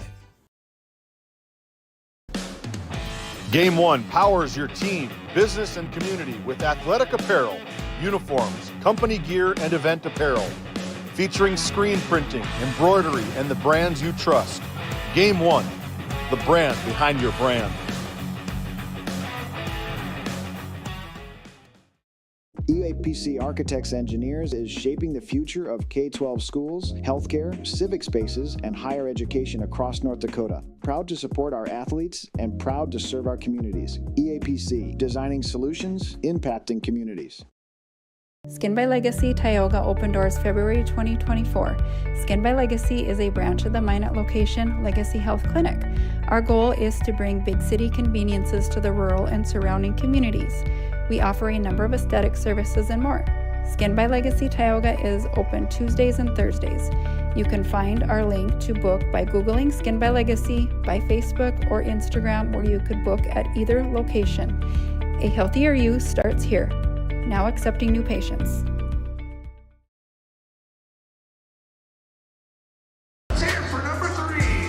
Hey, welcome back into GameDay Media. Our Skin by Legacy faces in the crowd. Visit legacyhealthclinic.org with locations in Minot, Tioga, and Stanley. In Tioga, they service you on Tuesdays and Thursdays, and now taking patients and clients in the Stanley area. Visit legacyhealthclinic.org/Tioga to schedule an appointment or a consult with Sarah Rice in Tioga on Tuesdays and Thursdays, on Stanley on Wednesdays. Looking forward to seeing what Legacy Health Clinic can do for you. Here you go, Titus. Christmas is right around the corner. Perfect Christmas present for her. There you go. There you go. Let's take a look at the Killdeer Cowboys scoring there in the first half. McKellen Walker led the way with 7 points, including 3 of 4 from the free throw line. The rest of her team made 3-pointers. It was Taylor Anderson, Savannah McCrone, and Camry Kling. All 3 of those players made 1 3-pointer for the total of 16 points there. Once again, 7 for Walker, 3 for Anderson, 3 for McCrone, and 3 for Kling to add up to Killdeer's total of 16. But I think the message was from Coach Hassick there in the Killdeer locker room at halftime. Rebound, box out, cut your turnovers in half. You're probably back in the game. the ball's going to drop. The law of physics is you shoot it at the hoop. At some point in time, the ball is going to go through the hoop. And I think the message, the hustle, the effort can't drop. You're down 22 points going into this second half. Start inside out. See if you can't get Walker some touches early down low and see what that matchup can bring between her and Miley Roan, and see what kind of back and forth. Get a bucket. Get down to the defensive end of the floor. More importantly, get a stop. You can't trade basket for basket at this point. Right now you have to stop the ball on the offensive side. Looks like they're going to get man-to-man, maybe some full court. Flip-flop. Going to go on offense right away. Yep, Killdeer basketball to start the third quarter. The start of this third quarter is brought to you by Northern States Fishing Tools, which is a locally owned fishing and rental tool company serving the Williston Basin since 1978. Killdeer ending the first half on a 6-0 run, and they're going to draw a foul in the first possession of this third quarter as Miley Roan will be called for that personal foul. Her first personal, first team foul. And the clock is continuing to run. And as the first free throw is off the mark. The Stars are out tonight. Ross Sundin making an appearance. Good to see Ross again after a fun football season. Yeah, he did a great job. Did a fantastic job. See if we can't get him another headset for the winter season. Yes, I'm working on it. I think we might get Ross for a few games. 1 of 2 from the free throw line there. And Pajorley able to knock down one of those 2 free throws to make it a 38-17 game as Jacobson drives and draws a foul. Harley will go to the line. What an attack move. You take a look at this RTC Network's instant replay. The handles from Jacobson, just some hesitation, drop that back leg and take off, explode to the rim. You know, it's so much fun to be able to watch Watford City with a new set of eyes. You know, I got used to Annabelle and Harley last year as freshmen. They played a lot, and they continue to improve, but this kind of hustle and the effort that they put together, that's what you can count on every single night from them. And yeah, as they're growing, they're getting a little more strong and a little more just basketball IQ continues to grow. And the confidence that comes with age. And yeah, they're going to be a dynamic duo for years to come here for Watford City. Keep an eye on Annabelle Bond and Harley Jacobson. They are now sophomores, and right on cue, Harley gets another steal. Turnover 16 against Killdeer.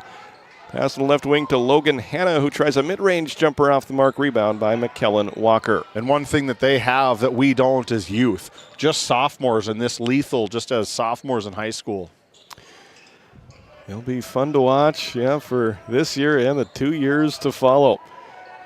Killdeer, one of the most experienced teams, not only in the region, but I think in the state when they come in with 7 seniors. Walker, one of them, who lost the handle there and does lose it out of bounds for turnover number 17.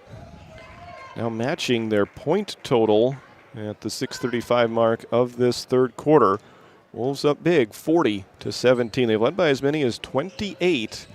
They scored the first 17 points of the ball game. Harley drives, kicks it to Hannah, straight away, 3, good. Wow. The ball rotation from Watford City, drive, kick. One thing that I've seen them do is they've passed up a really good shot for a great shot. Yeah. Coach Tommy, he was a point guard in his playing days, and he really knows how to coach his point guards. You see so many good point guards turn into good coaches. Well, that coaches on the floor, the That's floor right. general. They translate just like catchers. Catchers are usually the best managers. Couple of blocks from the Wolves, but then a foul eventually called against Bailey Matson. Second personal, second team foul, and it'll be Ophelia Howling-Wolf to the free throw line. We need to get Ross on here so he can critique the son-in-law, right? That's right. Ross's son-in-law is head coach Tommy Dwyer.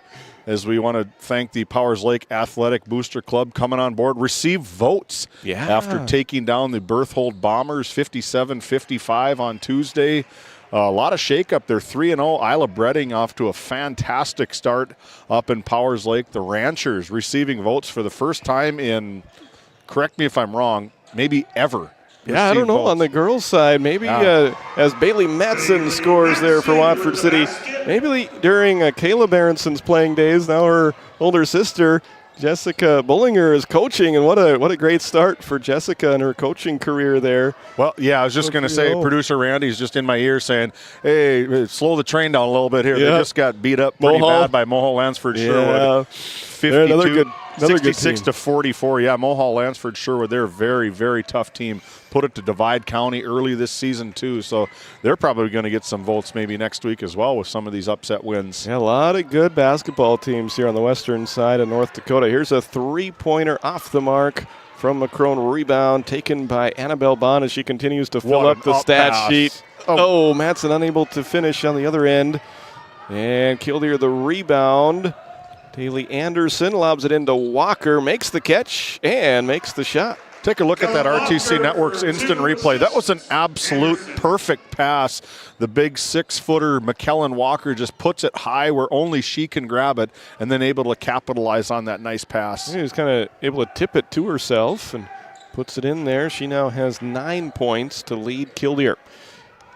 Logan Hanna steps behind the screen, misses the three. Offensive rebound by Harley Jacobson, the shortest player on the court, and unable to make it, and then commits the foul there. But once again, the never-ending hustle from Harley Jacobson. Yeah, just the go, go, go. She just doesn't slow down at all. Amelia Wisness in for Watford City. And a couple of players out there also for Killdeer. Faith Baptist Church up in Kenmare. Sunday school at 9:45, worship service at 11. You can find them at faithbaptistkenmare.com. You can see them on Facebook and Instagram. Pastor Mike Fraunfelter pastoring the church there up in Kenmare. Takeaway. Annabelle Bond gets the steal, puts the shot up. It rims out. Annabelle, following her own miss, tips it out of bounds, and it will stay with Watford City. You know, one thing I've noticed from Watford City, the guards between Annabelle Bond, Jacobson, they put it up. They could really care less if it goes in or misses. Like, they just turn around, play defense. I mean, it's just something fun to see. They don't hang their head if they miss it. They just on to the next. Goldfish memory for these point guards. Bond over to Matson, who drives, misses the floater, just not getting the bounces here tonight. Those are going to fall for Watford City and Bailey Matson eventually, and this team is going to be a fun one to watch all season long as Killdeer commits their 19th turnover. Maybe just a little bit more touch. Maybe get that ball up a little bit. Tough angle for that ball to get into the hoop, as we want to thank the Divide County Quarterback Club coming on board again this winter season. Matson to Salil Shoemaker, down low to Wisness, gets into a little bit of trouble and turns it over. Steal by Camry Kling. And that pass over the head of the intended target. Savannah McCrone, turnover 20 against Killdeer. 45-19, Watford City with the win. Here would improve to 2-0. Both of these teams trying to get to 2-0 as they started off the year with a victory. This is the second game of a 3-game week for Watford City, as once again they're going to be in action on Saturday night in Game 16 of this border battle as they take on Lemon, South Dakota. Here's Hannah driving and drawing a foul. I mean, you think about it, when we covered region tournaments, that's a lot of games. This is double the amount of games. You usually got 8, maybe 9 if you have a play-in game in some of the other tournaments, but you have 16 games here tonight or this weekend, which, I mean, why not come watch these kids play? Yeah. They showcase, they put it on. It's a fantastic venue here. Great basketball inside the arena. It's just awesome being here. Not a bad seat in the house. You can buy a weekend pass and get in for all the games. There's also going to be all kinds of stuff going on, especially on Saturday with Christmas Fest that's going to be here. So, yeah, brave the cold weather. Come on out. Make some plans either to come out on Friday or Saturday as Bond gets another steal. She's going to go coast to coast and draw a foul against Haley Anderson. Just a telegraph pass and just off to the races for Annabelle Bond. Just turning the jet burners on and down the court she goes. I mean, again, very little to critique from the Wolves, but finish the play, I guess, get it up off the backboard a little bit higher. Tasia Molina in for Watford City. Looks like Jacobson will check in for Bond if she can make the second free throw. Camry Kling checking into the ball game for Killdeer. I like this rotation, just fresh legs coming in off the bench from Coach Dwyer. Yeah. You know, it's probably about a 3-4 minute rotation. You get your guards a break, you get your bigs, a lot of rim running for Miley Roan, stands 5'10", tallest in the lineup. You know, a lot of back and forth for her. I like the rotation that they get them in. Yeah, the Wolves aren't going to be the tallest team on the floor very many nights here this season, but they are going to be fun to watch as the three-pointer is poured in by Camry Kling, her second three of the ball game. Taylor Anderson, the assist there.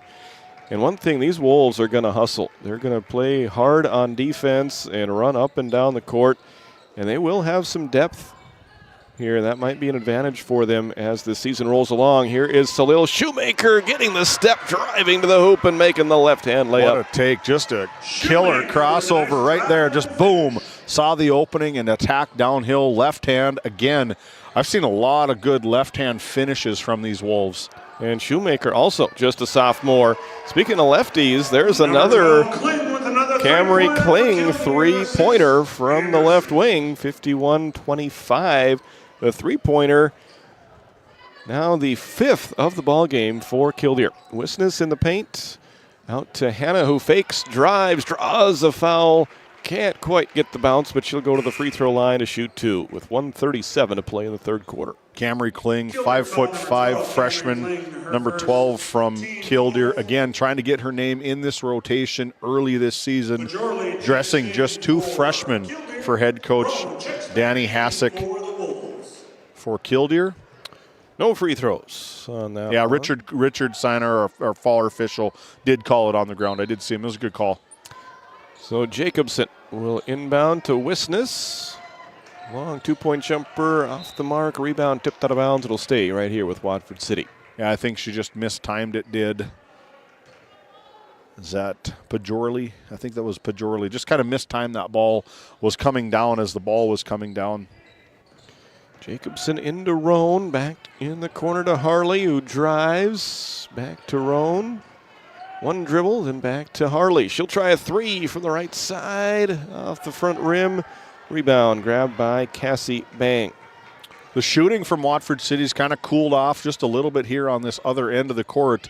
But Killdeer just unable to capitalize on those misses as Walker goes in. No call. A lot of contact, no call. Turns it over. Steal by Miley, who's looking for a teammate to get it to. And Harley Jacobson to the rescue there. Comes back and receives the pass.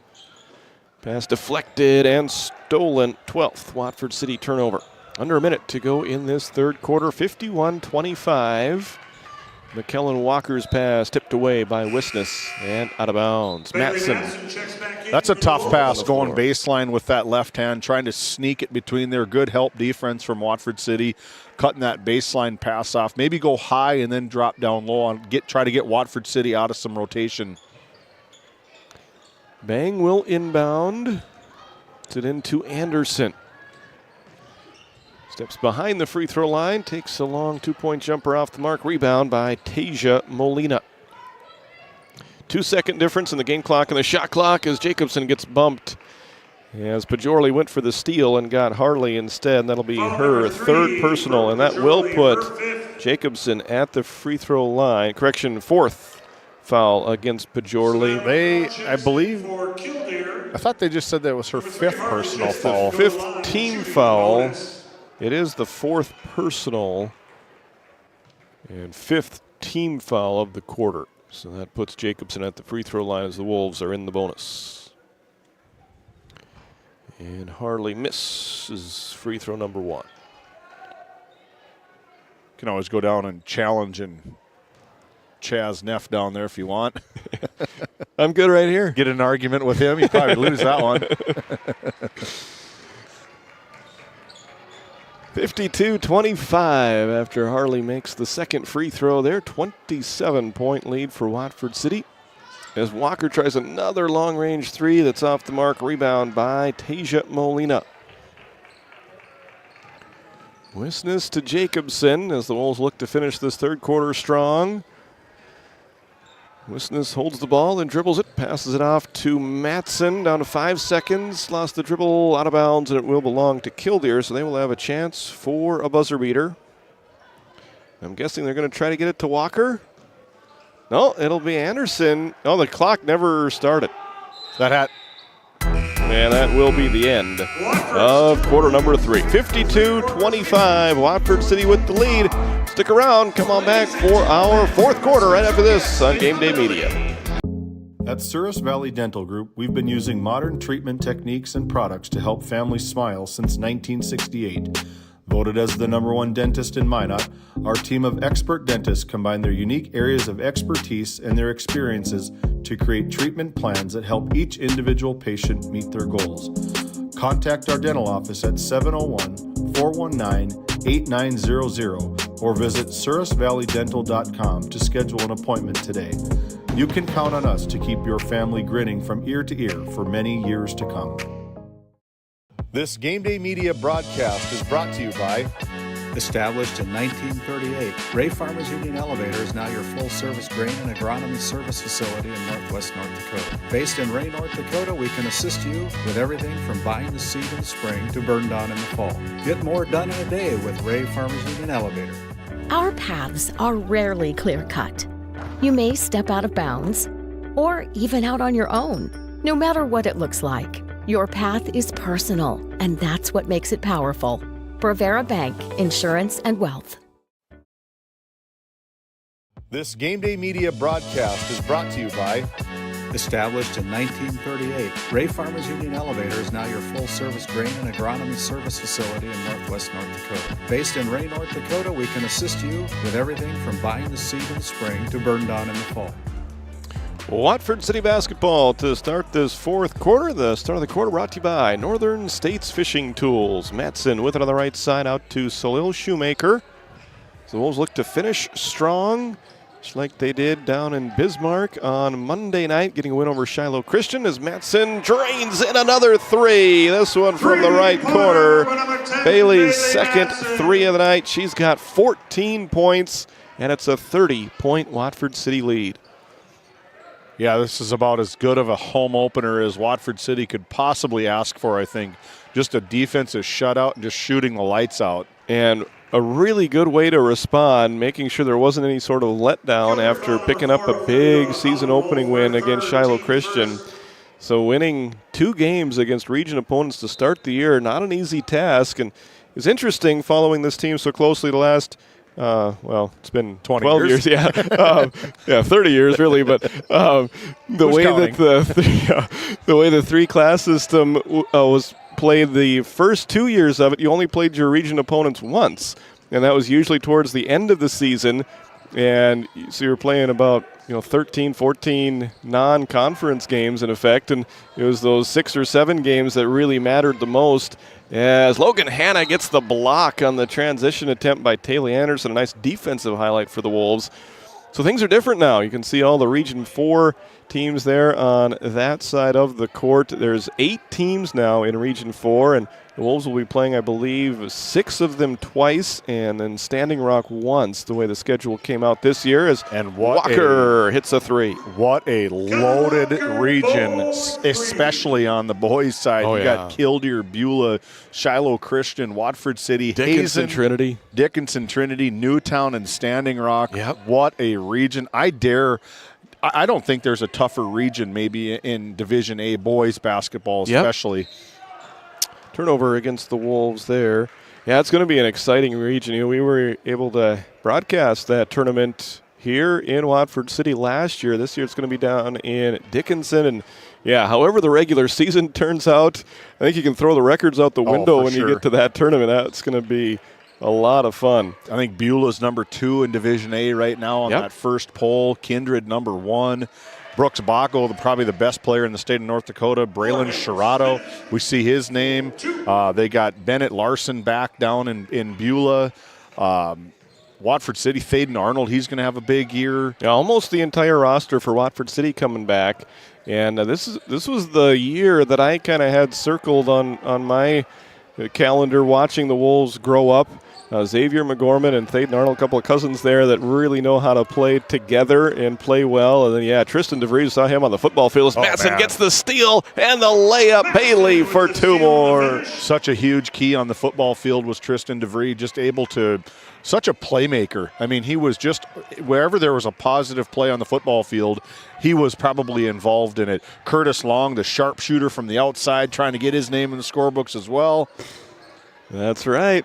Yes, there's another three-pointer from Walker. Good sign for her as she is heating up. McKellen now with 15 to lead Killdeer.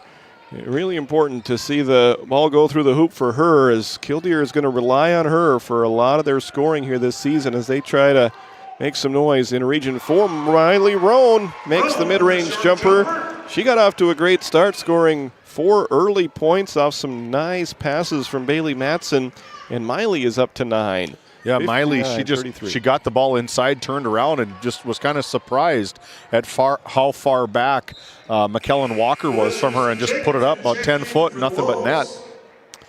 Wisness and Jacobson in for Watford City. Kling and Bang back in there for Killdeer. And David, we're going to have a hard decision to make here, trying to come up with a First International Bank and Trust Player of the Game. The way that Watford City has just played such a really balanced team game tonight. You are going to have a hard decision. We'll make Randy pick. Well, yeah, producer Randy, we'll make him pick. There we go. 3-pointer off the mark. And Killdeer able to get the offensive rebound, but not hold on to it for long, as there's a steal. Pass. You Hannah be kidding to me. Look Jacobson. At that. Look at that. 2 more for the Wolves. I'd love to replay that one, but as fast as Killdeer gets the ball out of bounds and back up court, these ball-hawking defenders turn transition offense for Watford City. That's the beauty of YouTube. You can make your own replays. You can make your own highlight reels with what we bring to you here on YouTube on GameDay Media. And yeah, make sure you subscribe. Hit that subscribe button. Enable all the alerts. Get notified every time that we go live. And that is going to be a lot this year. I think you got 30 games on schedule for Watford City alone. On top of trying to sneak in some Alexander games when maybe Watford City is deep on the road somewhere. Try to get some Trenton boys and girls basketball. We'll see Trenton boys and girls tomorrow. It'll be a fun time. Clara Wisness into the ball game for Watford City. Into the game for Killdeer is Haley Clem along with Camry Kling. And now we're going to have another substitution in there after Harley Jacobson is called for that foul.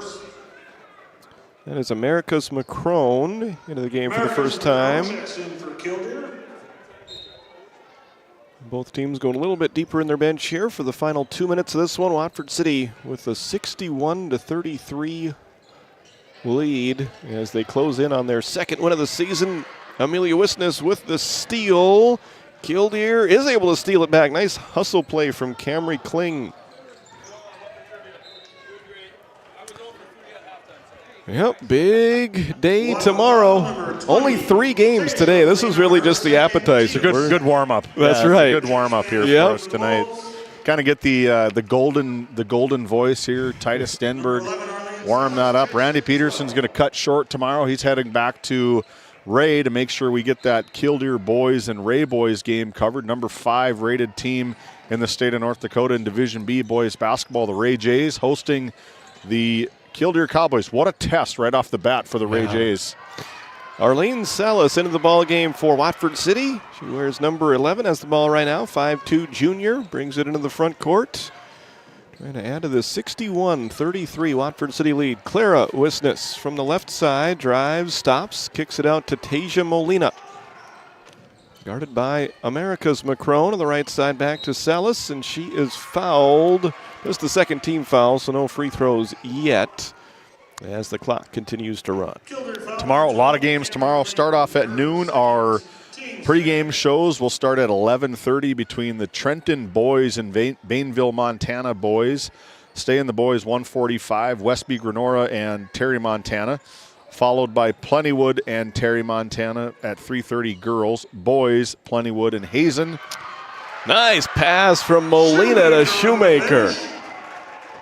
And then following the nightcap, Sidney, Montana and Bowman. We saw them earlier here. Nice looking team from Bowman County down in was it Bowman, Hettinger County in Bowman? Bowman County in Hettinger County, is that how it goes? Bowman County, that's Bowman and Rame, the co-op there that makes up the Bowman County Bulldogs. And then I think probably the game.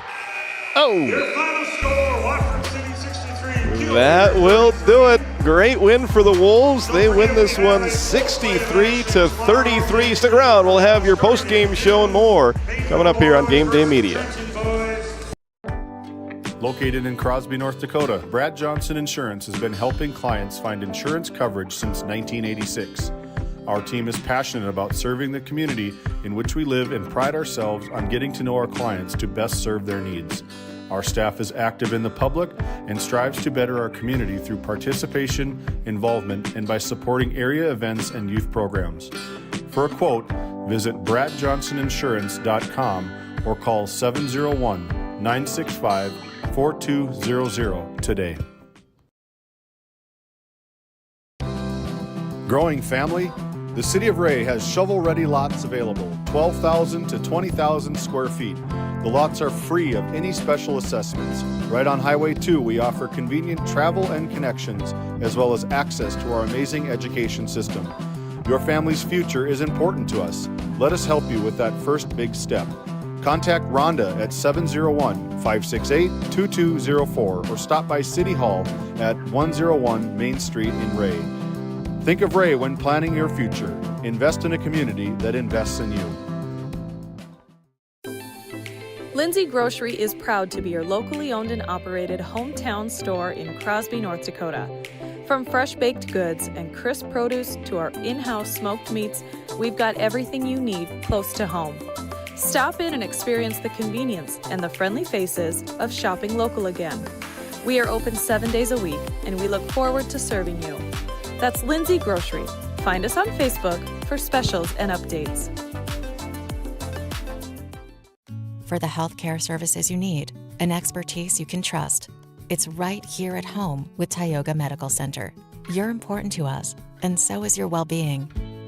From primary and specialty care to surgical services, we're committed to caring for you at every stage of life. There's no place like home with trusted, familiar faces. You can trust me. You can trust us. You can trust Tioga Medical Center. Trusted healthcare here at home. Welcome to the Western Education Regional Cooperative Center. We support 33 member school districts across Western North Dakota. Our commitment is to serve schools, teachers, and students. Our staff delivers impactful professional development for educators. We create opportunities for collaboration among districts. We help students engage with regional industries. Let's go to work. Call us at 701-741-3678 for more information. Hey, welcome back into GameDay Media. We've got Titus Stenberg alongside head coach Tommy Dwyer as part of our coach's comments. Take it away, Titus. All right, thank you very much. Wow, Coach, what a great game. 2 wins in a row here to start the year against 2 good region opponents. What did you like about the way your team played here tonight? I love the way we started the game. We started with good intensity. We had good defense. We were communicating. We did a really job of sharing the ball. I think we had quite a few assists. I thought we did a good job of just making like good cuts, having good spacing, and reading that and moving the ball and making I was really proud of how we shared the ball. And then talk about your defensive effort there. Killdeer didn't score until you guys had 17 points up on the board. Your defense was really playing well tonight. Yeah, I agree. I told them it starts with defense, and I think they're motivated, right? They're doing a good job of, making sure that we do all those little things to do everything we can to be the best we can be. All right, we're going to switch over here to our First International Bank and Trust Player of the Game, Annabelle Bond. Annabelle, great job out there tonight. What was it like getting a win here in your first home game of the year? It was great. We had a lot of fun. It looked like you had a lot of fun. And what can you say about some of your teammates there? Bailey with some great passes to Miley in the first quarter. Yeah, Harley was hustling all over the court. What did you like from some of your teammates out there this evening? Yeah, we kept getting that one more pass to get the better option. And that was like our main goal, is to get the better look as much as we can. So 2-0 to start the week. You've got another game coming up on Saturday. What do you hope to do on the court there against a new opponent in Lemon? Just play our game, play good defense, and pass the ball. All right. Great job here. Great job on the floor. Great job in the interview. We'll see you on Saturday night. Thank you. There you have it from the floor. Thank you to Coach Tommy Dwyer and our player of the game, Annabelle Bond, for visiting with us here on our Johnson & How it's always been done isn't good enough. When it comes to your farm, your family, and your future, you deserve better. At Howland Insurance Services, we specialize in how insurance should be done. We creatively customize farm and ranch insurance to meet your marketing goals and minimize risk, providing the protection that you need. We help lessen your dependence on the bank and set you up for long-term success. Contact us today to build a brighter, more secure tomorrow. Looking for a powerful new truck at an unbeatable price? Then check out Red Rock Chevrolet GMC in Williston. Right now, get behind the wheel of a 2026 Chevy Silverado 1500 Crew Cab for just $499 a month. $499 a month. Or take home a GMC Sierra 1500 Crew Cab and save a massive $13,000 off MSRP. These trucks are loaded with performance, comfort, and cutting-edge tech, all at rock-bottom prices. Make your way over for a test drive today. Red Rock Chevrolet GMC in Williston. Since 1978, Northern States Fishing Tools of Watford City has been your trusted partner in the oil field. Serving the Williston Basin, we offer top quality fishing and rental tools, including packers, plugs, and through tubing equipment. With expert knowledge and decades of experience, we deliver results tailored to your needs, all at competitive prices. Give us a call, 701-842-3350, or visit northernstatesfishingtools.com. Northern States Fishing Tools, quality tools, proven service. This GameDay Media broadcast is brought to you by Brandy Larson Insurance of Stanley offers home, auto, business, and farm insurance. For a quote, call 701-628-1414. Your local Farmers Union Insurance agent. Located in Tioga, North Dakota, Wham LLC and Dry Fork Supply are companies that specialize in gas flow measurement and equipment, along with a fully stocked oil field parts and supply warehouse in the Bakken. Give them a call at 701-664-9425 or stop by today. Welcome to Stanley. Our local businesses have the home field advantage, a community where tradition meets progress. Discover the charm of our past and the promise of our future, a winning combination. Support local, shop local, and be a part of something special. Take the home field advantage at visitstanley.org and follow us on Facebook. Be sure to like, subscribe, and share.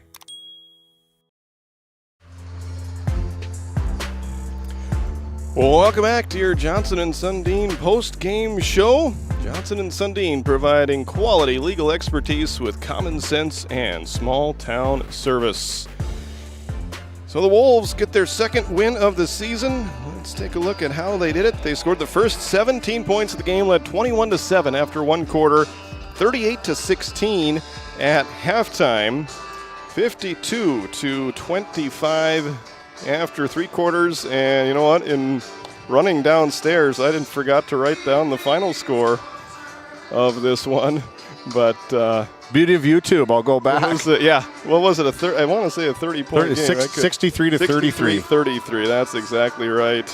We call the game all game long. We can't remember most everything. The important final score. It happens. It certainly happens. But yeah, that's right. On YouTube, we have the capabilities of going back and looking at it. And also, if I was really good at fast sportscaster math, I'd add up all of these points from these individuals and make sure that we have the score right there. And let's take a look at those individual scoring numbers. Bailey Matson led the way for Watford City with 16 points.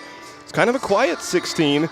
I think she might end up the season leading scorer for the Wolves, but who knows? The way that these first two games have gone, they've gotten contributions from a lot of different players and really balanced scoring tonight.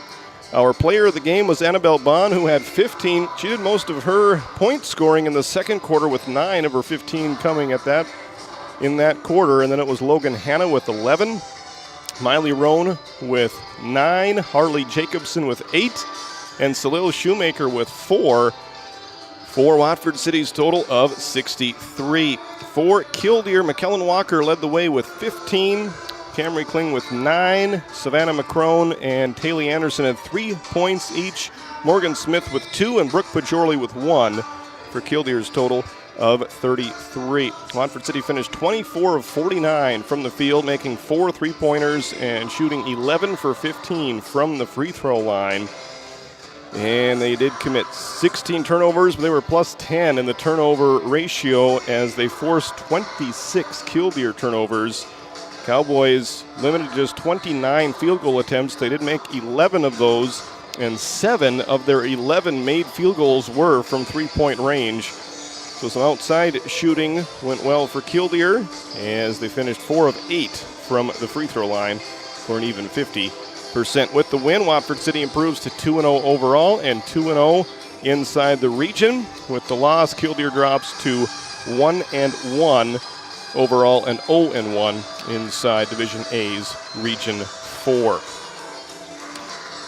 So some final thoughts on this one and the day of basketball. All girls basketball games here today. Tomorrow we'll have our first boys action. We'll take a look at the schedule here in just a little bit. But first game of the day went to Mandak as they got the day started with a pretty dominating win there over Alexander by a final score of 55-4. Bainville kept Montana in the win column as they got a win over Ray. Ray fought back a couple of times to make it interesting, but Bainville able to pull away at the end for a 15-point victory there. Final score was Bainville 42, Ray 27. And here in the nightcap, it was Watford City over Killdeer, 63-33. The Wolves got off to a 17-0 start and never looked back here tonight. Yeah, they put the pedal to the metal. They punched him in the mouth right off the tip of the game. And I think, a lot of times this player of the game, our first international bank and trust player of the game, usually goes to the person that's leading the team in scoring. But I on top of Annabelle having 15 points, I would be willing to bet she probably had 5 or 6 different steals, the assists. What a good two-way player for this Watford City team. She's one of the point guards for the team. They get the ball fast, in the ball's in the hands of their best players all of the time. And you forget about that kind of stuff as broadcasters. You look at the score and you say, oh my goodness, she had 15 points, she had 16 points, 11, 8, and 9. But the defensive effort from the Watford City Wolves, 17-0 to hold a team out, to not score any points, go on a 17-0 run to start the game. Tommy Dwyer's got to be smiling ear to ear right now. Yep, and it's going to be so much fun to see them in action right away again on Saturday night. They got to wait around. They got to be now they have to sit back and watch some of these border battle basketball games, and then they're the 16th game of the entire event, getting started at 8:45 on Saturday there against Lemon, a team that they haven't seen before. So that'll be a fascinating matchup right there. Yeah, we do have a missed time up there. We'll blame that on early. We'll blame that on the computer guy, myself. Tomorrow we start at noon. It is a noon tip between Trenton boys and Bainville boys. We're going to go on air about 11:30, 11:40, somewhere around there, get our introductions and sponsorships on the road, and have a couple different camera views for you. And then it's going to be boys, boys, girls, boys, girls, boys. And then we're going to have the Ray Jays and the Killdeer boys basketball team on our same YouTube channel. Just Randy's going to be up in Ray. And then on Saturday, all over again. You thought we had enough games tomorrow. It's even more on Saturday. That's right. It is going to be a fantastic day. I love it. I love coming down here. It's so fun coming down here. Welcoming environment, incredible atmosphere. And I think it's just the snowball is really small right now, but it's building momentum. It's going to be something big, and it's just so fun coming down here. Definitely. So 3 games in the books, 13 more to go from here. And as you mentioned, at least 1, if not 2 more games elsewhere on GameDay Media. And, if you're anywhere in the Watford City area or follow any of the teams that are coming up here the next 2 days, come on out. Check this place out if you haven't been here yet. Even if you have, come on over and see us again. I know it's going to be cold outside, but come on out and help us fill this place. And if you can't, we'll be right here for you on GameDay Media. Bring your wallet. They got all sorts of stuff for sale on Saturdays. That's right. All right, well, that'll do it for day number 1. Thanks for joining us. I want to thank our outstanding production crew here today. They did a great job bringing you the sights and the sounds. I want to thank Randy Peterson and David Peterson. For me, this is Titus Denberg signing off from day number 1 of the Border Battle. Stick around. We'll see you tomorrow from Watford City. Tonight's Game Day Media broadcast was brought to you by NCC, Tioga Medical Center, The Country Store, St. Luke's Medical Center, O Theone Boutique, Souris Valley Dental Group of Minot, Hoagland Insurance Services, D&L Paraffin, Brad Johnson Insurance, Bravera Bank, Continental Resources, Northwest Therapy Services, Nesset, Tioga Ace Hardware, DA Land LLC, Border Plains Equipment of Stanley, The Bank of Tioga, Tioga Parts Supply, Tegan's Interiors, Tioga Drug and Soda Shop, Prairie Home Furnishings, Farmers Union Insurance, Larson Vossen Agency, Montreal County Health Center, Brandy Larson Insurance Agency, Kyle Hansen, Financial Advisor, Wham! LLC and Dry Fork Supply, The City of Ray, Lindsay Grocery, Montreal Williams Electric Cooperative, Burke Divide Electric Cooperative, Powers Lake Athletic Booster Club, Faith Baptist Church of Kenmare, Ray Farmers Union Elevator, Gustafson Septic Service Incorporated, Tioga Pirates Booster Club, The Depot LLC, TNT Measurements Incorporated, Patriot Oilfield Service Incorporated, Liberty State Bank of Powers Lake, Busy Bees Hot Oil Incorporated, Skin by Legacy, The Food Barn, Western Education Regional Co-op, North Shore Plaza PTO, Divide County Quarterback Club, Farmers Union Oil Company of Kenmare, Red Rock Chevrolet and GMC of Williston, Investment Center Advisor Group, LPL Financial, Stanley Commercial Club, EAPC Architects, Engineers, Game 1, Modern Dental, Tioga EDC and Chamber of Commerce, Jan A. Costa, PC, Northwest Sportsmen's Association, RTC Networks, Flag Family Media.